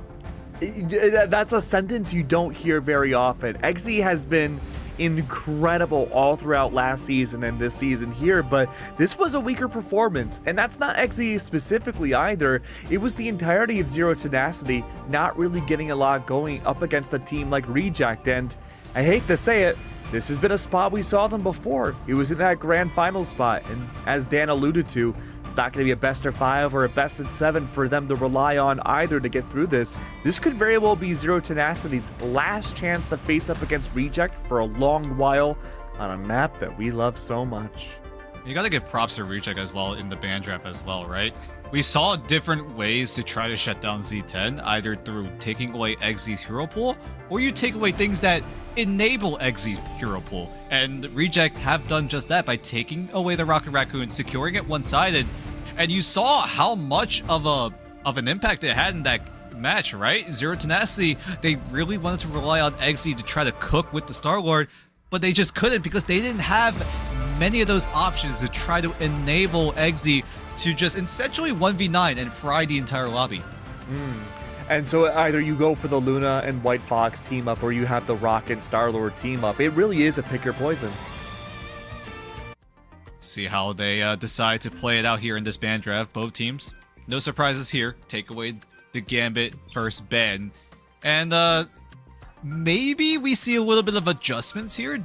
Reject could use their second ban onto something else. Will take away the Phoenix. So far, same as map number 1. Reject should be securing the Dino here. But how do Zero Tenacity adjust here? All eyes are gonna be on them essentially. Do they take away the Mantis? Do they take away the Luna Snow or the Rocket Raccoon? They will use it first on the Mantis to prevent that rush potential as just from the get-go. Yeah, they don't want to enable that kind of possibility here. Looks like their focus still going to be around that Luna, so they don't care. single-sided rocket again here. Best in slot for Reject. So Z10 seemingly just playing into it with the same cards on this one. I'm kind of surprised. Maybe they banned Star-Lord now. Instead, trying to see if they can get more potential out of that. I mean, what other way do you adapt around this, right? At this point, Z10, you know what kind of strategist lineup that Reject are going to go for. It's going to be the Rocket Raccoon at the very least. So maybe you hold off on banning some of those strategists now, and they will be able to secure the Mantis one-sided. So Zero Tenacity are going to all but likely run that triple strategist lineup, putting the Mantis in that lineup as well. So we'll see how they decide to facilitate it, because Zero Tenacity are also on the attacking side. They have access to that rushdown potential. We talked about the synergy between the Devil Dinosaur and the Mantis. If you're able to team up with those ultimates together, the Devil Beast Rampage is just going to be accelerated essentially by so much, and Reject are going to have to handle that aggression, as they do have access to that one-sided Rocket Raccoon. They're going to try to gear towards the win condition of the Star-Lord and the Rocket Raccoon once more. And how do Zero Tenacity want to play this? Do they want to go fast? Do they want to play the long game and try to get those ultimates before Reject are able to beat them to it? Yeah, it looks like they're going to be really trying to charge themselves up here. They're playing into the triple strategist lineup there with Xe donning the Mantis this time. So I expect we'll see some very strong sedates being locked down for themselves if Xe is going to be the one donning that. And could see more overwhelming pressure from there. But the pressure is going to be on Jerry to fulfill their role as a duelist really well here. We did see them get shut out by Yaki time and time again into the first map of domination there. So I'm curious if they are going to be further enabled now by this triple strategist composition. At the very least, Zero Tenacity have a lot of damage amplification to work with. Xe could easily do a lot of value with that 8% damage boost, and Creative already getting all of that value, shutting down Yaki in the side room. So Zero Tenacity marking every different area of the map so that they're not going to get caught off guard by a surprise Yaki getting a jump into the backline. As Zero Tenacity will be able to move on forward here, as tempo is the main focus for Zero Tenacity. They need to play fast. They have some extra damage amplification when you compare it to the likes of Reject, so they're going to have ultimates up just a little bit faster. Yeah, just a little bit quicker here, and they might even be able to find the opening, but there's a BRP they have to consider, even if they do get a KO there. There you go, Piggy now being shut down. Brownie could follow onto this, but gonna wallow on it. Terry, there it is, locks it down. So Brownie is sent away, and Xe gonna be the trade here as well. Wendy doing the best they can to play nice around freeze. the symbiotic resilience. Will lock down the KO for their team. So good adaptability here. Terry just looking to go to town on the back line there, and a Reject really being faced off head to head here. And Zero Tenacity also have access to Marvel and the Captain America, and that makes it, what, 4 defensive options for Zero Tenacity to work with if they're able to get it online and ready to go. Reject are going to have to get very aggressive with this portal, but at the very least, they need to hang back, try to get those ultimates as soon as possible. Jerry gets burst down by the Maelstrom, however. And will be bursted down and ready to get down to business on this one. So looking to force back Z10 as quick as they can here. Good double. Now looking to crawl back into it as well, but they're not going to have a portal for the time being, so Z10 can just look to regroup and reconsider their options as both teams slowly tiptoe their way towards a full stack of ultimates, and things are about to get flashy, Dan. Yeah, it's going to be a matter of, can you get the burst down? Can you shut down one or the other? Here comes the CYA. So Reject are going to make the aggressive move, use it in tandem with the Feast of the Abyss, so they're able to get as much value as possible. Thankfully, Zero Tenacity don't use a whole lot. They're only going to use the Kumio Unleash and the likes of Creative. So Zero Tenacity, they try to stave off the aggression coming in from Reject, but at the very least, Zero Tenacity will come in with a lot of their ultimates. Yeah, they've got at least one more in their tank comparable to Reject onto this one. Ooh, and Mastro is hunting down Jerry there. Just have to fall back. Our Freedom Charge now going to be traded by the Devil Beast Rampage here. So Piggy going to see if they can control the space. Agamotto around the back. Soul Resurgence coming out though. Z10 going to be just fine. Maybe not for long. Xe goes down. A good KO from Gargoyle here. And looking Gonna see if they can burn through more. Dance floor coming out with a calling card here. Cherry hunting down the back line, shuts down Songhun there. Lastro going down as well. Brownie out of here. The BRB brings back Lastro though, so at least they've got one to rely upon, but maybe not for long. Yaki is out of here. Lastro again. See you later. Z10 now back in control of this one and looking to stroll ahead in a big way. Jerry is already scouting here, and see they're trying to get the heals through, but not going to be able to stall them out. That first checkpoint will be conceded. Good try coming in from Reject there as well. Utilizing the Eye of Agamotto perfectly, is able to stun up 3 and it was able to burst down Eggsy and shut down the Soul Resurgence. Zero Tenacity had to exhaust more of their ultimate bank. So although Zero Tenacity did come out on top, Reject did a great job in exhausting all of those defensive options come out of Zero Tenacity. But Jerry is just on an absolute tear, whips down Lastro, burns away the BRB, as Reject are going to try to stave off the aggression coming in from Zero Tenacity. Piggy gets isolated for a good while, and he's going to get taken out of commission. Yeah, taken out for the moment, but maybe brought back in a second here. Circo will be just looking to keep the pressure up high. They'll be trying their best to push towards the next line of contact here. Creative on the edge of the Kumiho Unleashed as well would be exactly the answer they need with Marble there. Close to Strangling Prison as well. Brownie, good to dish out a ton of damage. Does shut down Soko and trade it out on the Gargoyle. Strangling Prison. It's the Jerry Show as they shred their way through their opponents and will lock down 3 out of that one. And 1 will be brought straight back by the BRB. So it's A-OK for Piggy. But maybe not for long as Jerry now hunts down Songhun. And they're still clearing more and more space here. This gives, yeah, like you said, Zero Tenacity get a lot of space, but Reject are looking to fight right back with the CYA Galactic Legend Wombo combo. Z10 have no response to this, so they're gonna have to fall away here. Reject are going to be able to stabilize, although Zero Tenacity, they did win out that initial fight, but again, it's just the resource management on Zero Tenacity. They used too much, and Reject all the way back when they lost in that fight before the first checkpoint was secured by Zero Tenacity. This is the value that they wanted with this, right? Exhaust all of Zero Tenacity, all of those defensive resources, so that now when Z10 want to go for that retake potential, they're going to have to wait a lot longer for those ultimates to come on, and that gives Reject all the time that they need in order to go for those aggressive moves. Yeah, calling card going to be coming out as well to bring the first aggressive move there, and it's going to be exchanged. The Battle of the Cats. Yaki wins again, but they will be able to spin things to action, and it will cease any traction. Z10 are trying to bring here. Not much time left to push towards the next checkpoint as well, and a Z10 in big trouble right now.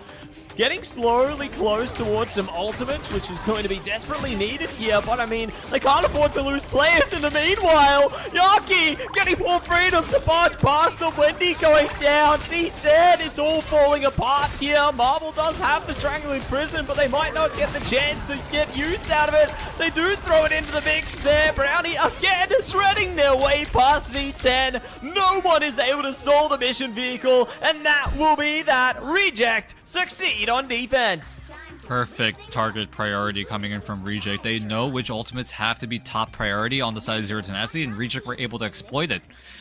Finding Eggsy there was absolutely crucial, not only to get the elimination down, but also to prevent Eggsy from getting closer and closer to that Soul Resurgence, because that was their that was Z10's ticket in order to facilitate some sort of space back in their control. At the very least, try to speed run their way to the mission vehicle in order to trigger overtime and maybe get a little bit more distance on the Batmobile. But Reject are just navigating what Zero Tenacity want to do perfectly. Just facilitating all of their win conditions, making sure that when Zero Tenacity want to go for those plays, Reject are kind of just there to beat them to it. Yeah, they're ready to react to the moment's notice, aren't they? You know, ready to bring out everything they possibly can here. And I'm ready to see what both these teams are going to be looking to achieve now as Marble is bringing out the Vanpool this time. We've seen it find its strength in the past, you know. The double bubble trouble again going to be into this one, and Excited if it is going to find the impact they're searching for now, because I mean, this also does in a way minimize some of the impact of the Venom there, because it does dish them away from some of the healing that they might be trying to utilize playing into that dive roll. And Marvel could easily get the first cast with the Banhammer to try to pressure Reject's backline. This seems to be the game plan for Zero Tenacity, right? Output as much damage as possible, apply as much of that pressure as well, so that when Reject want to go for these kinds of moves, Zero Tenacity will, in theory, have the upper hand, but it's a matter of can Reject hold off Zero Tenacity's game plan of getting that early tempo down, get that aggressive Banhammer out of the way as soon as possible, because Zero Tenacity are definitely relying on Marvel at the current moment. But Brownie, he's found an angle, but he gets Banhammered, but it does not matter if Brownie's just landing these shots. Yeah, they're able to absolutely shut down XC with immediate effect there. Z10 in a bit of trouble, but still will be struggling ahead of it right now. As Marvel feeling the pain as well. BRB not going to be quite spotted there. They do try and shut it down, I think. But for now, Reject are going to be able to sink their way through this one. Gargoyle, though, going to be feeling the pain of this time. Jerry taking aim. Their next target has been acquired here. Not going to be able to neutralize it yet, but you know that they are looking for opportunities here. Good dash coming in from Seunghoon to keep himself alive. Create distance away from Jerry as well. So Reject are able to stay in this fight. Marvel gets called out. Will get lasered down by Brownie, who has been on an absolute tear. Getting the tracking down means that Z10's game plan of trying to shut him down with the Banhammer is not going to do a damn thing. Great CYA placement coming in from Seunghoon means that Zero Tenacity just have no response. Reject surely are the ones making the tempo happen here, because Zero Tenacity wanted to go fast, but Reject seemed to be going even faster. Yeah, going as fast as they possibly can here, and Z10 going to be stuck between a rock and a hard place right now. At least they have a few critical ults at their disposal they can try and play into, but I mean, Reject do too. They're ready to match them.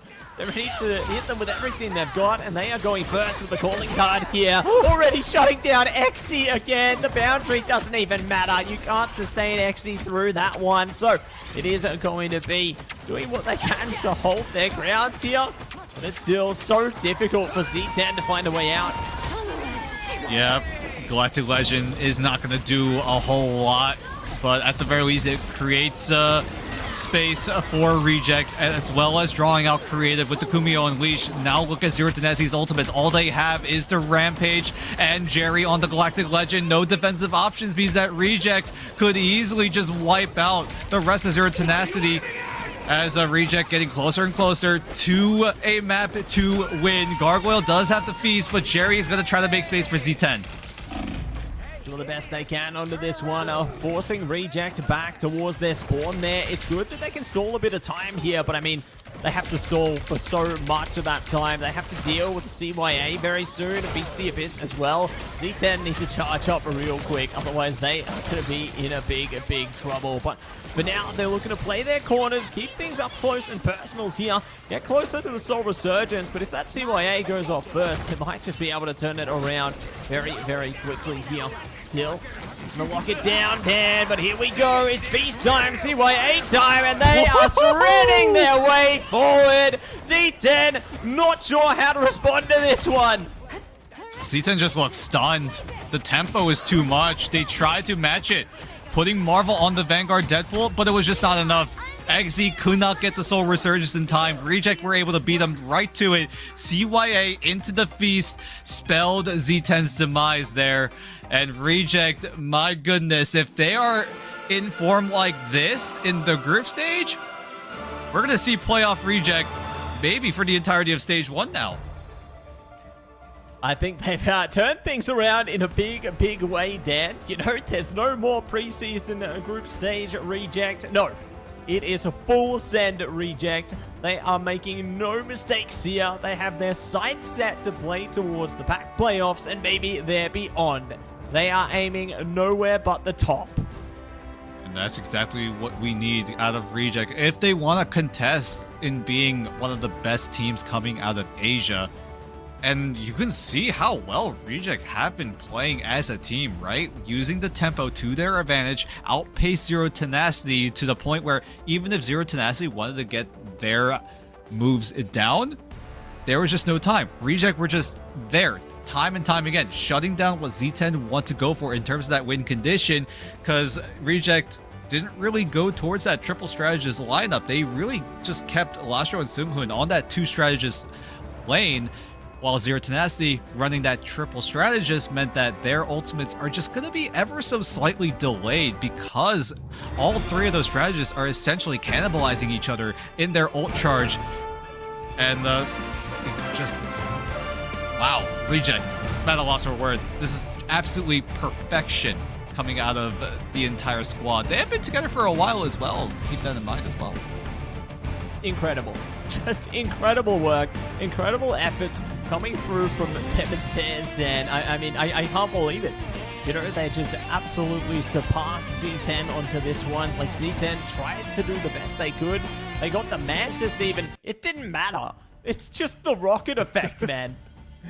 I mean, can we really just conjure it up to Rocket? Because, I mean, on the individual level, Reject just looked impeccable in all of their roles. Zero Tenacity, we talked about them earlier today. They were looking fantastic. EXO is the last line of defense I think that we have in all of Stage 1 to see. Could they be the team that challenge Reject? But regardless of whether or not there's a Rocket, I mean, boys, can we call it? I think Reject's the best team in this region. Wouldn't say so just yet. I feel like XOXO could get a run for their money, but That's June 6th. We'll see. We'll see what Reject have to say about it, because we got Piggy on the line. That's right. Ring, ring. Piggy, hello. Hello. Hi, Piggy. How are you?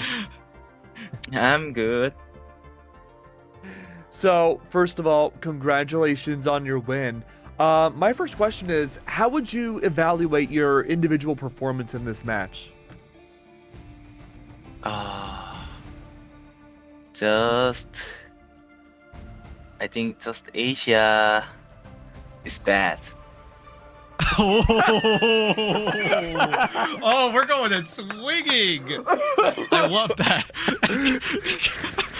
Keg is in shambles. He was not ready. I'm gone. Not ready. All right. Well, I mean, Piggy. Who do you think carried here? I know you like saying that you carried. I mean, your dinosaur was great, the best dino in Asia, I think. But who else do you think carried on your team? Always our team be carried. Okay. Everyone carried each other? I love it. Yeah. Love Seems it. like it. And I guess looking forward, how was communication for your team in that matchup?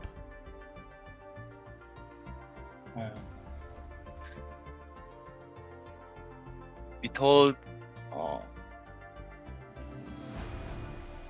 Oh, what did you say? I didn't understand. It's okay. No, it's okay. How was your team's communication in that match? Were you making a lot of calls? Like, we just. Oh, sorry, I don't know. no, that's okay. No, it's how okay, well man. were you? You How said well were you talking? You said Asia was bad. That's to your all we team? needed. Yeah, that's true. Yeah, True. Asia, We just wanted to ask, Asia like, is bad. Why? Why? Oh yeah, dude, that's a good question. I think so. Less player, I think. That's good. Okay. Yeah. Okay. Is there any team in the entire world that you want to face up against? Maybe I'm tired. I can't understand English. Hey, no worries, dude. Piggy, thank you so much, man. First of many times I'm sure we'll be interviewing you. And it's very nice to thank you. always watch your gameplay. Absolutely, Piggy. Thank you so much, man. Thank you. Hey, it's been a long day for Reject. I can't blame Piggy. He said Asia was bad. That's Aura. I mean, Reject played perfect, right? Literally That's all you all need, we right? needed. as soon as the game is over, you kind of experience that catharsis, right? You're just like, yeah, we got the main objective out of the way. I can just rest easy now. And then we had to bring in one of those players for an interview, and it's tough. It's tough. Yeah, I mean, it's like you have like all that adrenaline pumping into you. You know, being on the broadcast desk, obviously we're not the players, but like, you know, sometimes we feel like that too, especially when, you know, it's 3, 4, 5 in the morning for us sometimes. But that's a whole different story. Yeah, that's true. That's a very different story. But that being said, though, we have one more matchup for us tonight. Don't go anywhere. It's gonna be a banger, and we'll be right back. If there's anything we can do to make your flight more enjoyable, please don't hesitate to ask. Please sit back, relax, and enjoy the flight.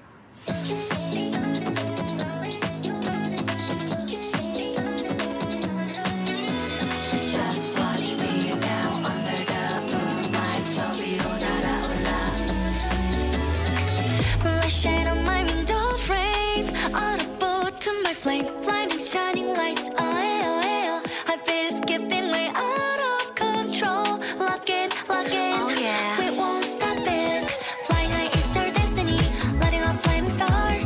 We're reaching out towards victory. 눈부신 꿈으로 차가운 심장을 쥐고 더 높이 날아가. They can't catch my vibe in my life. We're dancing under moonlight. 소문 꺼버려. Turning up the heat. Get it, oh. We're switching up the lip gloss. Mixing up the crystals. All they want to know how we do it. Now it's time we switch to flight mode. Yeah, 차올라 내 눈빛 봐. 불부터 나 ready now. 떨림이 번져가 입안 위로 올라타. 거침없이 난다. 겁없이 뛰어가 flight mode. Be breath free, shining, flying high. Feel the spark of flight mode. 우리 하늘 위로 더 rise up. 사라져 fade away moonlight. Gonna burn the night out. Every time my heart's flight, we go higher, eyes wide. Right through the starlights. 차가운 공기선을 realize. 지금이야, take flight. We're dancing on the moonlight. 소문 꺼버려. Turning up the heat. Get it, oh. We're switching up the lip gloss. Mixing up the crystals. All they want to know how we do it. Now it's time we switch to flight mode. Wake up, feel it. This time switching to flight mode. Fly, burn up, 올라가. This time switching to flight mode. 올라가 계속 높이 fly away. 어둠 깨트려 이 무대는 우리의 게임. 자꾸만 넘어져도 울지마 괜찮아 일어나. 그 끝을 몰아서 run even 위로 flight mode. We're dancing under moonlight. 소문 꺼버려. Turning up the heat.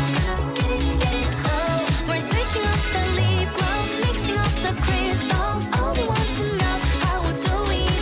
Now it's time we switch to flight mode. This time switching to flight mode.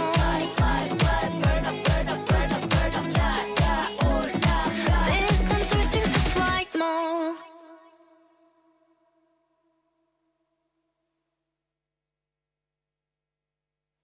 If there's anything we can do to make your flight more enjoyable, please don't hesitate to ask. Please sit back, relax, and enjoy the flight.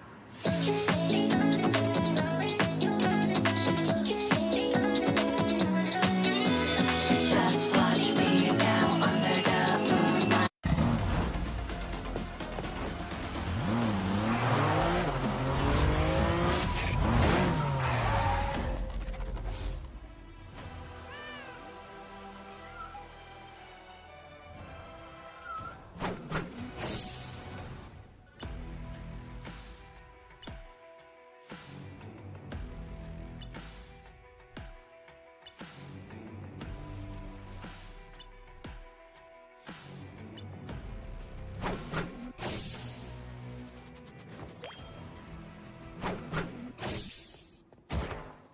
You won't be needing that. A small fortune. You crossed my path! Gotcha!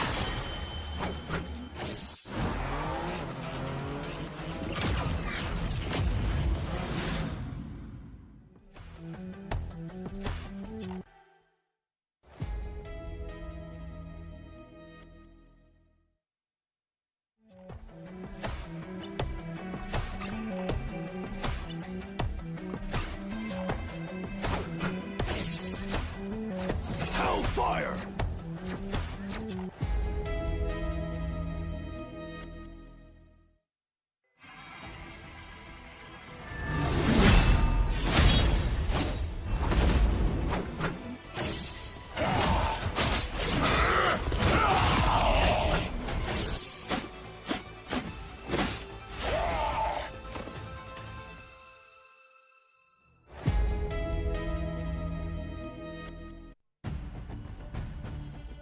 We just had some banger matches and some banger interviews coming out, but we got one last match today, and I'm very excited for this one. We have Rivals versus Triple AD, and Triple AD is one of those teams that we had really high hopes for, and I think we still do, but they performed so well all throughout preseason, and just at the very end started to stumble. I'm hoping they can find their footing again when it comes to Stage 1. We're still fairly early on, boys, but with teams like Zero Tenacity and XOXO taking up that mantle more, I don't know if they'll be that consistent second place team anymore. It's tough to say right now at the current moment. There are some... It's been a bumpy road for Triple AD. Surely that the scheduling has been relatively simple, right? Triple AD first went up against Loyalty. That went about expected, but when they played against N1 Hex... We were not ready for Triple AD to give up a map against N1 Hex, and Triple AD did just that. But at the very least, they were able to clean things up and then finish through with the map 3 win. But do you start to ring the alarms right now for Triple AD, or is it just like, oh, no, it's just a false alarm. Triple AD are still just getting the jitters out of the way. We'll see if they're able to do that as Rival are looking to work with their rebuild that they went through right before Stage 1, and so far, yeah, it's a very Jurassic rebuild. They decided to go all the way back into the prehistoric era. Yeah, I mean, we're going all the way back. Before there was Fire and before there was Wheels, there was Rival Esports. But Matsy, man, Rival Esports has always consistently been one of those more mysterious teams too. And so to round out the night between them and Triple AD, I'm really curious to know what your thoughts are on Rival as a whole, and whether or not maybe they can still hang on, as of right now, they're teeter-tottering between going to playoffs and maybe not. I think the big thing for them is if they can keep themselves composed heading into this one, you know, if they can kind of, I guess, nullify the tilt factor, I think they'll be fine. You know, I think that's a big challenge that's been going on for them. You know, they have to try and keep themselves calm and composed into this one. But if they're able to find the effective path forward here, can really just enable, I guess, their vanguards to really just push things up a notch, because I know the power behind Netra and HK Mario in particular, then they can really go leaps and bounds. Well, here's a fun question for you, right? As someone who has played for some of the teams that have qualified for OCE Ignite, I want to ask you, when you're watching these games as a viewer, how do you tell if a player or a team is starting to tilt? You can tell by some of the plays of desperation, I suppose. Okay. So when you start to see, we'll call them some more unique picks into the pool there, but also when you start to see swap. the tilt swap, you know, they start to play guess the hero, and then they start to pick a different one every single time. Hey, we've had rage quits in this region a lot too. Well, not a lot, more than the usual Pro League. That being what, 2 so far? Something like that, give or take. It's like if I had a nickel for every time someone rage quit Ignite, I'd only have 2 nickels. It's not many, but that's 2 nickels too many. Schmertz, I see you.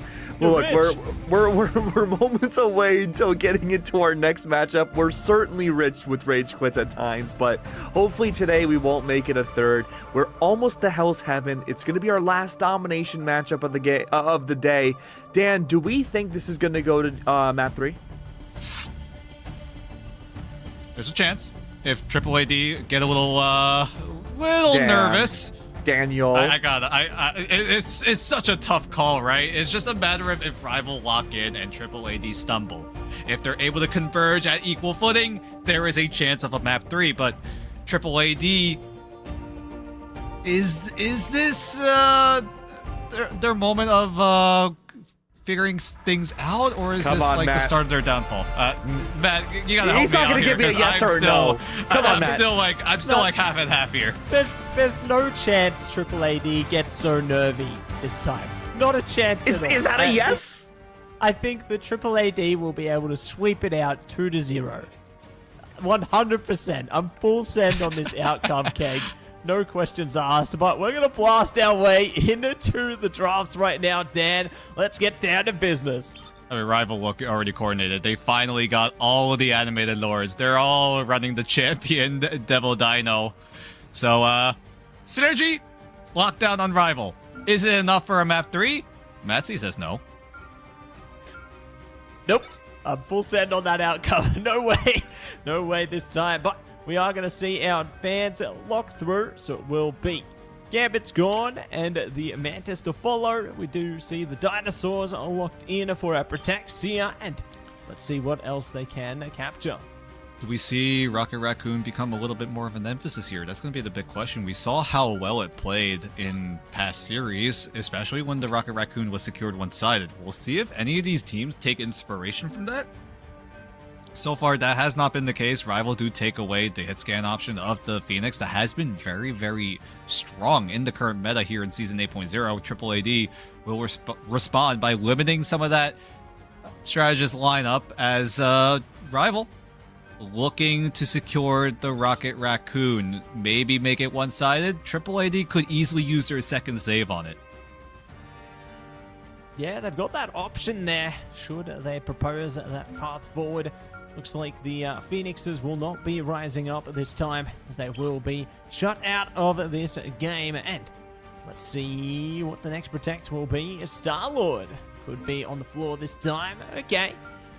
They could have Rocket Band against them, though, now, which would certainly disengage some of that. Yep, and there it is. So, interesting points of focus there. Now, RBL having the single-sided Rocket. I mean, we saw how that went in the last series, right? Is it going to happen again? Very well could be. Triple AD are going to have to play a little bit more differently in terms of trying to get that early tempo down. That's really been where I feel like Triple AD have the best chance of trying to shut down this Rocket Raccoon. Make sure you win the first fight so that you have a little bit of that buffer, right? Get a little bit of that percentage point into your bank. And then if Rival do have a chance to overwhelm you, at the very least, Triple AD, you win that first fight. You're able to get a little bit of that map space and try to either match the aggression coming in from Rival or just wait for another day, right? You can concede a fight where the CYA becomes too much to handle. Triple AD, it's just a matter of can you bounce back fast enough. That will be where we see Triple AD in terms of how they navigate around the CYA. So, Triple AD, they are running that double strategist lineup. Closet on the Luna Snow, Mandu teaming up with Closet on the White Fox. So, Triple AD have a lot of utility, have a lot of crown control. Can Triple AD outpace Rival? All going to be tested right now as No Smite is back to bite on the Cap there, but Netra is the same. Cap are one of their staple vanguards as well, and I'm ready to see what they can do into this one as Rocco is already scouting ahead of this one. No Smite looking to play around them as well here. If they can look to separate some of the team before they can even engage, this would be huge. Sparky already being focused down here. So this is really just tying things up before they can start to activate. The strategists are in trouble as Lick and Proxies crumble, and RBL will stumble away immediately. It's a complete wipeout. Rocco locking down the 4 beasts and the mission area. Great looks from Triple AD. This was a must-win fight for Triple AD. They know if they want to up the tempo here, try to match what Rival Esports want to do in terms of aggression, they have to shut down the strategist as soon as possible. Lick going down there means that no BRB is going to save him, because with him going down, BRB also goes down at the same time. So Triple AD, great looks in terms of that target priority, taking down Lick first before Proxies and the rest of Rival crumble. And now Rival being in that back foot here, it's going to be up to Zeft if he's able to get a well-timed Galactic Legend, but Snake is kind of just dipping him. Yeah, just really hitting different onto this one, aren't they? And it doesn't matter if a Lick can bring some of the players back because their whole team is getting wiped out quicker than they can be brought back into the battle here. But the back cap from Zeph there. Okay, I see what you're trying to achieve. A Snake with the lead, a quad as well. Looking good into this one, and they will be skating ahead of the battle. Now Triple AD get closer and closer to the Galactic Legend, but Rival will have it at their disposal. Can they shut down Lick? That will be the big question for Triple AD. Are they able to pull the trigger before Rival deem that now is a good time, because Lick is getting closer and closer to that CYA? And how well can Triple AD handle it? All right, they're going to handle it with passing and flying colors as Lick does find the exit trade onto Rocco, as Rival still are getting staggered left and right, but at the very least, it will be traded out. Yeah, we'll be traded out in this instance, and we're going to see if they can lock it up in a second here. Triple A almost have 6 ults in play, so it could be a 6-top play, but CYA coming into play with the Galactic Legend there from Zap, forcing out the dance floor. Tubado's down, so that's a good start. Now I need to see if we can rip more apart of this one. Ooh, calling guard from Rocco though, ready with a Galactic Legend of their own. Lick going down. Netra trying to play into the Freedom Charge here, but it isn't going to enable them. They've already lost 2 players onto this one. Triple AD are layering them down, but HK Mario does stop them in their tracks there. Delby's Rampage trying to match the Kubio Unleashed here. The boundary is good and great even, and they will be looking to skate ahead, but now it's portal time. Lick saying hello. And maybe goodbye in a second. I mean, Rival were able to get the flip down, so this is a winning scenario for Rival. They just have to try to stall as long as possible, but with the Invisible Woman going down on the side of Rival, Triple AD just capitalized. Everyone on Rival are going to fall. Lick quickly switches over to the Doctor Strange to try to channel a portal, but with how fast Triple AD were able to get the eliminations onto Rival, no one was able to at least touch in order to trigger 8 more seconds of that first round being extended. Yeah, they did the best they could there, you know, tried to stall it out as long as possible. Unfortunately, it wasn't enough there. So, going to be moving on to our next point of contention. Next objective here in the Super Soldier Factory. Wonder if we'll find Kagan here, as we will be. Going to lock it down once again. Dan and Proxy's just making a change up. They're going to the Ultron this time. Lick going to be playing into the Invisible Woman here. And, nope. It's Jeff, not the Invisible Woman. I like the change-up. Yeah, I mean, it's Super Soldier Factory. You have a lot of environmental KO potential online on that map, and Lick wants to try to take advantage of it, utilizing the Jeff. But the only downside is you're not going to have any sort of team up. We've seen Jeff become a very, very big staple in preseason, especially because of the team up between the Venom as well as the Deadpool. Providing all of that utility, Lick is just going to use the Jeff to provide speed bubbles to give Rival just a slight advantage in terms of that map positioning, as Triple AD not going to have a lot of ultimates to work with here. Spocky could easily come up huge with the CYA. Yeah, could be exactly what they need here. Just need to push their way towards it. If Spocky gets shut down, though, it could be a big problem. They're already taking a bit of punishment there. Triple AD, though, taking a bit of their own. They're trying to zone it out. Does allow more time for Spocky to charge up into this one, and Triple AD really facing a big ton of punishment there. HK Mario almost second out of play as well, but there it is. CYA is available if they need it. There it goes. We'll bring it into play. Proxy's going down, brought back by the BRB. It don't matter. They do catch Mandu. Tuba going down as well. RVL looking to spell trouble for AAA, and they will be able to secure the early capture. And this time around, the CYA will enable elimination. Zeft and Spocky in that past fight in round number 1, they tried to use the win condition with the Galactic Legend in the CYA, but they just could not find the eliminations. They were able to open up space, but in that given moment, they kind of needed the elimination so that Triple AD were not able to clap back, and with Triple AD having ultimates now, are going to look to go for the counter blow. It's going to be a Galactic Legend battle, but it looks like Zeft will win out on top. Yeah, take it away this time. I say goodbye to Snake and maybe more in a second. They will be looking to pick him up and drop him down. Nicely done by HK Mario there. And can do more in a second here. Leaf does have the boundary if required. Netra going down means they could force something out of this in a second, but staying disciplined. AAA going to be the ones to try and go first here. They try and burst on the scene, taking it from the high ground and the low ground. Multiple points of contact. Trouble for RVL.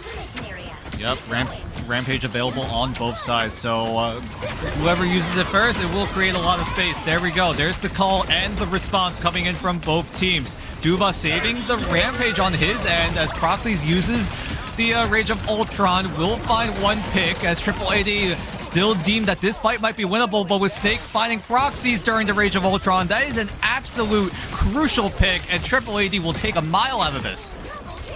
Yeah, they're not going to take it just one step. They're taking it all the damn way, Dan, and it will be the flip at long last going in their favor. So, going to be happy to gain some control here and see if they can gain more traction from this point as they take it slow. Snake just jiggle peeking into this one, looking to just try and get a bit more charge on their ult here, bring up some of the damage, but nothing more from there as the collapse will shut down Zeft. Good looks for Triple AD, finding the crucial eliminations. Rival do have the CYA online. Nosebite's going to aggressively use the Freedom Charge to just keep Rival at bay. Give Triple AD more time to, one, get more percentage on the mission area, and two, to stack up ultimates on their end. Keep in mind, Captain America's ultimate provides 20% ultimate acceleration. Snake is trying to use the Galactic Legend. Great shot coming in for Proxies. That's a huge win for Rival, and they're going to try to capitalize on top of it. Yeah, taking advantage of this one. Tuba going down and scooping up another. Good timing here coming out from Rival as they will get triple KO and maybe more around the corner. Triple AD in a bit of trouble here. Do they adapt? Do they get there in time? The percentage is getting dangerously close here, Dan, but they've got one sneaking around. I see you, Rocco.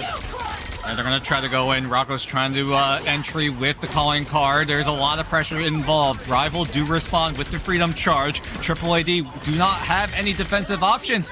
Closet needs to come up huge in order to get the dance floor. Yeah, just in time, but Rival doing a great job at holding off the aggression coming in from Triple AD. The entry was there, but are they able to follow through? Snake is able to find Spocky. That is a huge pick. Rival lost all of their strategies because it's all up to Proxies to try to come up huge, but the drones only can do so much.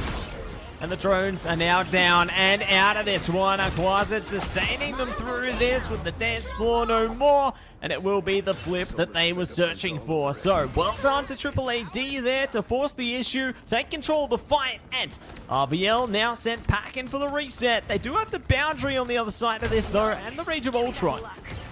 So lots of space-making potential on the side of Rival. Triple AD, they have the Kumiho Unleash, but it's very inconsistent in terms of that sustained potential. Rocco needs to find some sort of elimination, but he's not going to find anything. So Rival will be able to hold on to the BRB, so this fight could go on for a long time. And if it does go for a long time, Rival could easily come out on top.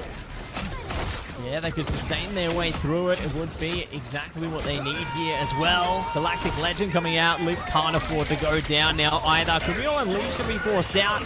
Rage of Ultron forced in contention here. Snake knows what's at stake. Shuts down Natra, and it's going to be the Devil Beast Rampage. They're beating its way through. Tuba doing their best to shut down Lick through this one. They succeed. Lick's back with the BRB though, so it's not all over and out. It's going to be the Galactic Legend. They're playing around the pole right now. Proxy so sneaky onto that one. They won't get away in the end though. Triple AD will be able to find success. Oh, they're trying to stall it out in the end, but it's over, it's out, and Triple AD take it away. Huge bite coming in from Duba, biting Lick inside of his own invisible boundary, and then kind of just like airdrops him down into the abyss. And that was enough. Yeah, you talked about it, right? The BRB did bring him right back, but the value was already there. You shut down the invisible boundary so fast to the point where Rival were essentially relying on that ultimate in order to sustain themselves and try to outpace Triple AD's sustain.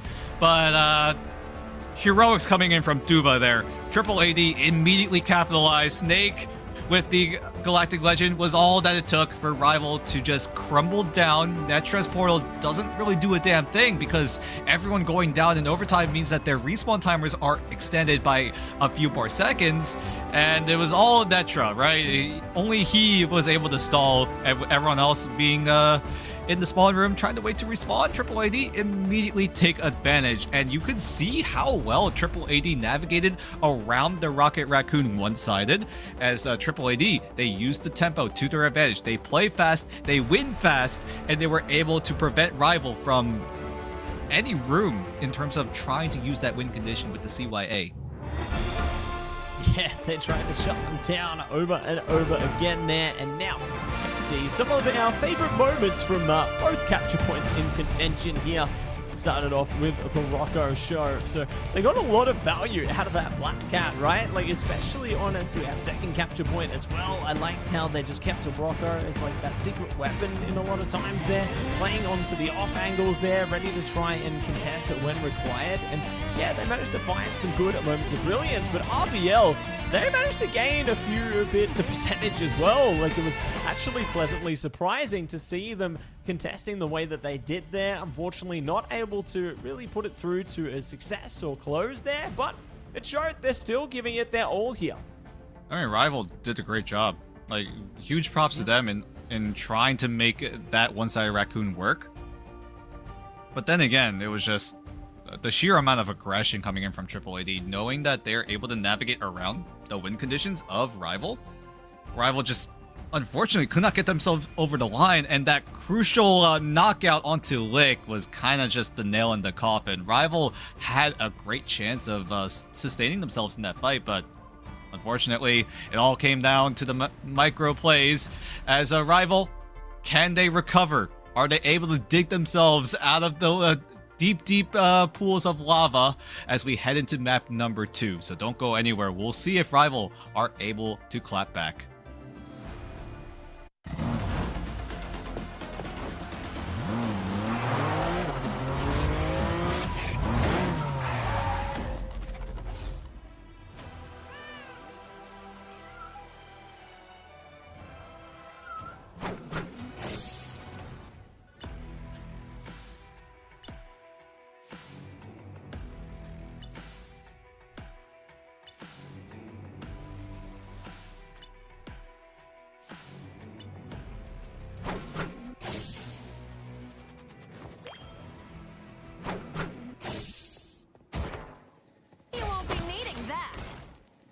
Fortune. You crossed my path! Gotcha!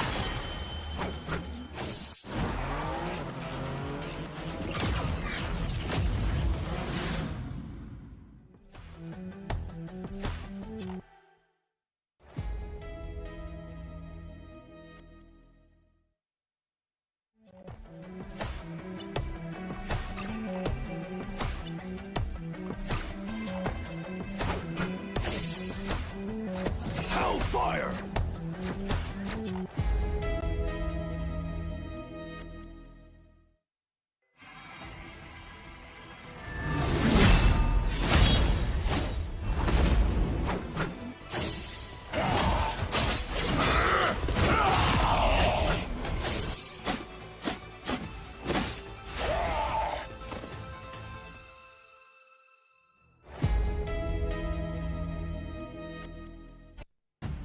We got one last chance tonight to get to a map 3, and I don't know if it's going to happen. If this is Micro Play City and we're population or a triple AD, it's looking like it might not happen, guys. But you look, Snake, absolute MVP of Hell's Heaven. He looked fantastic in the process, man, and regardless of what the bands looked like, I don't know. I think you have to shut down this Star-Lord somehow. I mean, it all comes down to the band draft. Rival put a lot more emphasis on the strategist lineup. Yeah, they did take away one of those hit scan options with the Phoenix, but gearing more towards the one-sided Rocket Raccoon meant that Triple AD could utilize Snake in whatever hero that he chose. Oh, and wow. The Galactic Legend was the best option on the Star-Lord as, yeah, we're going into familiar territory here. Are you sure? I don't think I've ever seen this map before. Oh, really? I have feel horrible like amnesia. if you watch other regions, I'm sure it'll all come back. 'Cause What? I feel like the Museum of Contemplation bug has infected the rest of the world. Every other region is playing Museum, and they seem to parasite. love it. They seem to love Museum. Like I have numbers right here. Like when you tune into an America's broadcast of Ignite, you have a 30% chance of seeing Museum of Contemplation. Yeah, and for us it's like That's 80. Yeah, I don't even know the numbers back in preseason. I remember it was like, what, 20 times it was picked. Sure, why not? It's probably double that now, and we're like 3 days into the new stage. It's ridiculous, man. I mean, why? Why Museum of Contemplation of all maps? Is it because each point feels like a different meta? Yes. Yeah. 100%. Oh, it's always Museum. Yeah, it's so difficult, right, to get past, I guess, that first and second checkpoint there. And maybe that's what some teams are trying to play into, is that full spawn hole potential there, really giving it their all into this one. But Keg, I gotta say, if you've forgotten Museum, I'm convinced maybe you're stuck in one division. Don't even know my name. Yep. It happens. You're That stuck in one head injury, division. half of my skull's gone. Oh my goodness. Oh, well, while Keg is getting that checked out, we're going to go into the band draft. So we'll see how Rival decide to adjust here. They tried to put emphasis on the one-sided Rocket Raccoon. It did not work out for them. Triple AD kind of just outpaced them every step of the way. So do we see adjustments for Rival, or do they just say, let it ride, try it one more time, see if it sticks this time around?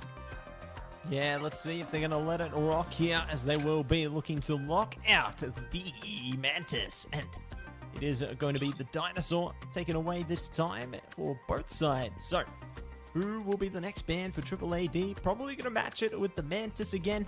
Could go in a whole other direction. Nah, it's not going to happen. Everyone's looking to stay tried and true, so we will pull through. Yep, Mantis being taken away to prevent the damage boost, providing a little bit more of that ultimate acceleration, right? With Mantis facilitating that to its full potential, as well as preventing the rush down as well, especially when both sides have access to Devil Dinosaur. Triple AD looking to take away the Luna Stow. Rival respond with the Phoenix Band. So now Rival might just run it back. Yep, they're going to do just that. Will secure the Rocket Raccoon. Do Triple AD secure on their end, however? They have to think about it. They do have the opportunity to lock it in on the Protect for themselves, considering that's next here, but they might just put focus elsewhere. I mean, they were just fine without it into Domination, so I think they'll probably be fine without it again. Maybe they put priority over the Black Cat again, considering how much impact that made for them. But, you know, if they can look to lock in the Rocket, why not? It will only further their value. Yep. And yeah, it's going to be double-sided this time, so they can collide the clash of the CYAs. So now they don't have to worry about the timing of the CYA, right? If they see it go off, they can just match it. No problem. Yeah, No, both sides won't have access to Endsong Inferno, so that CYA is going to have to be naturally burned away as the Star-Lord going to get taken away from Triple AD. Good look from Rival, realizing that Triple AD, they want to rely on the win condition with the CYA, try to pair it with another damage-related ultimate, and now without that Galactic Legend, Triple AD are going to have to look elsewhere. Yeah, they're putting Rocco back onto the Black Cat again, though, and here is the obvious choice. It's going to be Punisher. Locked down this time. We've seen Punisher make some big impacts on a Museum before, and they're looking to do it again. No Smite will be playing into perhaps the Venom this time. Can switch it up to Cap if they want to, but I've got to respect the decision here. We've seen Venom do some great work before. It could happen again. Ooh. Okay, maybe looking to change it up. We'll see what the real compositions are once everybody gets to take a look at the spawn points here. For now, let's enjoy some of the nice views of the map again. Yeah, I know for sure, for a fact, right? We're not going to see any of this part of the map. At this point, we only know the first checkpoint. I feel like that's all we've been seeing, right? From the spawn room on the attacking side to the first checkpoint. Very rarely do we see more of the Museum as Triple AD starting out on the attacking side. Rival chose to be on the defensive first, so who knows? Maybe Triple AD could go for a deep run in this round of Museum. Yeah, could be exactly what they're hoping for here. So we'll be jumping in to opening engagements now. Triple AD already wrecking past the first hurdle here, and looking to force the issue ahead again. Snake shotting in play, can shut them down there, but not going to be able to enable it yet. Oh, there you go. HK Mario out of it, back in it with the BRB, and Zept will be the next target of focus. Great kidnap coming in from Duba to isolate the opposing Devil Dinosaur. Will burn away the BRB. So HK Mario does have a second chance, but with the sheer amount of damage coming out of Triple AD, HK Mario has to literally tuck tail and run, and Zept is not going to be lucky as a quick left click from Nosebite just finishes the deal. Yeah, we'll be able to finish it, and Snake doing the same. A lick going down there, and looking for more around the corner, and you just feel RBL are so separated right now, right? They're very split apart on both sides of the entrance here. It's going to be very troublesome for them to try and contend. They have a portal. It's not going to get there in time unless that's the way. Oh, so close, though. That was so close, but unfortunately, it was not meant to be. Rival will have to concede this first checkpoint. Triple AD is kind of speedrunning through right now. Netra does go down, but brought right back means he'll have a second chance of participating in this team fight, but with Snake just quietly shotgunning people into the backs of Rival, it's not going to really help out too much. Yeah, it's not going to be really helping out in any way, shape, or form there. So, going to be swarming ahead of this one, Triple AD right now, and they continue to enable themselves with bigger plays here.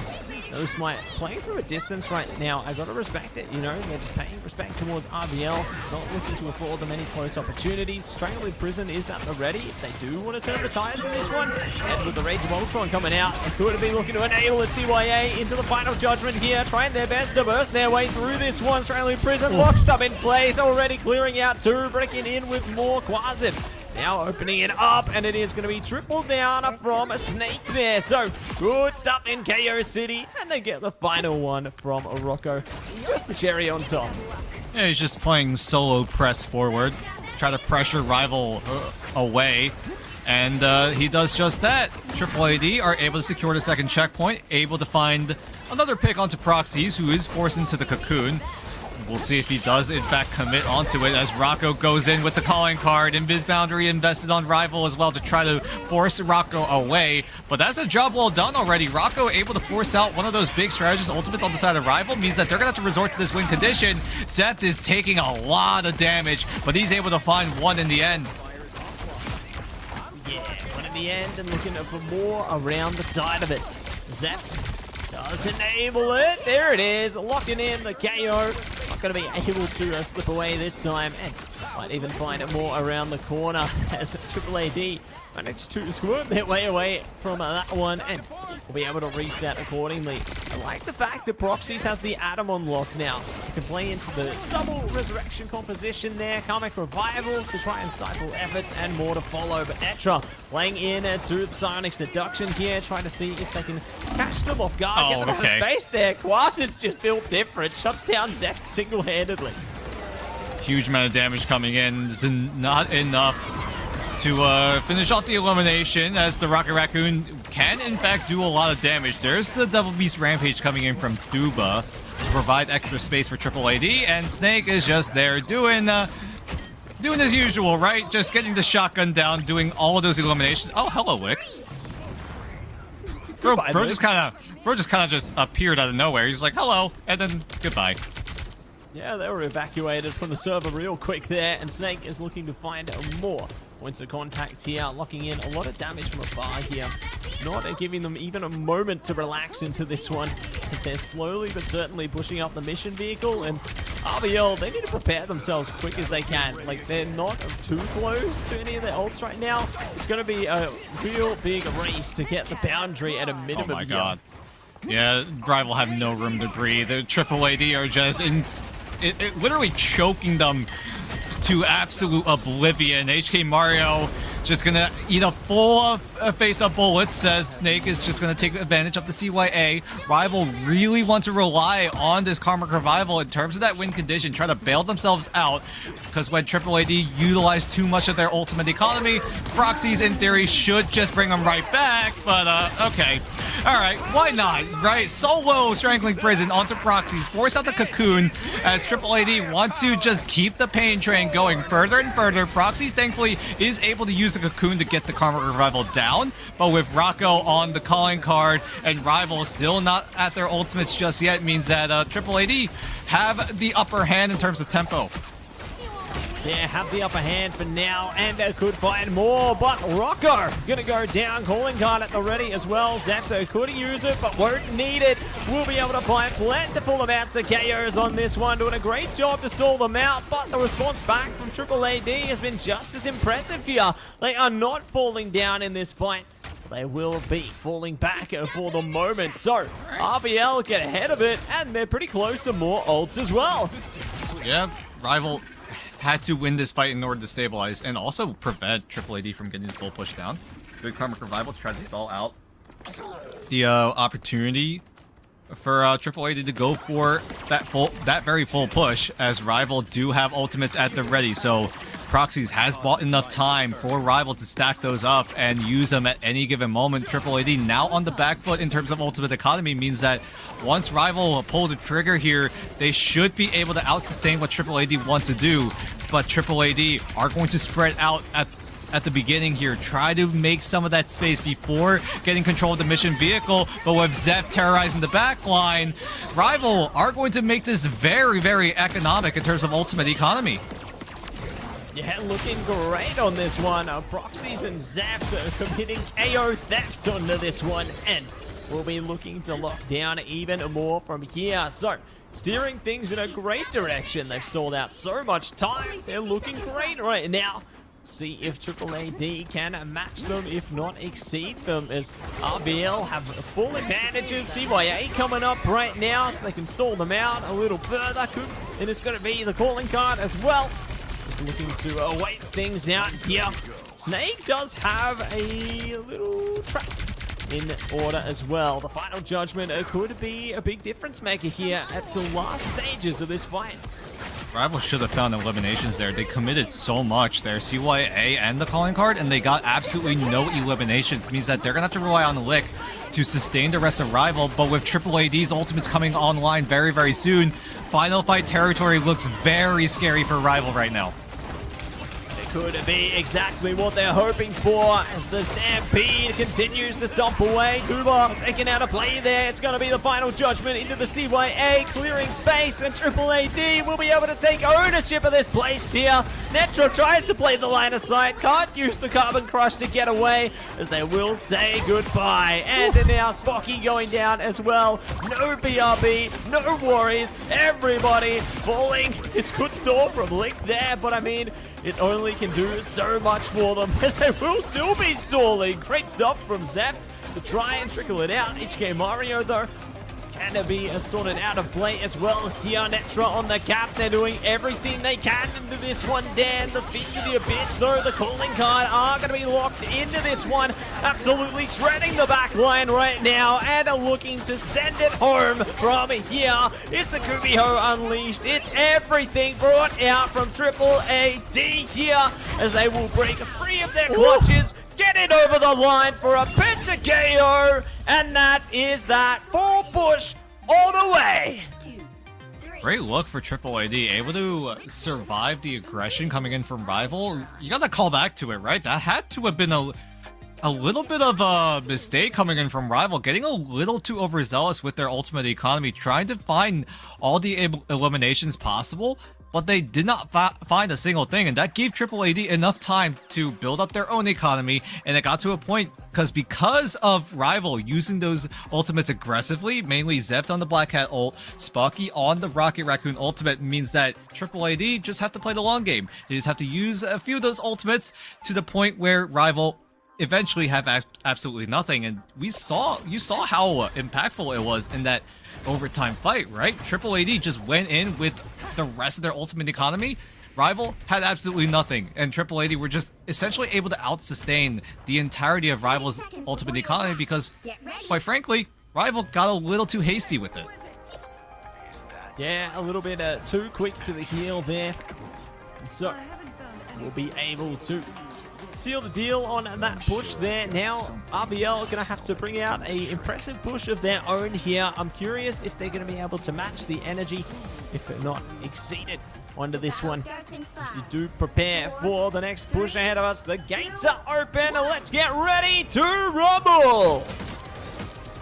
Triple AD running still a double strategist lineup. Putting Mandu on the Loki means that his best option in terms of copying a strategist ultimate is either onto Quasid, so there's a second version of the CYA, a second version of the BRB, or if he's able to find an angle, get a pick in terms of copy onto Lick. But now Snake already burning away the BRB means that Rival will be able to capitalize on the first true elimination. Yeah, going to be able to find that one in the beginning there. So getting a lot of traction in their attacking phase here and really doing a great job to separate Triple AD here. Duba, though, will be able to scoop ahead of one of their own. HK Mario back on track for the BRB, though, and RBL responding kindly there. Will be able to fall back and now stack up the damage. Look to lock it in the long term here. So great to see the change up. Boxy's back onto the Triad and true duelist role there. We saw this from them in their Box and Red days. And it's good to see them back in this one. Great looks from Lick there, isolating Rocco, trying to escape to safety. Netra even finding no smite, so the BRB is already invested. Tuba does channel the portal, brings Triple AD back into even footing, as I think another BRB brings Snake back. I'm not entirely sure, maybe he was just at a sliver of HP, but at the very least, Triple AD are able to capitalize with the CYA, so Rival are going to have to look to fight another day. Yeah, they're going to have to fall back for the moment, look to see if they can get back on track later. I mean, they're almost at a full deck of ults. So Yep. I think they're going to be just fine heading into this next fight. I mean, the only thing that AAA can match with is a God of Mischief and the Final Judgment, maybe. So maybe they replicate the CYA there and just team wipe them. And it looks like they might be doing that. There we go. Tuba, the first one to shut it down. Zeft still looking good with the rage there, but not for long. They're disengaged in kind there. So, going to be a good response from Triple AD to try and disparage some of their opponent's power, but RBL still got 4 ults. They're looking good. They can break past this. There's a chance that Rival essentially just out-sustain Triple AD at the current moment. If Rival are able to play properly, because Triple AD have found ways to try to counteract what Rival have been doing with abilities of their own. Proxy is going to use the Final Judgment to create all of that space. Triple AD are going to immensely respect it because that's just too much damage to handle. But with Netra extending that space in favor of Rival means that Triple AD are going to have to try to clutch it out with Rocco on the calling card. How much value does he get? Because right now it's Rival doing their best, but Zeft is able to follow through. Rival will get to the first checkpoint. Yeah, we'll be able to follow through in the end there. So, going to be a well-earned push in the beginning there as they take advantage of the tools afforded to them. They will be able to force the issue one step closer. AD now in a bit of trouble under this one. Need to see if they can figure out another way forward here towards the edge of our second choke point here. And RBL, they're looking to find the next point of contact real quick. When do Triple AD want to pull the trigger? Do they wait for Snake to get his Final Judgment ready to go? Or is Quasit just going to use to try to aggressively find eliminations? As a great choke slam coming in from Duba, but him being so low means that the greens are going to be invested by Mandu on Triple AD. So Rival do have a decent opportunity to try to clap right back. Quasit will aggressively use CYA. Will aggressively push it in there, so trying to match them and see if they can exceed them there, but no smite. Gonna be shut out of the line of sight, and the light there will be able to light things up. Zeft is back with the BRB, Tuba the same, and Snake in trouble there. Somehow sustaining through, then he heals. They will be able to peel through proxies, so it's going to be A-OK for Triple AD in that one, and now they're looking to see if they can fight back here. Crucial 1v1 win for Snake. Now has access to the Final Judgment. Could easily rip apart Rival because Rival have no safety net. They have to run away or else they risk getting eliminated by Snake. And they only lose out on 2, so Rival are easily able to rebound and look for a different angle, a different approach in as Rival getting closer and closer to that CYA on the side of on the side of Spocky. As Triple AD, though, will have ways to shut it down, especially Mandu on the God of Mischief. Duva could easily do the same by suppressing Rival's push with a well-placed Psionic Seduction. Here it goes. It is going to be pushing into play already, trying to disperse them here. Not going to catch much from it though. CYA, maybe locked in play. Mandu brings it out for the final judgment. Could push it out of play just as quickly here. Notify comes back though from the BRB. Calling card down and out as well. Rocco trying their best to lock it down. It's another CYA pushed into play there. Proxy's going down now as well. Triple AD just going to be able to push past them there and blow them away. So that's going to be a good way to match them. But now we head down to the minute mark. Not much utility at either side's disposal. Yeah, great sustain coming in from Triple AD, able to stagger out their ultimates perfectly. So that when Rival looked for those eliminations, Triple AD had a second wave of CYA that easily shut it down. Thankfully, Netra does hold on to the Psionic Seduction. So if Rival wants to create even more space, they can resort to that ultimate. Can look to lock it in here. Rocco, no! Shuts down Spocky. That's a crucial piece in these final fights, and they will be able to shut it away. But it's Zept looking to shut away Snake as well. Brought back by the BRB. Will have the final judgment if they will pull through. But no! HK Mario stomping away and jumping away. Rocco trying to fight back with their team. It's 4 versus 3. Netra doing the best they can here. Carbon Crush, it don't even matter. 5 seconds. HK Mario in deep trouble. Carbon Crush won't let them in. And it will be Triple AD locking them out. How in the world did Triple AD come back from that? They lost, I think, like 2 members. They were at a huge man disadvantage, and somehow, some way, Rocco, Duba, and the rest of the remaining members of Triple AD were just able to find crucial eliminations. And that's all it took.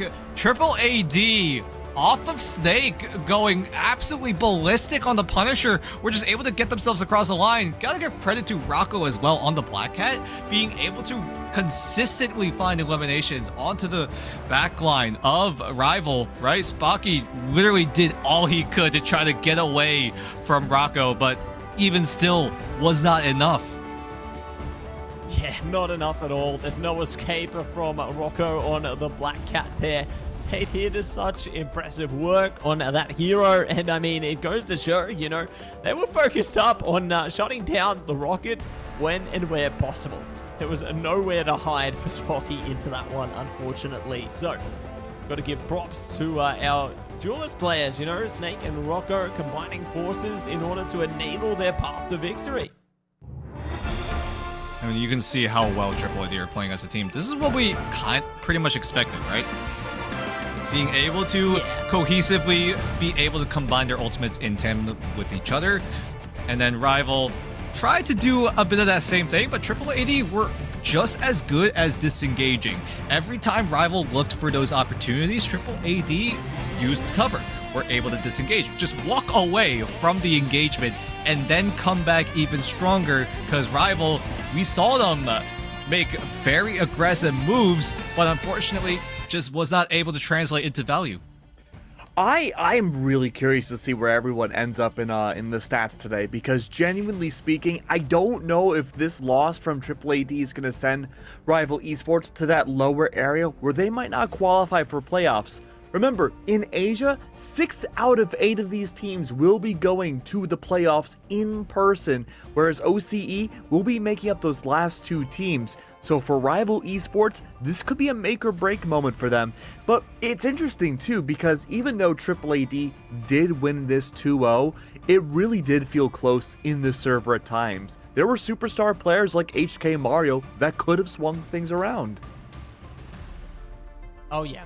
I think that there was some really impressive players coming through there. And I mean, it's not just HK Mario, right? Zeft managed to make some big waves for their team as well. They were just like a tsunami, you know, just absolutely overwhelming some of the players on the other side of things there. So it's really impressive how they have those little moments of brilliance. You know, we saw a lot of it, but unfortunately not able to rise up. Yeah, it's unfortunate there, but it really goes to show that I think even from preseason to now, a lot of the teams inside of Asia have really tightened that gap a lot more. It was more of an OCE thing, I can't lie, but we did see a little bit of it in Asia. We're seeing a lot less spawn holds in Museum of Contemplation. Yeah. Like, I'll take it. That's good. I think that's a pretty good part. We'll take Yeah, it. I know. Dan's always like, I don't know what the third point looks like. I've never seen that before. Now we and do. finally, Yeah. we did. Was it glorious, Dan? Was it everything you ever I hoped got for? to actually see Doctor Strange in play for the first time in a very, very long time. I think the last time was like all the way back when Kanga played against JFT in Stage 1. Yeah, I mean, it feels Yep. like it was a long time ago, and we're just waiting for our interview right now, but the way things are swinging by, was there a superstar player for you guys today from any of the games that we've seen? Any team? Ooh, we're gonna have to use our thinking caps, or at least use the time stone to roll back the time at the very least to remember everything that happened, because there were a lot of different clutch plays coming in throughout this entire night. There were so many different players that came up absolutely huge, but I mean, you got to look at EXO as a whole. I mean, Zeta just keeps cooking on the Groot. Like, how do you stop him?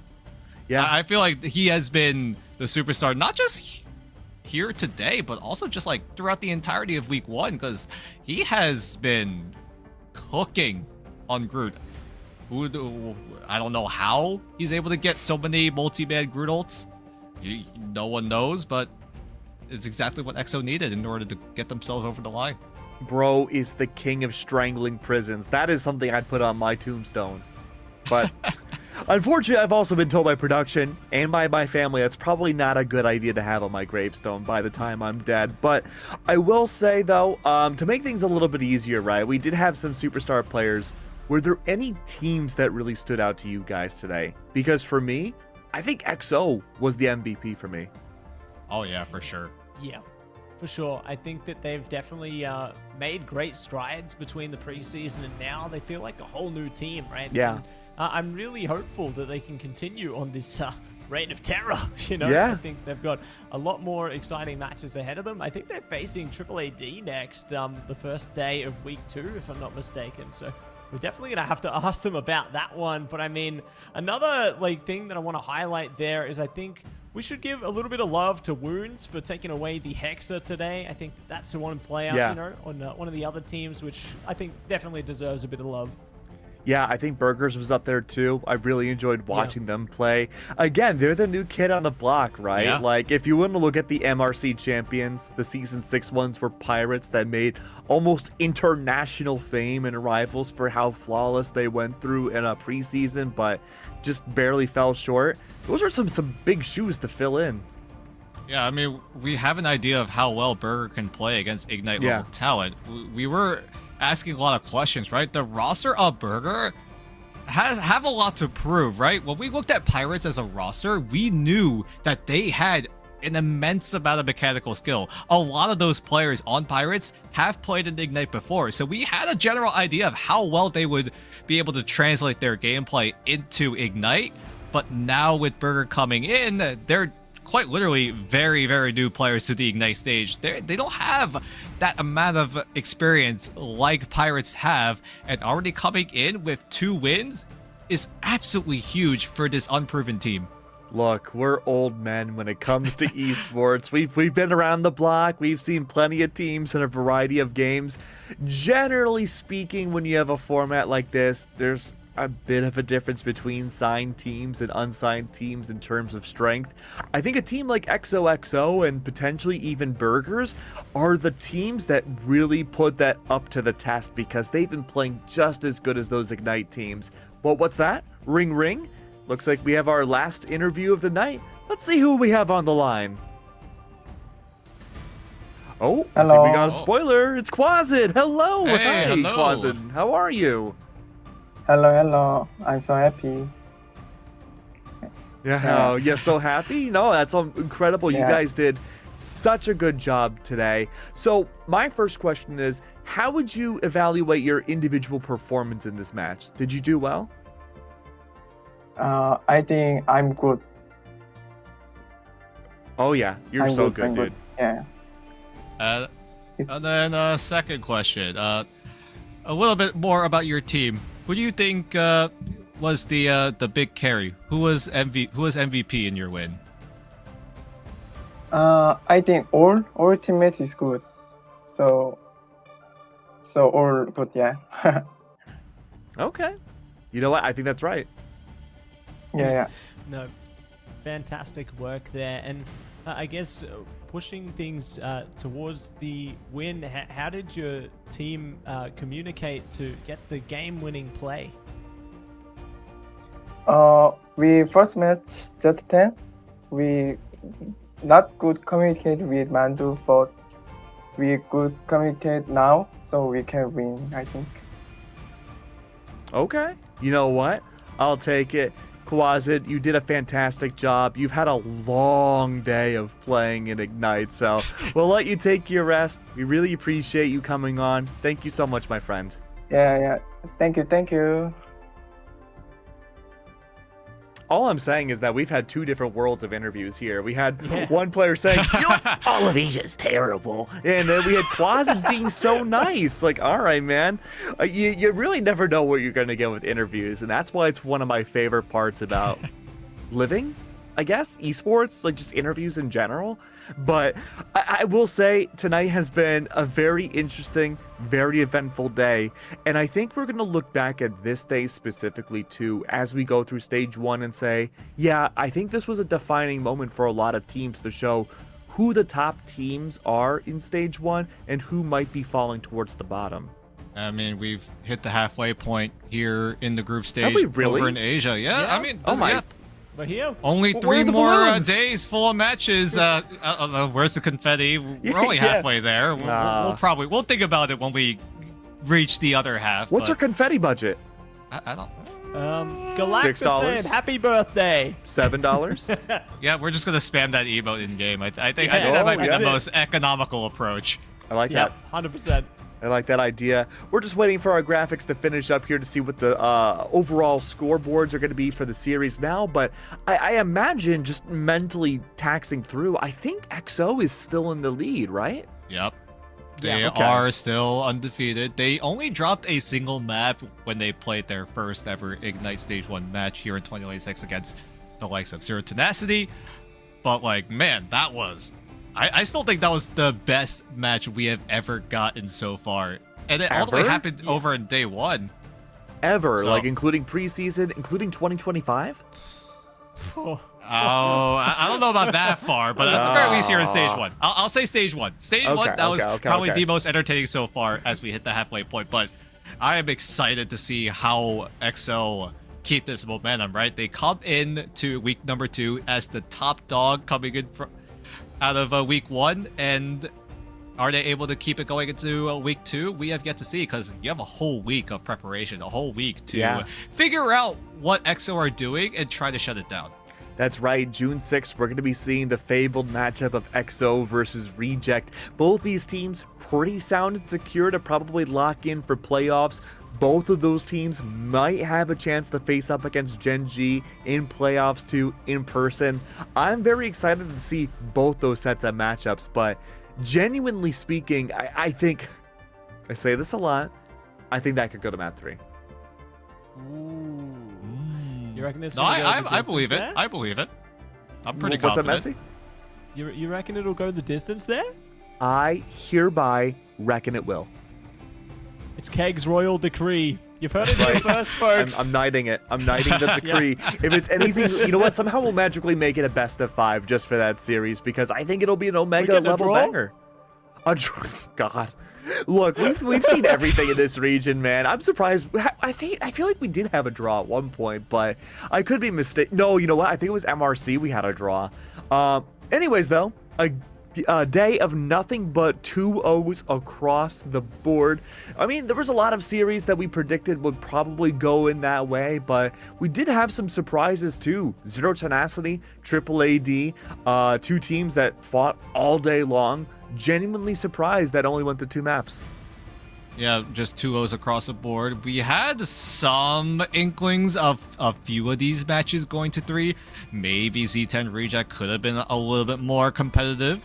And Burger Loyalty, I feel like also was in the conversation of maybe going towards the final distance of the third and final map. But still, sweeps across the board. At the very least, most of these series have been very, very competitive. Yeah, there weren't any real blowouts today. Like, Yeah. even like, I hate the Target loyalty, man, but I mean, even loyalty, right? Those matchups felt really competitive, and each time it's like, okay, there is a chance this could go the other way around. XOXO, they have played, I think, the most matches out of any team so far for stage 1. They've won all of them, so they are in the lead right now. Dan, you have been XOXO01's biggest fan since the dawn of Rivals time. How are you feeling about that? My delusions are working. Yes. That's all I'm saying. Fully They're actually deluded. working. They worked in a different title and now coming into Rivals. As I keep saying, I am the #1 XOXO Glazer. I feel like everyone has caught on to that narrative, and I'm glad that it's actually working out here. Well, now hold on, Buster. Let's take this for a second. Do we think they can maintain it? Yes. Okay. I'm so confident. I mean, Dobie's doing wonders for this team as the new head coach for XO. He has been able to clean up all of what XOXO have been doing and just improving on it. And so far, it's been working out so well. And also bringing in a few new players as well. Keep in mind, Rester had to leave for Kanga, so they did bring in, I believe, Felix, who has not played in Ignite for a while. But I'm very pleased that he is doing very well on this roster. Do you think XO can beat Reject? I hope so. My heart says yes, but I feel like Rejects still have the upper hand. Yeah, you know what? I'm inclined to agree with that. But hey, guess what? These are our matches coming up. It'll be a brand new month. We'll be out of May, at least for me, in, less than 20 hours, really. So, man, I don't know where this year went, dude. I really don't. But N1 Hex versus Rival, I think that'll be a good matchup. Burger versus Reject, okay. I think the one I'm looking at the most might actually be the final match of the 5th. That's going to be XO versus Triple AD. Ooh, you reckon the final one? I think the first one has a lot at stake as well, Really? because you think about the bottom of the team rankings right now. These two teams are You're right. 2 out of the 3 triple threat there. So I think there's going to be a lot at stake between RVL and M1 Hex, because this game could, in effect, potentially decide who comes in 6th place. I'm sure someone in chat will let us know whether or not that's the make or break moment for playoffs for one of those teams, because I think as we're over the halfway point, that should be the moment that one team gets eliminated from stage 1 contention. We'll see, but for now, that's a next week problem, right? We'll see Yeah. how these teams decide to facilitate their own matches, because right now we are starting to heat up a little bit more as the group stage goes on and on and on. But we gotta talk a little bit more about what we got in the game that we all know and love. Well, I'll tell you what I'm doing. I'm strapping in as Black Cat arrives in her high-octane wildcard Formula R gear and witness Wolverine fully unleashed in the Alchemex X2099 suit. Whether you're racing through the chaos or tearing through the front lines, these looks are engineered to dominate. The battlefield is your playground. Own it! Available May 28th at 7 p.m. Pacific. Hey, wait a minute! That means it's already available!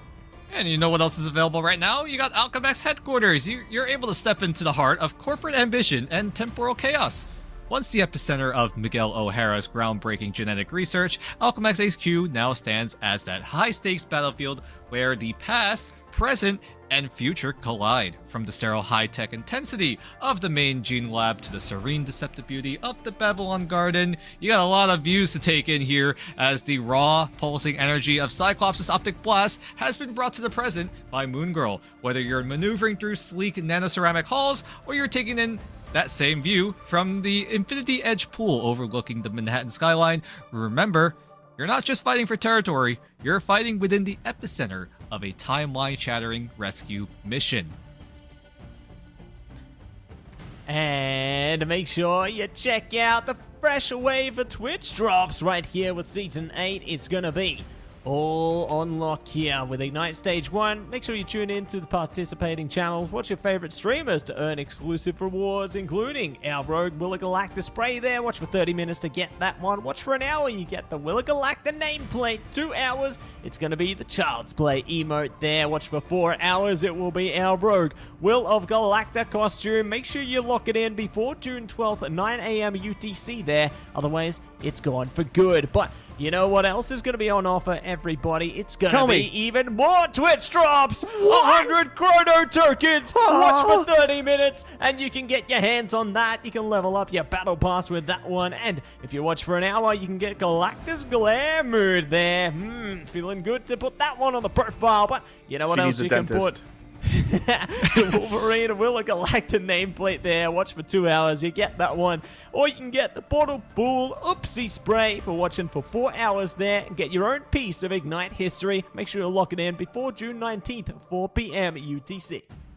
Now, rumor on the street is that if you follow Matsy123 on X or other social media platforms, he will dye his hair to look like the Rogue Twitch drop. So, you know, I'm just saying, I didn't make the rules, I just enforce it. I'm already wearing my Twitch drop colors. See, that's what I'm saying, right? Actual geniuses over here. And of course, it wouldn't be complete if you didn't follow that one Dan on X and other social medias as well. And to close out the show, my name is Keg. It'd be cool if you followed me too. I'd appreciate it. But we're boys, just shamelessly plugging right now. We have to, man. It's the only way you can survive in the entertainment industry. Boys, any last words tonight? I mean, it's been an absolute pleasure watching all of these matches. Shout outs to everyone that made this happen, right? Us as the casters, everyone has done so much work to bring these matches to life. Shout out to production as well, doing an insane Shout out to Josie. job. They're doing so good in helping us facilitate these matches, bring the viewing experience to you guys as well, and making it a fun one as we get to see what the teams over in Asia have been doing so far the past week. And I'm all for it. I'm excited to see what happens next week. Oh, yeah. Big shout out to our mods in the chat as well. We know who you are. We appreciate all your support there for keeping things in order. And a big shout out to all of you viewers watching at home as well. Thank you so much for supporting the teams here, supporting Marble Rivals Esports, and supporting us casters if you enjoyed the show as well. It's been a pleasure to bring you all the action here into the first week of competition here in Pacific for Asia. And I mean, if this is how the scene is starting in That's what I'm saying. Week 2 is going to be absolutely insane. You ain't seen nothing yet. Week 2 is going to be phenomenal, and we are going to have playoffs. They are going to be in person. Well, we're not going to be there in person, but mid-season finals, we might be there. There's a lot of cool things happening, and you are at the forefront if you're tuning into this broadcast. But don't worry, we got a whole lot more, but we need a little bit of time to gear up, so we'll see you next week. Have a good night, everybody.